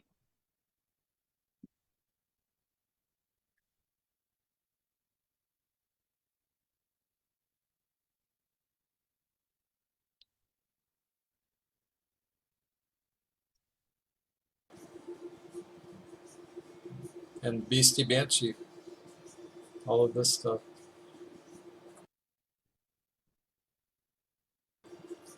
It feels like that's the last thing we need to get past is this big Van Allen belt around our planet and all this mess. It's where the coronasphere is supposed to be, and our plasma body would activate with the coronasphere. Like we would just have be like the picture up here with the flame, like a bluish and white flame around us.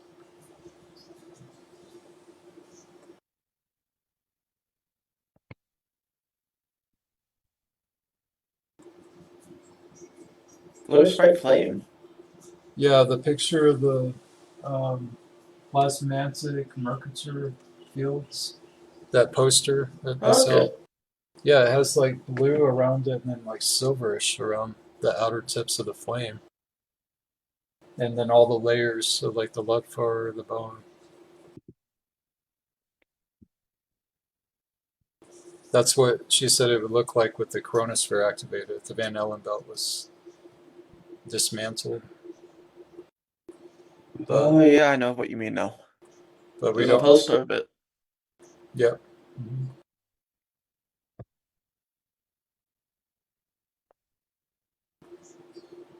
Yeah. Did you guys catch much of it earlier when I was playing Aruba? I had the charts up, the Beastie Banshee and Go Brain. No, I wasn't really watching. I was quite busy. I was trying to pause it on different parts where it shows the distortion around the body, the past and the future distortion, and like all these different locations that got rearranged, kind of. It's basically like these 5 spheres around the body, and she said that's what the part of the plasma body, different level of it looks like. It's like these 5 spheres. You have the one in the middle, and then you have one in front of you and one behind you, and then one on the top and one on the bottom. And so they've twisted those around to where they're like kind of opposite of each other in all these weird directions. So I have this code up that shows the correct positions of them and the seals, Calypso seals, and all these things. And then her just like demonstrating where the distortions happen. So it's kind of like referring to why we are going back in time rather than kind of forward. Yeah, Because we were kind of exactly. talking about that in terms of what was happening in Atlantis and the hibernation zones. But I guess with that explanation, it gives it an even more. I guess it gives it more of a structure of how it happens rather than just kind of assuming. Mad scientists in Atlantis are randomly just popping in. All of it's a time lock. The Van Allen belt's this big, huge magnetosphere belt that's like harnessed around the planet. Is literally a time lock, and it's like on the skin level of the Calypsis or something. I'm still researching it. Mateo is pretty advanced with this subject, but Yeah. it's really good to review it because that. I mean, even if you are starting to clear Beastie Banshee somewhat in your own field, you've got this. You're on a planet with a harness on it. So it's like it kind of repels you back down as soon as you make any headway. And that's what it feels like. It's like you gain a foot, you gain a little bit, and it just keeps pushing back. Yeah. And that's the reason why, it's like transmigration, translocation. You just keep trying to go there and come back as much as you can to establish a better passage. Yeah. That's what it looks like. The Aurora platforms and all of this is going to help us to be able to do that. 2033. It's going to be interesting.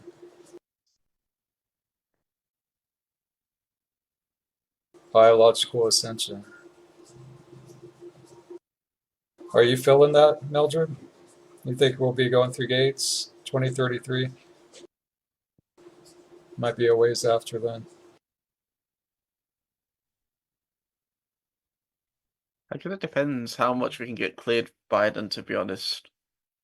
Yeah. Because 2033 is not a long time away, and unless we're given some real, I guess, some heavy duty technology, I don't think most humans, at least, will be suitable to be going through gates. Yeah. People just have to barter out or be hosted into a platform or something. But I mean, I don't know. I really don't know. The more I'm learning about the theme-born thing, like these themes that birthed literally like from 6,000 something in the future, she said those are the ones that are going to have the abilities more of a potential to do this, obviously, because they're more already grounded from that place. That's where they birthed from, so they were just there. And they just came back on this mission, and now they're just like, all right, guys, peace out. We're going back home. But there's also like, what route are you going to do? Are you going to, and what capability do you have to do? What capacity? That's all kind of yet to be determined. How many are going to be able to do that? And even in the Crystal River Dance workshop, she was talking about the Navajo Aquafereion tribes, the original ones that were seated. Yeah. Those people on that trip, she said, had those codes, had the capability to be able to make that passage to Arunapet and Aruniwa, these cave cities.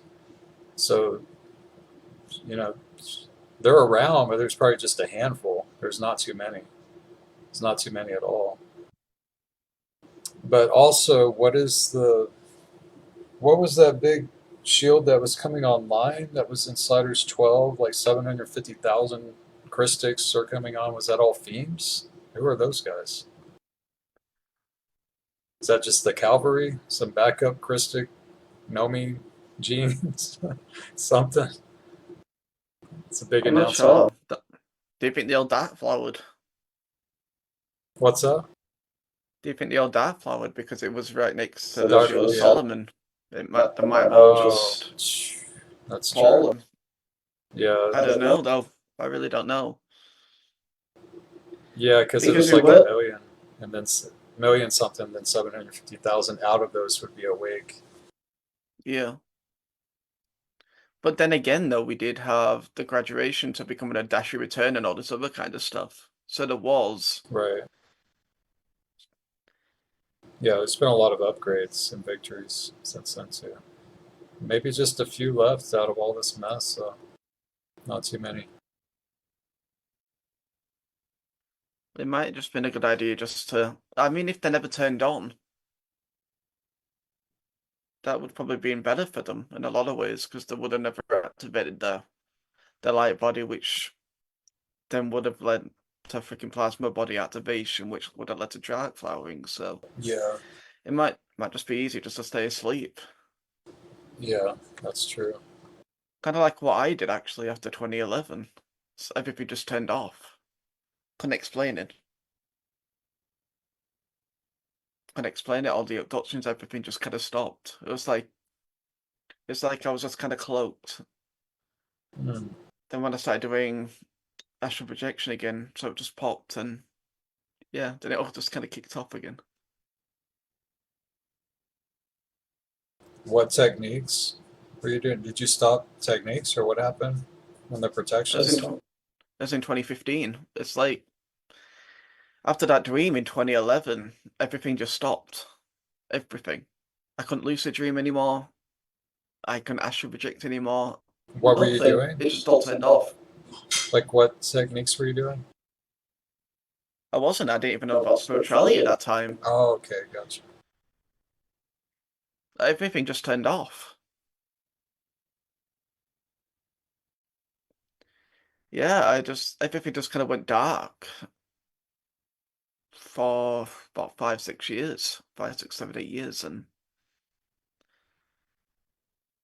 as soon as I start doing some light body activation with astral projection, everything just turns back on, and yeah. Right. Could have been protecting yourself, maybe. Yeah. That's kind of what popped into my mind when we were kind of talking about other souls that were supposed to be turning on. Looks like Nice got a few questions here. Can we take our kids with us? What kids, what are they carrying? There's a lot of sovereignty, I think, when it comes to that, and how open, receptive they are to. She's always said that there's more potential that you're healing your family if you're doing this. But from what I've seen through the consultations and talking with newcomers and getting to know people, is that sometimes it can be the exact opposite. Like sometimes families can get torn apart from this because they don't resonate with the frequency that's being brought in. So it's very particular towards what your children are carrying, what lines, what they're here to do, what they're not to do. Just a lot of free will in that's involved with that. Obviously, if they're doing techniques with you, yeah, that would make sense. That you guys are all good on it. I mean, you're able. She even recommends if just kind of ask your kids, just ask them on a higher level Yes. if they'd like to accept. Yeah, send a spark over to their shield, see if they're receptive to it. Done that before. This other question: how do we know if we come from there? I think you're asking about like the themes born from the future. That's what we were discussing earlier. It would seem to me that there would be more of a heaviness of the histories that's happened here versus themes that just kind of burst in to do kind of more surgical. I mean, they weren't really born though; they were trapped. I was that. To be honest, it's. I don't think they're here willingly in a lot of cases. I think they are, but it's like the circumstances in which they're here is not ideal at all. They're pretty much forced down here, so they're trying to just making the best of it. You're talking about the themes, Louis? Yeah. Yeah. Okay. I see. Okay. So they didn't come here purposely to help, to assist with the gates? I think a lot of them came here to help, but then something happened and they got trapped here. I forgot where she talks about this. Yeah, that's something happened and they got trapped. So they're kind of making the best of a bad situation, pretty much. Huh. Wow. Well, they're definitely kind of closer to home, is what I've put together. Is that if they did come from there, whether they wanted to or not, or what their outlook was. She said that before too. Like the themes would have more potential to be able to go through these gates and to be able to do biological ascension. So I don't know how you would be able to tell that. It's such a personable experience to have. Like, I don't know what indicators there would be other than maybe the heaviness of the history that's happened here and how long the themes have been here versus people stuck in the time loops here that have been here longer. Yeah. That's a good observation, Chris. Yeah. We have a lot of indigos here. It's like, that's probably the main group that is here are indigos. They've been coming here since the 60s, 70s, so that'll be the main group. Yeah. But does that mean themes, like if an indigo is incarnated here, does that mean that they have a higher aspect to them also that would also be theme? Or would a theme be I don't know. That's kind of what I'm thinking. Are all themes indigos? Are all indigos themes? Or how does that work? Yeah.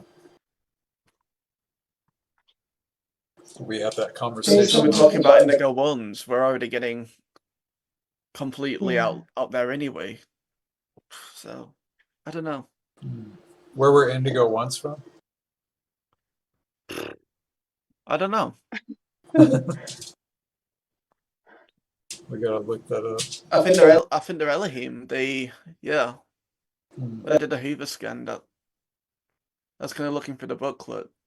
The Grail line. They were like Machi Grail, maybe Sirius Speed. Some of them. Right. So indigo ones are Elohim. Then you've got indigo twos, which are Seraphai Seraphim. Then I think indigo threes are indigo twos are Raharama, and then indigo threes are Seraphai Seraphim. I think it's in the transfer manual somewhere actually. Yeah. With the Hoover scan. Where is Mateo? Mateo, come. He's not joining today. He got busy with some things. No. I know, it just reminded me of him. Yeah. I know. It's missing him on the Beastie Banshee information too. Calypsis. So maybe later on she will give me more information about the themes, because it's like everybody's on the air looking for information, not knowing so much about this. She's given it in some of the excerpts I put together about the Fatali origins and tactics. I think she went into some of it. deity plane levels. Mm-hmm. Yeah. Fairly though, they're fallen Aquari. But I don't think Aquari are themes. Mm-hmm. I could be wrong though. Was it Sliders 12 when the theme information first came out? I think we activated our plasma bodies, Lotus body. It was Sliders 11. She mentioned the Fairly, but it was Sliders 12, part 1 and 2, where we get the bulk of it.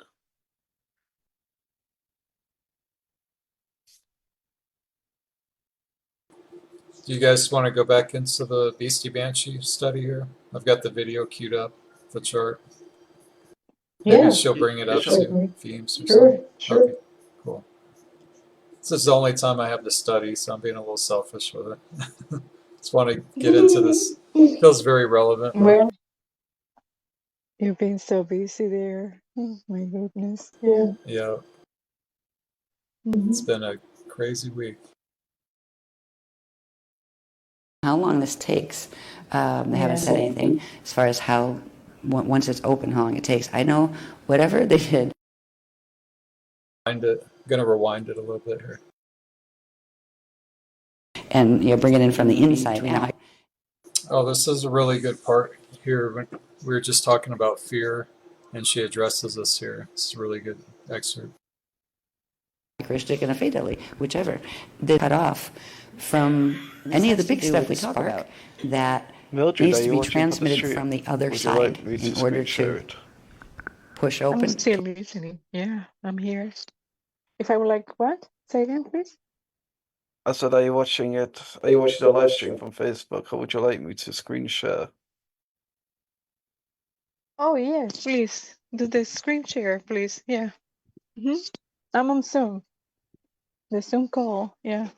Okie dokie. All right, just got to check the volume. Make sure it doesn't start reverbing. Okay.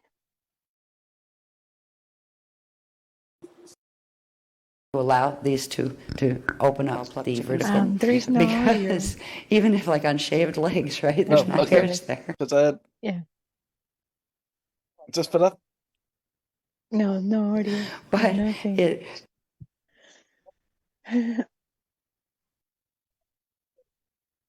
Yeah, nothing. I'll let you know. But yeah. Lewis, do you know how to share sound on there? It's like the options, I think, on the top right. Share screen. Yeah, 1 second. Okay. Share screen.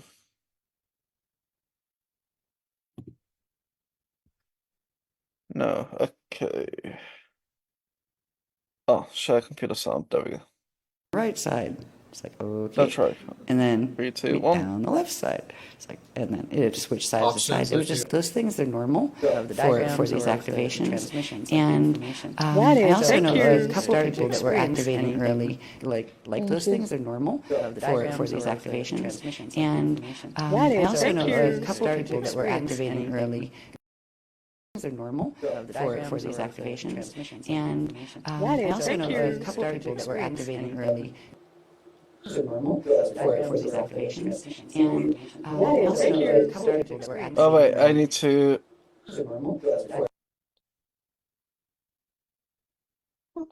That was fun.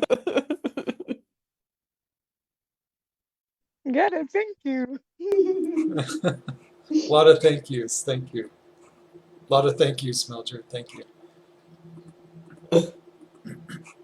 That's my favorite word. Thank you. Always. Thank you. Yeah. So how do we fix this? How do we stop the? You had your mic muted? So how do we fix this? How do we stop the? There it goes. Oh wow. There we Okay, go. so Chris. So Chris needs to mute himself, I think, and then I stay unmuted. I don't know. I'm gonna mute here. This is gonna be another giveaway. 3, 2, 1. To because they have connections Three, with, two, with one. certain contracts with the guardians. Is when these activations actually fully came in. Okay, that does not work. We're having too much fun here, guys. Let's keep trying.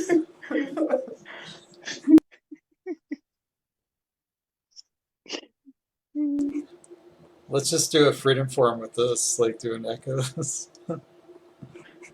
It's fun. Everybody was muted too. I have no idea. Yeah. Actually, wait. I've got 3 Zoom audios. So let me mute all these. We'll try it again. I think it's on my end, actually. Let me see. All right, try it again, Lewis. That does have one of those contracts that is completely like not. Mildred, are you able to watch it on Facebook on the stream? I don't know if we can get around this right now. So which Chris are we answering? The stream or the one here or? You guys there? 1 second. Okay. Uh, Mildred says she's on Facebook, and she can watch I it. am on Facebook. Yeah, So how do I do this now? that might be the best way for now. I don't know. He keeps doing it. Oh my god. He keeps going. Oh, gee. We can't escape. I sound so weird. Oh my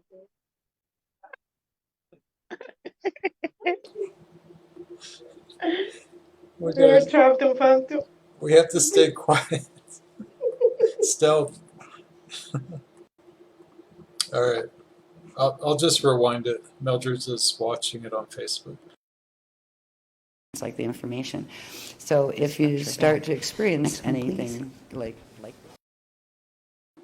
All right. So this is the chart that I was pausing it on earlier just to kind of get a feel. This just gives a really good feel, like having it side by side to see where the locations are actually at and how they got kind of messed up here.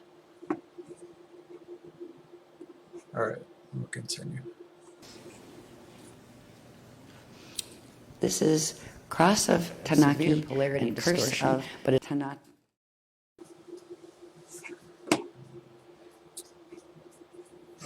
Let's see. Yeah.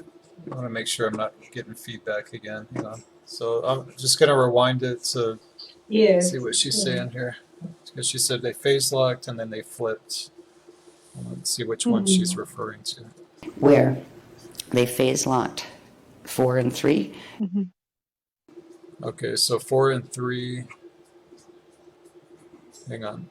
Let me get the screen up so I can see it better. Where is 4? Okay, 4 and 3 are at the top. So those are the ones it looks like in the organic structure. Do you see 4 is in the dream mind, and that's the forward one. There's another chart that shows like how this corresponds to time, like the past and future. So they basically moved 4 up to the heart chakra area, and 3 was supposed to be at the root chakra, and it got moved up to the heart chakra as well. And it's like kind of facing the back. It's the back cone of the heart chakra. Is that the heart chakra, the green? Yeah. Looks like in between the heart chakra and throat. Carinatus. It says carinatus. I see a blue one above there. No, that's not the chakra. Okay. But she points out later that that's the blockage.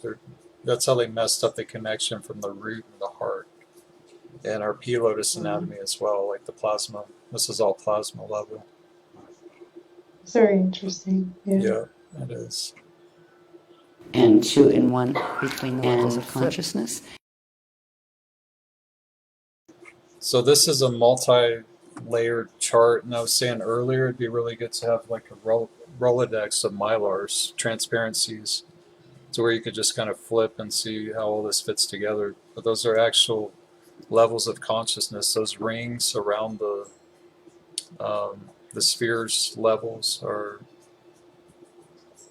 like levels of consciousness. On the chart on the left, you can kind of see it. It says schema, dreama, Asweja, But there's another chart that shows like where the unconscious band is and the subconscious, and I think it's around that area where the Beastie Banshee area is. Probably need to pull up this other one too. Hang on. This is really interesting. It gives a lot of perspective to know where the locations are in your physical body. You know, you kind of sense it, like sense, feel. Here it is. And this is where whenever I see the purple ring, I think that's the Van Allen belts or magnetosphere. That's the false feminine banshee. So it's just on that outside ring of the solar plexus, but around the body. And also the cathedral code, cathedral chart kind of fits into all this as well. That's the integral bridge. I'm just putting all this together. Just now kind of learning all this. I think these are actual cathedrals. Do you know, have you studied this, Liz, that much? It's where we need Matteo. Yeah. Nope, I'm brand new to this. Okay, cool. We're all learning it Oh, together. you are? Oh, okay. Yeah. So I'm glad you guys have this material because it's honestly really interesting. it is It requires a dense. lot of time. Yeah. Yes. It's just so many layers to it. So this is the integral bridge charts becoming like the codes here. And that's what Matteo is saying, that's the key to healing, is this integral bridge, piecing all this together. So all this kind of fits together. You see all these different levels to this: thermoplasm, ectoplasm, endoplasm, hydroplasm. The Austrasia top. And all that, if I'm not mistaken, that's all in the solar plexus. Really? Wow. This is a code to help with opening the integral bridge. There's different stages of it. I remember doing these, but it's been a long time. So this is basically the cathedral code right here. You can see the cathedral locations.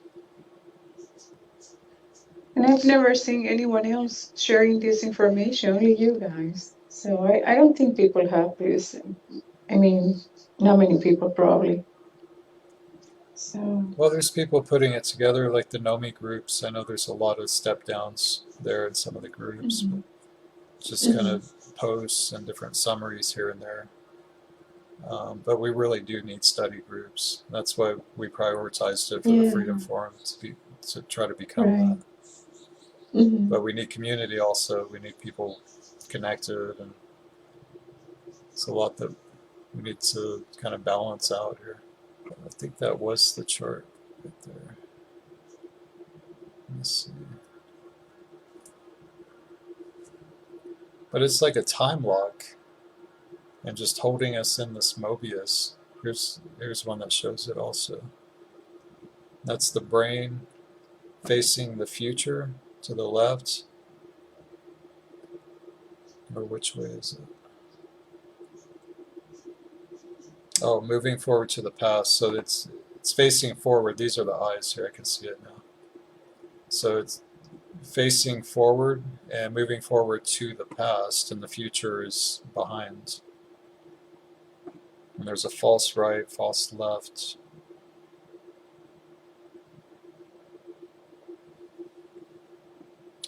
And this is where it's showing the conscious, unconscious bands.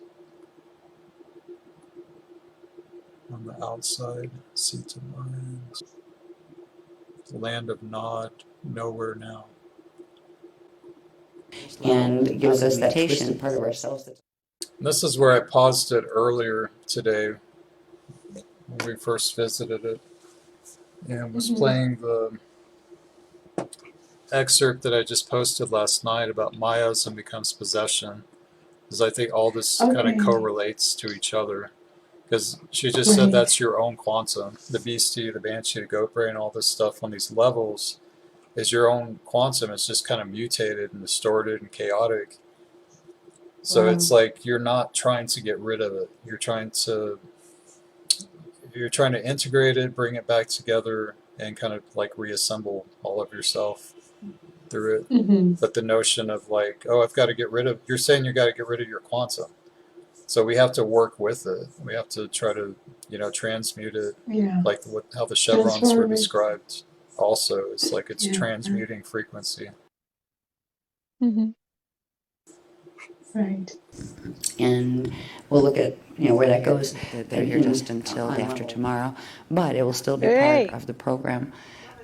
Let me see here. This one. All right, this is where she's explaining what they did to it, like the rotation. Make sure I got my mics on. Yep.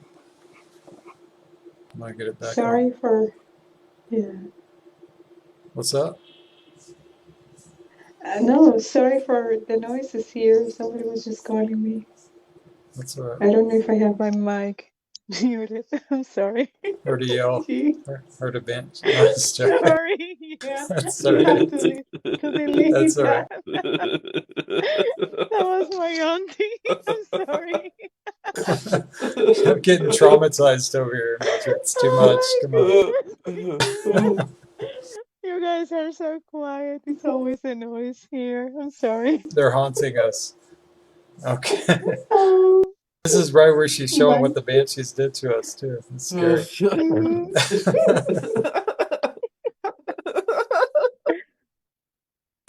No, sorry, Oh you my guys, God. please. Sorry. That's all right. Thank you and sorry, please. Yeah. No, let's continue. This is Okay. really interesting. I gotta catch my breath. Oh. She's gonna show like what happened to the banshees here. So, all right. Okay. Went on a horizontal plane of the program. Let me see here. This one, I think the next phase, because there's She said including the blues, so it's like, I mean, whenever the magnetosphere was formed, I don't know the history about that, or the Van Allen belts. Do you know much about that? Is it in Voyagers, when that, does it have to do with the firmament or something? I'm not sure. Yeah, it describes a lot. Yeah, about whenever that was there. formed, Yeah. it's like an ancient mutation, though, because that's Mm-hmm. apparently when we got this, and our brains were split in half and all this mess. So, Yeah. as long as that We thing's need been to on go the back. planet, it's as long as we've carried this mutation here. nothing on the planet that doesn't hold the field should be at this point. So again, this is the correct formation on the left, and then she's showing the distorted one on the right. Just so we can, I mean, because these are like codes, just so you can get it in your fields and kind of be able to see what's going on here. I think it helps. Okay, next one, please. So she's going to go into more of the mutation, like what they did. And then just remember on the left side, that's the correct formation. Like that's how it's supposed to be. Let me scroll it down. This is the organic seed of mind, mastery, manifestation. All this is also linked to manifestation, how we can't manifest or demanifest. We're supposed to be able to go in and out through time. So all of this is kind of hindering that, like us being able to do that. Organic Austriana sac, 5 Austrianta cells, and the Tila Kathara complex, the 5 organic cathedral calypsis seals of eternal authentic identity. That's what this chart is on the left. So it is like the cathedral locations as well, connection to the planet. Right. Okay. Yeah, Wow, this is still that's again interesting. level Yeah. 3. You have this beastie field. So level 2, level 3, that's the beastie field is in the liquids, Ledfar. And I think some of the schema also, because it's kind of like both those levels. But that's what we were talking about on past Freedom Forums also, is the importance to work on that level of the, like the blood level, liquid level in the body. And there's plasma coats that I had up earlier with the vices chart. They kind of assist with that. Actually, let me go back to that too. It's amazing how all this fits together, even with the Wheel of Freedom, this information here. Right. Yeah. Let's see. Really interesting. Yeah.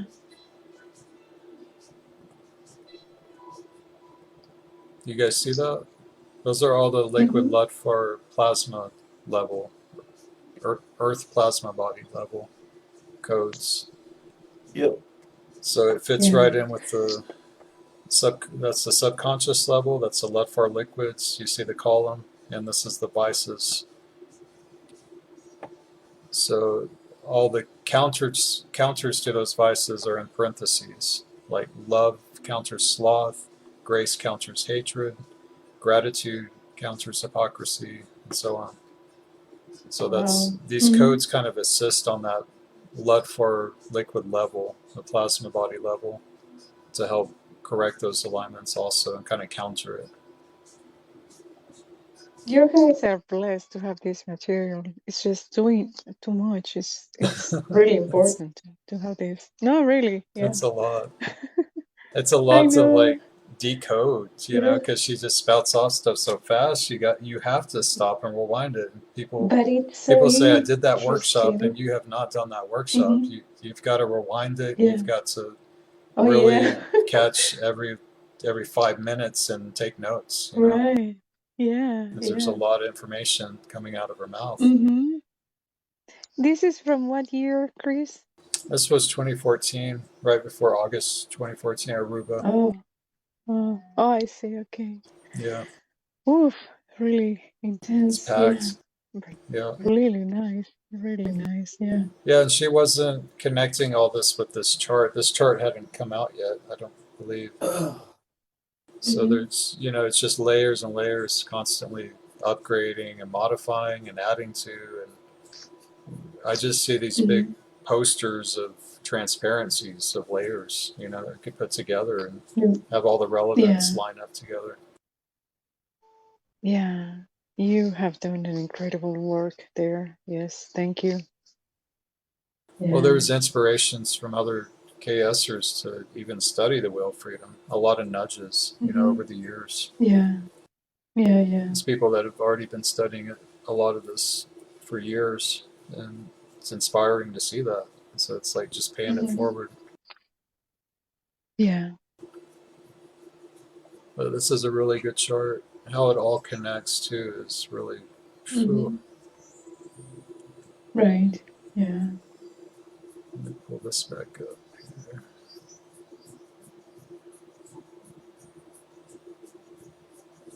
But you see how you can just hop all around the place and just go into, like, just zoom in and zoom out type thing. Yeah. Yeah. Right. Yeah. Look at that. Oh my goodness. The one on the left.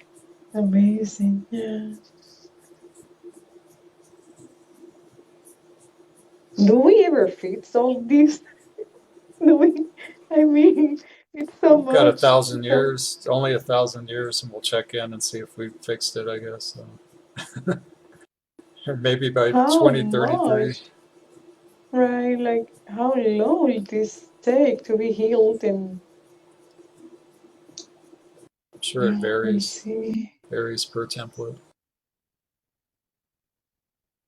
Where the beastie static field is, and that is like having.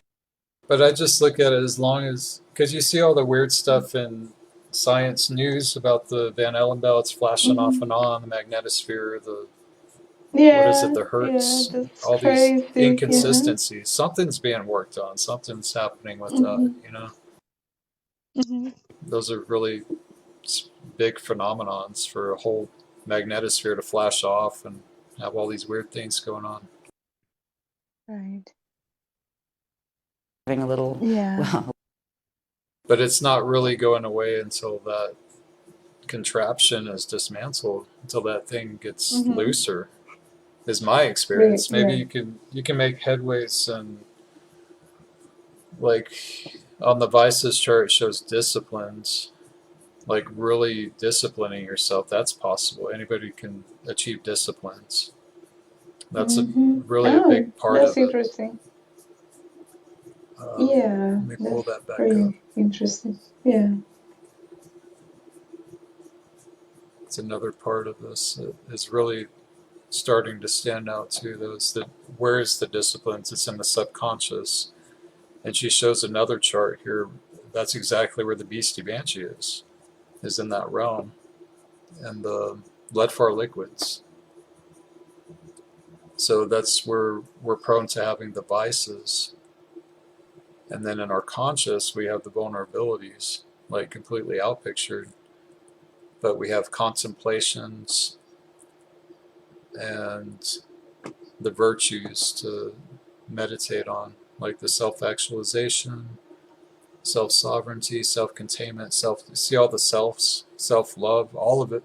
Anything that starts with self is really in the category of self-love, because you're paying Right. attention Yeah. to, your vulnerabilities, spiritual integrity, appreciation, patience, kindness, conservation. Yeah. All of those are counters to your vulnerabilities. So you can just look at where you're lacking with one and just counter it. Really handy chart. Yeah. You see, this is so important. That's what we were talking about. Remember the codes? Yeah, we can do it. Yes, of course. It's like a roadmap. It definitely helps. It's not impossible. It's not easy, but it's not impossible. Well, if you think about all the rubbish that we always tend to remember on a daily basis, if we can get this chat down Yeah. into our own memory, then we're pretty much sorted. Yeah. Yeah. Yeah. But Memory. Chris is mentioning something. Sorry. Yeah. Go ahead. No, that you just mentioned something very interesting about the codes and the qualities and the virtues. So yeah, that's the key of all these, I see it now. I mean, I was already getting a little bit worried seeing so many distortions going on. It's like overwhelming, It's like, what? But yeah, those virtue codes. Yeah.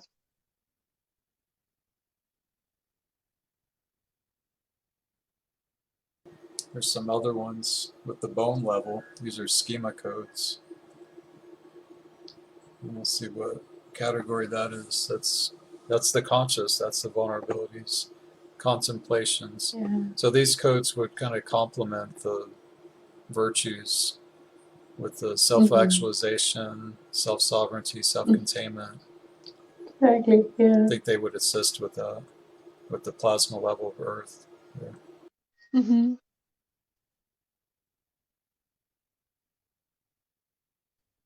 Just good little meditations. I think they would help us, to remember, like Lewis is saying, in our daily lives, all the congestion and everything that comes in. These may help break through some of that. I have them up in my room. Like I've kept them up since day one, since I saw them. So I just get those things up. Oh, you and the codes, of course, all over. Yeah. Yeah. Very much alive, too. They'll talk to you. Right.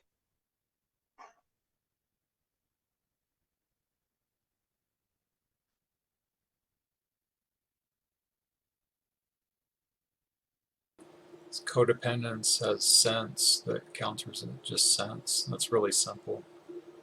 Altruism to counter ignorance, honor to counter fear.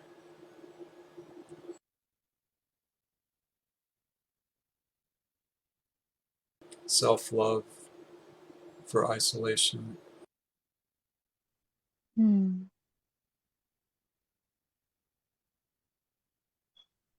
Yeah. I always tend to find that I isolate myself because I need to give myself a lot of self-love. That when I need time on my own, I tend to just isolate myself. I just stay in my room and just. That's true. But is it because you need self-love, or is it because you need to disconnect from other people's energies? There's different. Which one? There would be different meanings to isolation here. Yeah. Exactly. Kind of Yeah. dual polarity meanings. Not for poverty, That's though. where. Poverty's poverty. Hmm. How you experience poverty may be a different expression too. Yeah. I think it's just implying the heavier heavier definitions of it. Ineffectualities, self-explanatory, impotence, discrimination. Some of them aren't as clear as others, though. Right. Yeah. Might be a good idea just making a chart and having all the descriptions for each of the virtues and each of the vices. Yeah. That's kind of what I Sounds was doing. good. That's interesting. Yeah. So going back to you, Luis, what do you think you do? You do self-love or you just disconnect from too many energies around you? What do you think happens to you? Because well, if I'm in a bad place, I don't tend to want to Hmm. connect with people because I don't want to spread that energy on, so I tend to isolate myself. So then Yeah, I'm able exactly. to give myself care and all the attention that I need. So I'm not Mm-hmm. neglecting myself Right. in a lot of ways, but yeah, just trying to take my responsibility for the energies I put out there. Hmm. It's really easy for me to do that too, like too easy sometimes, just to be a hermit and not get out enough. Yeah, I It's But think we all such a balance. have this quality with us. Yeah. Yeah. the thing is with being a hermit though, you're not doing absolutely anything. But in reality, a lot of times, or at least with me, I don't tend to go to hermit mode because I always have this huge anxiety about not being able to do anything. I always have to be doing something, whether that's a technique or whatever else. Hmm. You mean Well, like on then a you're doing a social? lot. What about with the It's like social level? Like not getting out enough? Does that bother? Does that like get to you? So there you go. So if you're being a hermit for too long, does it kind of get to you that you're not being social enough, like going outside, interacting, like physically socializing? It's more to do with how I spend my time. Because if I'm not being productive, I feel like I just get really anxious if I'm not doing something productive, left, if I'm, Like physically outside, socially. if I'm too much in my mind, I will go crazy. Mm. Yeah. I see. So I have to just kind of concentrate on something, whether that's doing a technique or watching a workshop or doing anything. Interesting. It's like even when I'm meditating, I'm still like thinking of things, and my mind is very much awake and active.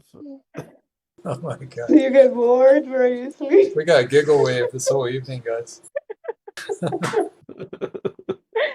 How is Louis? Some Louis is activation. bored. So you Yeah. get bored, basically, Can relate Louis. really well to what you're saying, though. Sometimes I'm asking about myself, how is Louis? Oh, Louis is bored.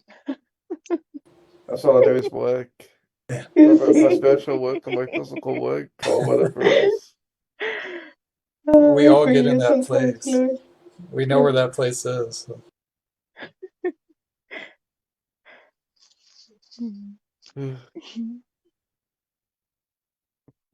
What do you see, Mildred? Like, which one stands out of these, like devices, and or I'll put the I vulnerabilities love on. all of them, because there is always something that I find. There are two specific ones, but I cannot see them right now. I actually use them as a profile picture on my Facebook. I don't remember which ones were. Oh, the one with of gratitude, and the other one was about, I don't know, contemplation and kindness and gentleness. Of course, it had to be with those ones. Mhm. I don't remember their names right now. I need to. Do you see the chart? Yeah, it's just Oh, the very descriptions of the tiny. virtues. Yeah, Yeah. I see what you're the saying. virtues. Yeah, Yeah. it's just too We need small. to have all the actual But this, virtue code up with it. yeah, yeah. Hey, you, which one is the you? That one calls me like so much. You, with the Oh wait, tones. I've The got them tones right are the here. ones. I've actually got them set up on here. Let me see if it'll work. Yes, You I see know it? you do. Yeah. So this is the first one, base chakra, Tejaru. Yeah. Let me see. You said Yum. Yeah. The you.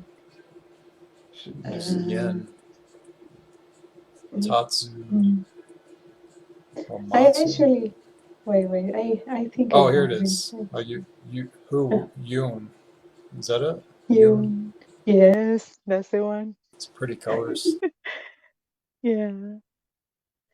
And do you see how happy they were at that workshop? It was just Yeah. it's just so inspiring listening to her when she was welcomed in the room and everybody was just happy, closing, like welcoming her. Yeah, The Virtues it's very Workshop. inspiring. Yeah, that's where I always go to when I'm kind of with very low energy here. We were supposed to revisit So it too. It's another one on the when I list. go, right, those are the places where I go when I'm kind of roasting, roasting. Doing a Krystic roast out. Yeah.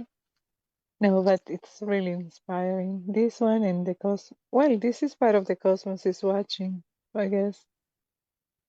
No, they are different. No, no, they are different. Different workshops. I'm confusing them.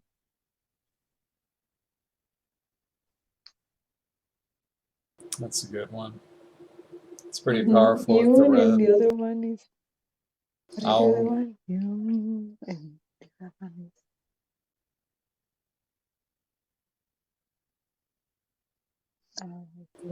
the other one.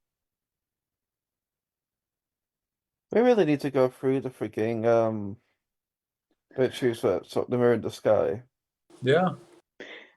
Yeah. We were supposed to. Yes. Because there is a meditation where you do all of the virtues. Yeah, with the mudra and everything. Yeah. The tones. Let me pull that up. Let's see. Haven't seen it in years.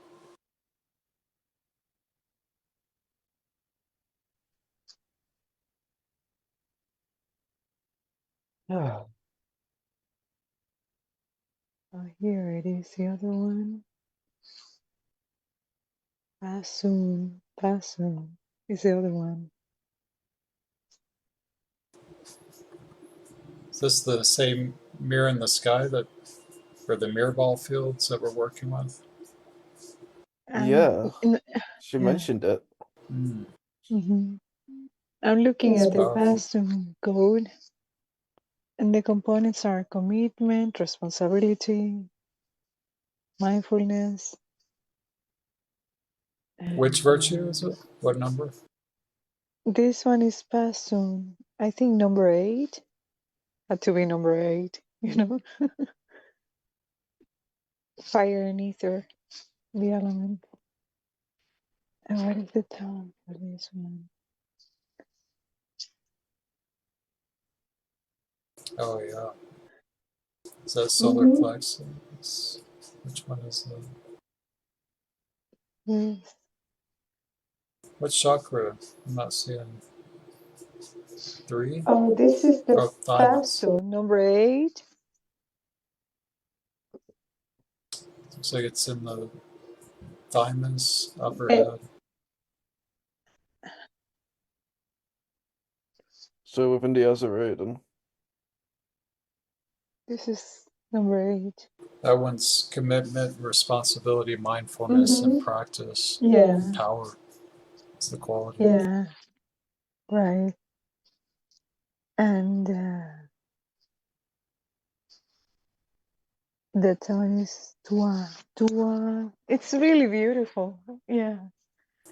I mean, the whole thing is really beautiful about the codes and the virtues and tones. It's just really nice Do you guys want to to work check with. out the workshop a little? You could play it.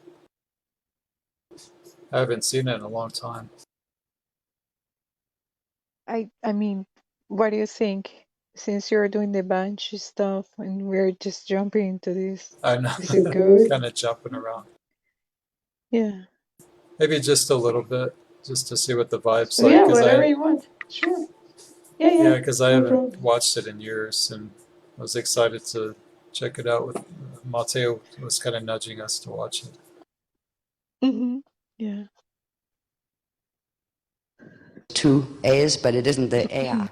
It's the A. It's simply an A sound on ones. Mashayahana means, yeah, they're ascended Adashi. Did you guys learn the dance, the butterfly dance, with this?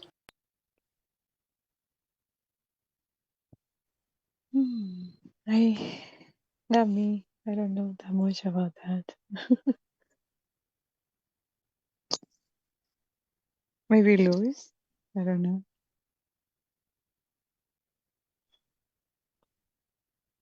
I'm gonna pull it up here. I've got some video of them doing the dance on the beach. It's beautiful. Let's see if I can locate it. So it becomes a positive, immortal ego. This is what Tommy was talking about earlier also. Like some of Buddhism where you just kind of zone out, and they say to get rid of the ego. Ego's not good. I think I found the dance video. Let me see.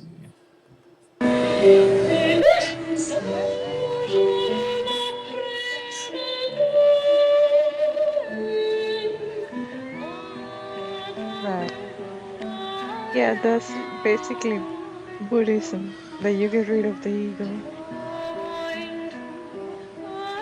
But I think they should say they transform the ego instead of getting rid of the ego, because you can never get rid of your ego. You know, it's.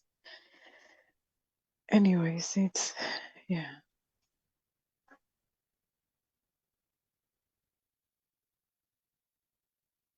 So there's such thing as a healthy ego, like to have a balanced ego, healthy one.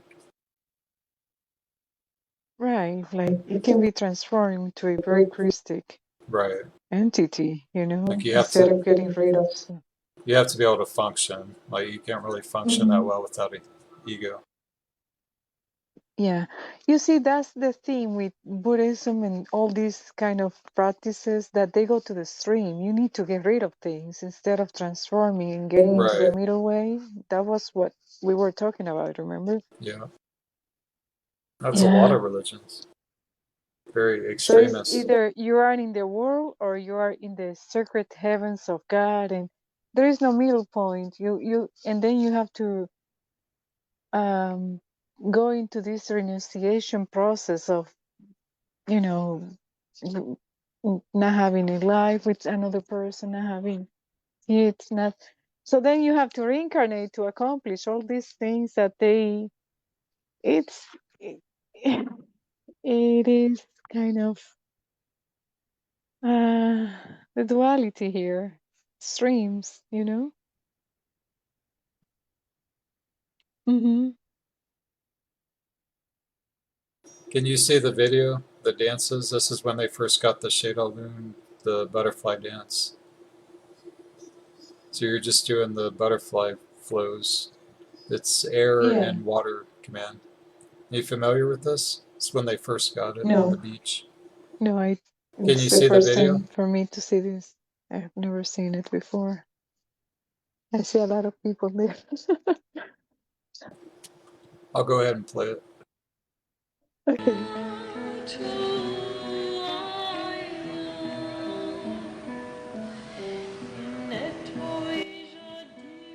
It's really fun to do. It tunes you into your balance, equilibrium. Yeah, yeah, I see that. So you see how they're holding the day center, the day point. You're breathing from that center. Yeah. I used to do it every day, actually. It's been a long time. I probably lose my balance now. Yeah. It took a while Need to to get do it. it. Yeah. Yeah. It's like the Merkaba spins. You can kind of tell which one's wobbly when you try doing them. Yeah. Yeah. You're good at that. You were doing it in Sedona, Chris. So yeah. Yeah, one of Still them was got it. kind of lopsided, it felt like. It had been a while. Mm-hmm.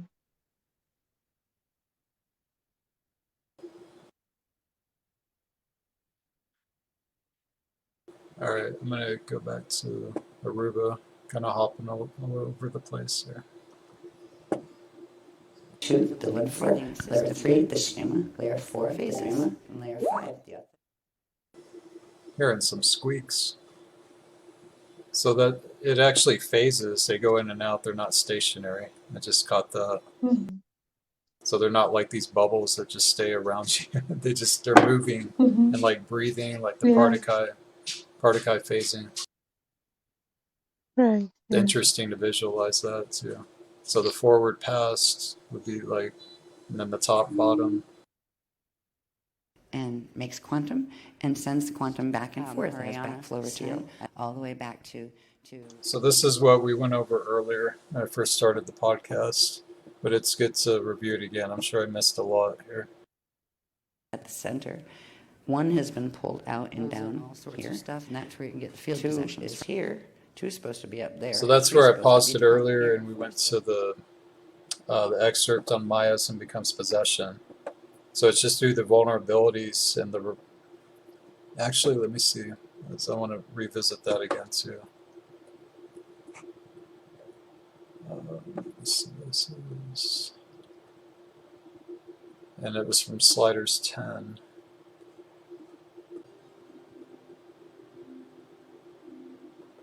Let me see if I can flip back to that. We'll just come back to this again. It's good to review it again. All cells that emerge within the growing cell cluster following.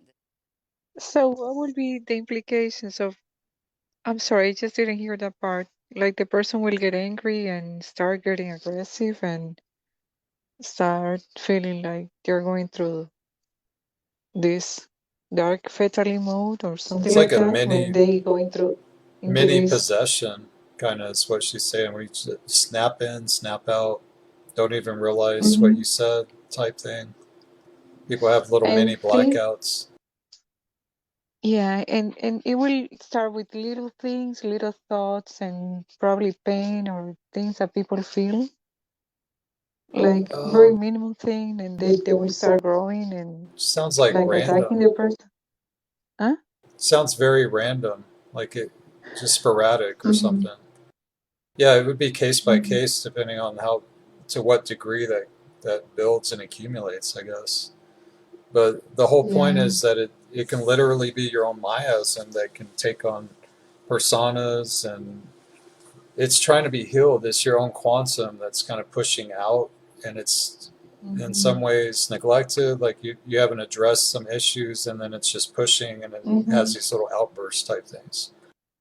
Exactly. Yeah, I see it. And that's why it looks like it's possession, but it's really part of yourself that hasn't been integrated or hasn't, because the accumulation of past lives and dark ages, medieval times, all these heavy things, like these terror type lifetimes that we live through, there's a lot of kind of pent up trauma that can, especially when you're first starting this, like we're talking about how much techniques and how much frequency we bring in at once can almost cause instabilities. Even right now, unresolved problems with people, with situations and stuff can trigger other memories, and it can become a monster, right? Like a monster attacking. Exactly. But it's not even possession. It No, looks like it's we possession have or something. resolved problems. Yeah, Yeah. with Yeah. people, with probably relationship and stuff like that. Yeah. You guys have seen it.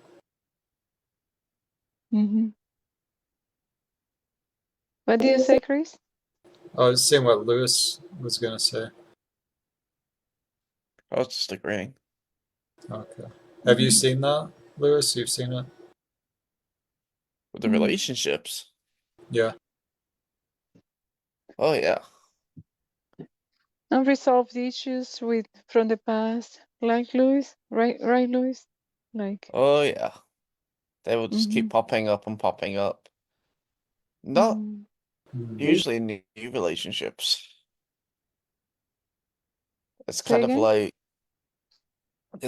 the trauma will manifest as a miasm, and then it'll keep popping into different relationships, and it'll just and it's normally just a pattern. Yeah. Right. Sometimes that we're unconscious of. Yeah. I feel we have to be careful with this in that sense because it's kind of very delicate. It looks like it's gone, but it's still hanging in there, ready to pop up at any moment, right? Something that's, it's like phase locked. Sorry. What? Go ahead. It's very much a vulnerability within one's field. What Yeah. do you say, Chris?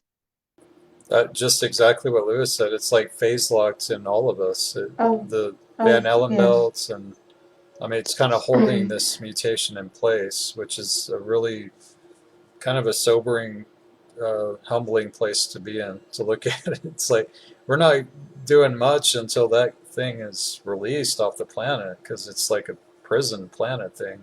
You know, it's really holding us in.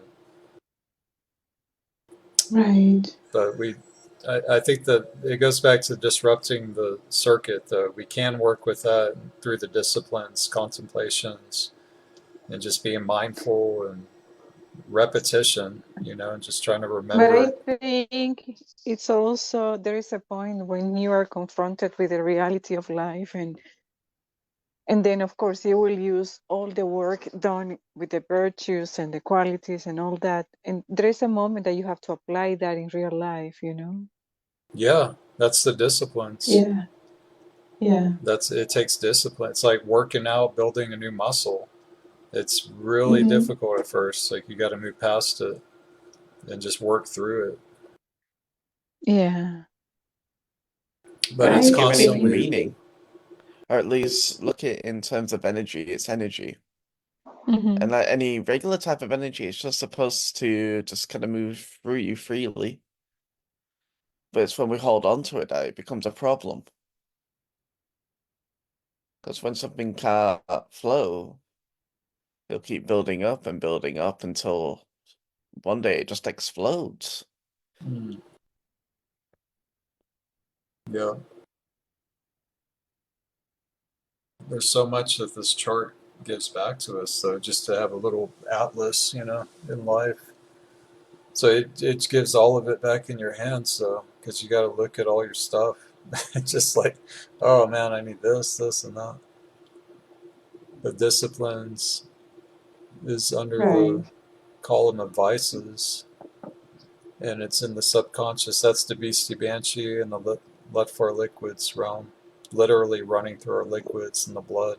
We wanted to do the meiotic blood flush too from the May 2012 workshop, the Starlight Transmissions. I felt that was a really good one. We got to do that soon. Yeah. It'd be interesting to do that one too. Yeah. You look at this, like all that whole column though is taking place in the liquids, if I'm reading that correctly, or it pertains to it, has to do with it in some way. So bondage and prejudice, cowardice, corruption, these things are kind of like phase locked. But then we have the counters, you know, gratitude, grace, things that we can start adopting in life, adapting, living with, aptitude, honesty, authenticity, accountability.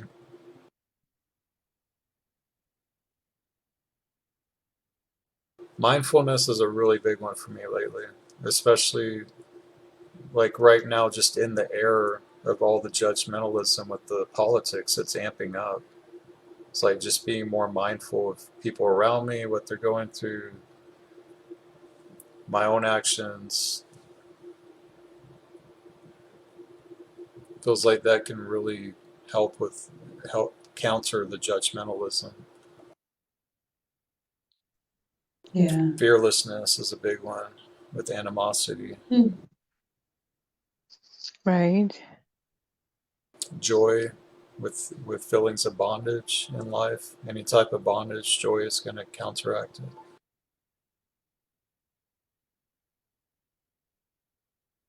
Authenticity against prejudice. Good meditations, you know. But it's like Lewis said, we're just like bombarded on a daily basis, all the media stuff that we take in. We gotta get tattoos or something. We gotta tattoo it in our fields, just like have it really ingrained, you know, with the mindfulness of it.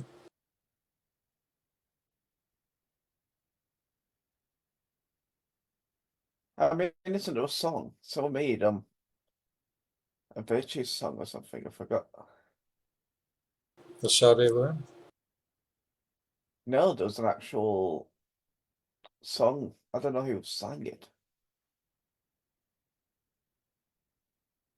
I'm trying to figure out.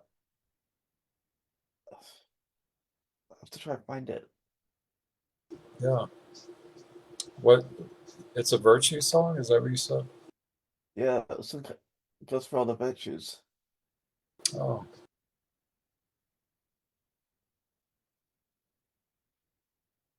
See if you can find it. We'll play it. On the plasma body levels. So it's a bit of a mess. The integral bridge. So everything right into that power center is holding this. Into that power center. Just talking about the solar plexus and the sac that's in the, I guess in the gut area there, or actually in the, is it the blood sac? Was that it, Lewis? Is that the same? I'm trying to keep up with all these parts of anatomy. Bloodsack. It is Even the though blood. it's a day center. Okay. So that part's actually, it's not necessarily like the solar plexus or that chakra, it's the sac that's in the physical body, the liquid blood sac. So we can begin opening it up. Consciousness. And so it's constantly fighting. Reminds me of the shadow body, like it has more quantum, so it has more thrust to fight against you. Looks like similar dynamics with the Beastie Banshee field too. Fighting for energy with energy and control. She said it became the subconscious also, the Beastie Banshee field. So that's where it resides, but it also kind of created this distortion of the subconscious. And then the split mind between the schema and the dreama, where we go to sleep, where we're kind of snap off, snap on, and consciousness. The freeloader. Where normally there'd be open flow, this doesn't have a full-on. Okay, so that's the Banshee. They're not necessarily combined together. The Beastie was in the Ludfar, the Banshee's in the unconscious. I'm going to rewind it again, make sure I got that right, because yeah, Mateo was correcting me on that too on the Freedom Forum. So I was trying to figure out which came first. She distinguished that somewhere too. The Drama field, and there is a barrier here too. The freeloader. All right, so the Beastie's in like a static field. She said it's linked to all addiction, so that's closer to the conscious, like struggles and sorrows and everything. But then the Banshee is the freeloader, and that's on the outside ring, and that's completely unconscious. or we're unconscious of it. That it's actually a freeloading field forms, and sometimes it's Yeah. Chris, Yep. Did the stream it's run out? 6 a.m. I need to go to bed, man. What's it? You're going to bed? Yeah, 6 a.m. Yeah. Get some rest. Alright. You have to work later today? No, thank God. Good. Yeah. Like, absolutely fucked. Take a good break, Lewis. Thank you. Thanks for sharing. We'll catch up Have you soon. got... What's up? Alright, see you in a bit, bro. Have you got everything recorded? Yeah, I do. I'm gonna download the Facebook copy as Alright, well, okay. because I was kind of late on the recording, but I'll get it all sorted. Okay, that's fine. All right, get some good rest. We'll catch up Thank you, soon. man. Bye See you bye. later. Bye. we've integrated our identity again, and we're not lost in space. So that's a lot of what the integral bridge is about is integrating these parts of ourself that's been kind of diced up into different parts of consciousness, some unconscious, subconscious, the dream fields. Just want to visit the Vices chart one more time before we end the stream here as well. Hang on a second. Just a really good chart here. Good chart for life.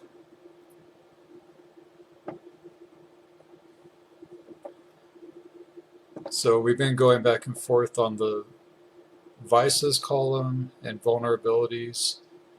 But if you look over at the one on the far right, not all the way to the far right because that's an empty column, that's going to be filled later, you have the noble traits and victories. I think it's interesting what part of consciousness those are stationed in, at least from what it appears to me, how it looks. It's like it's in the same, spectrum of dream conscious or location.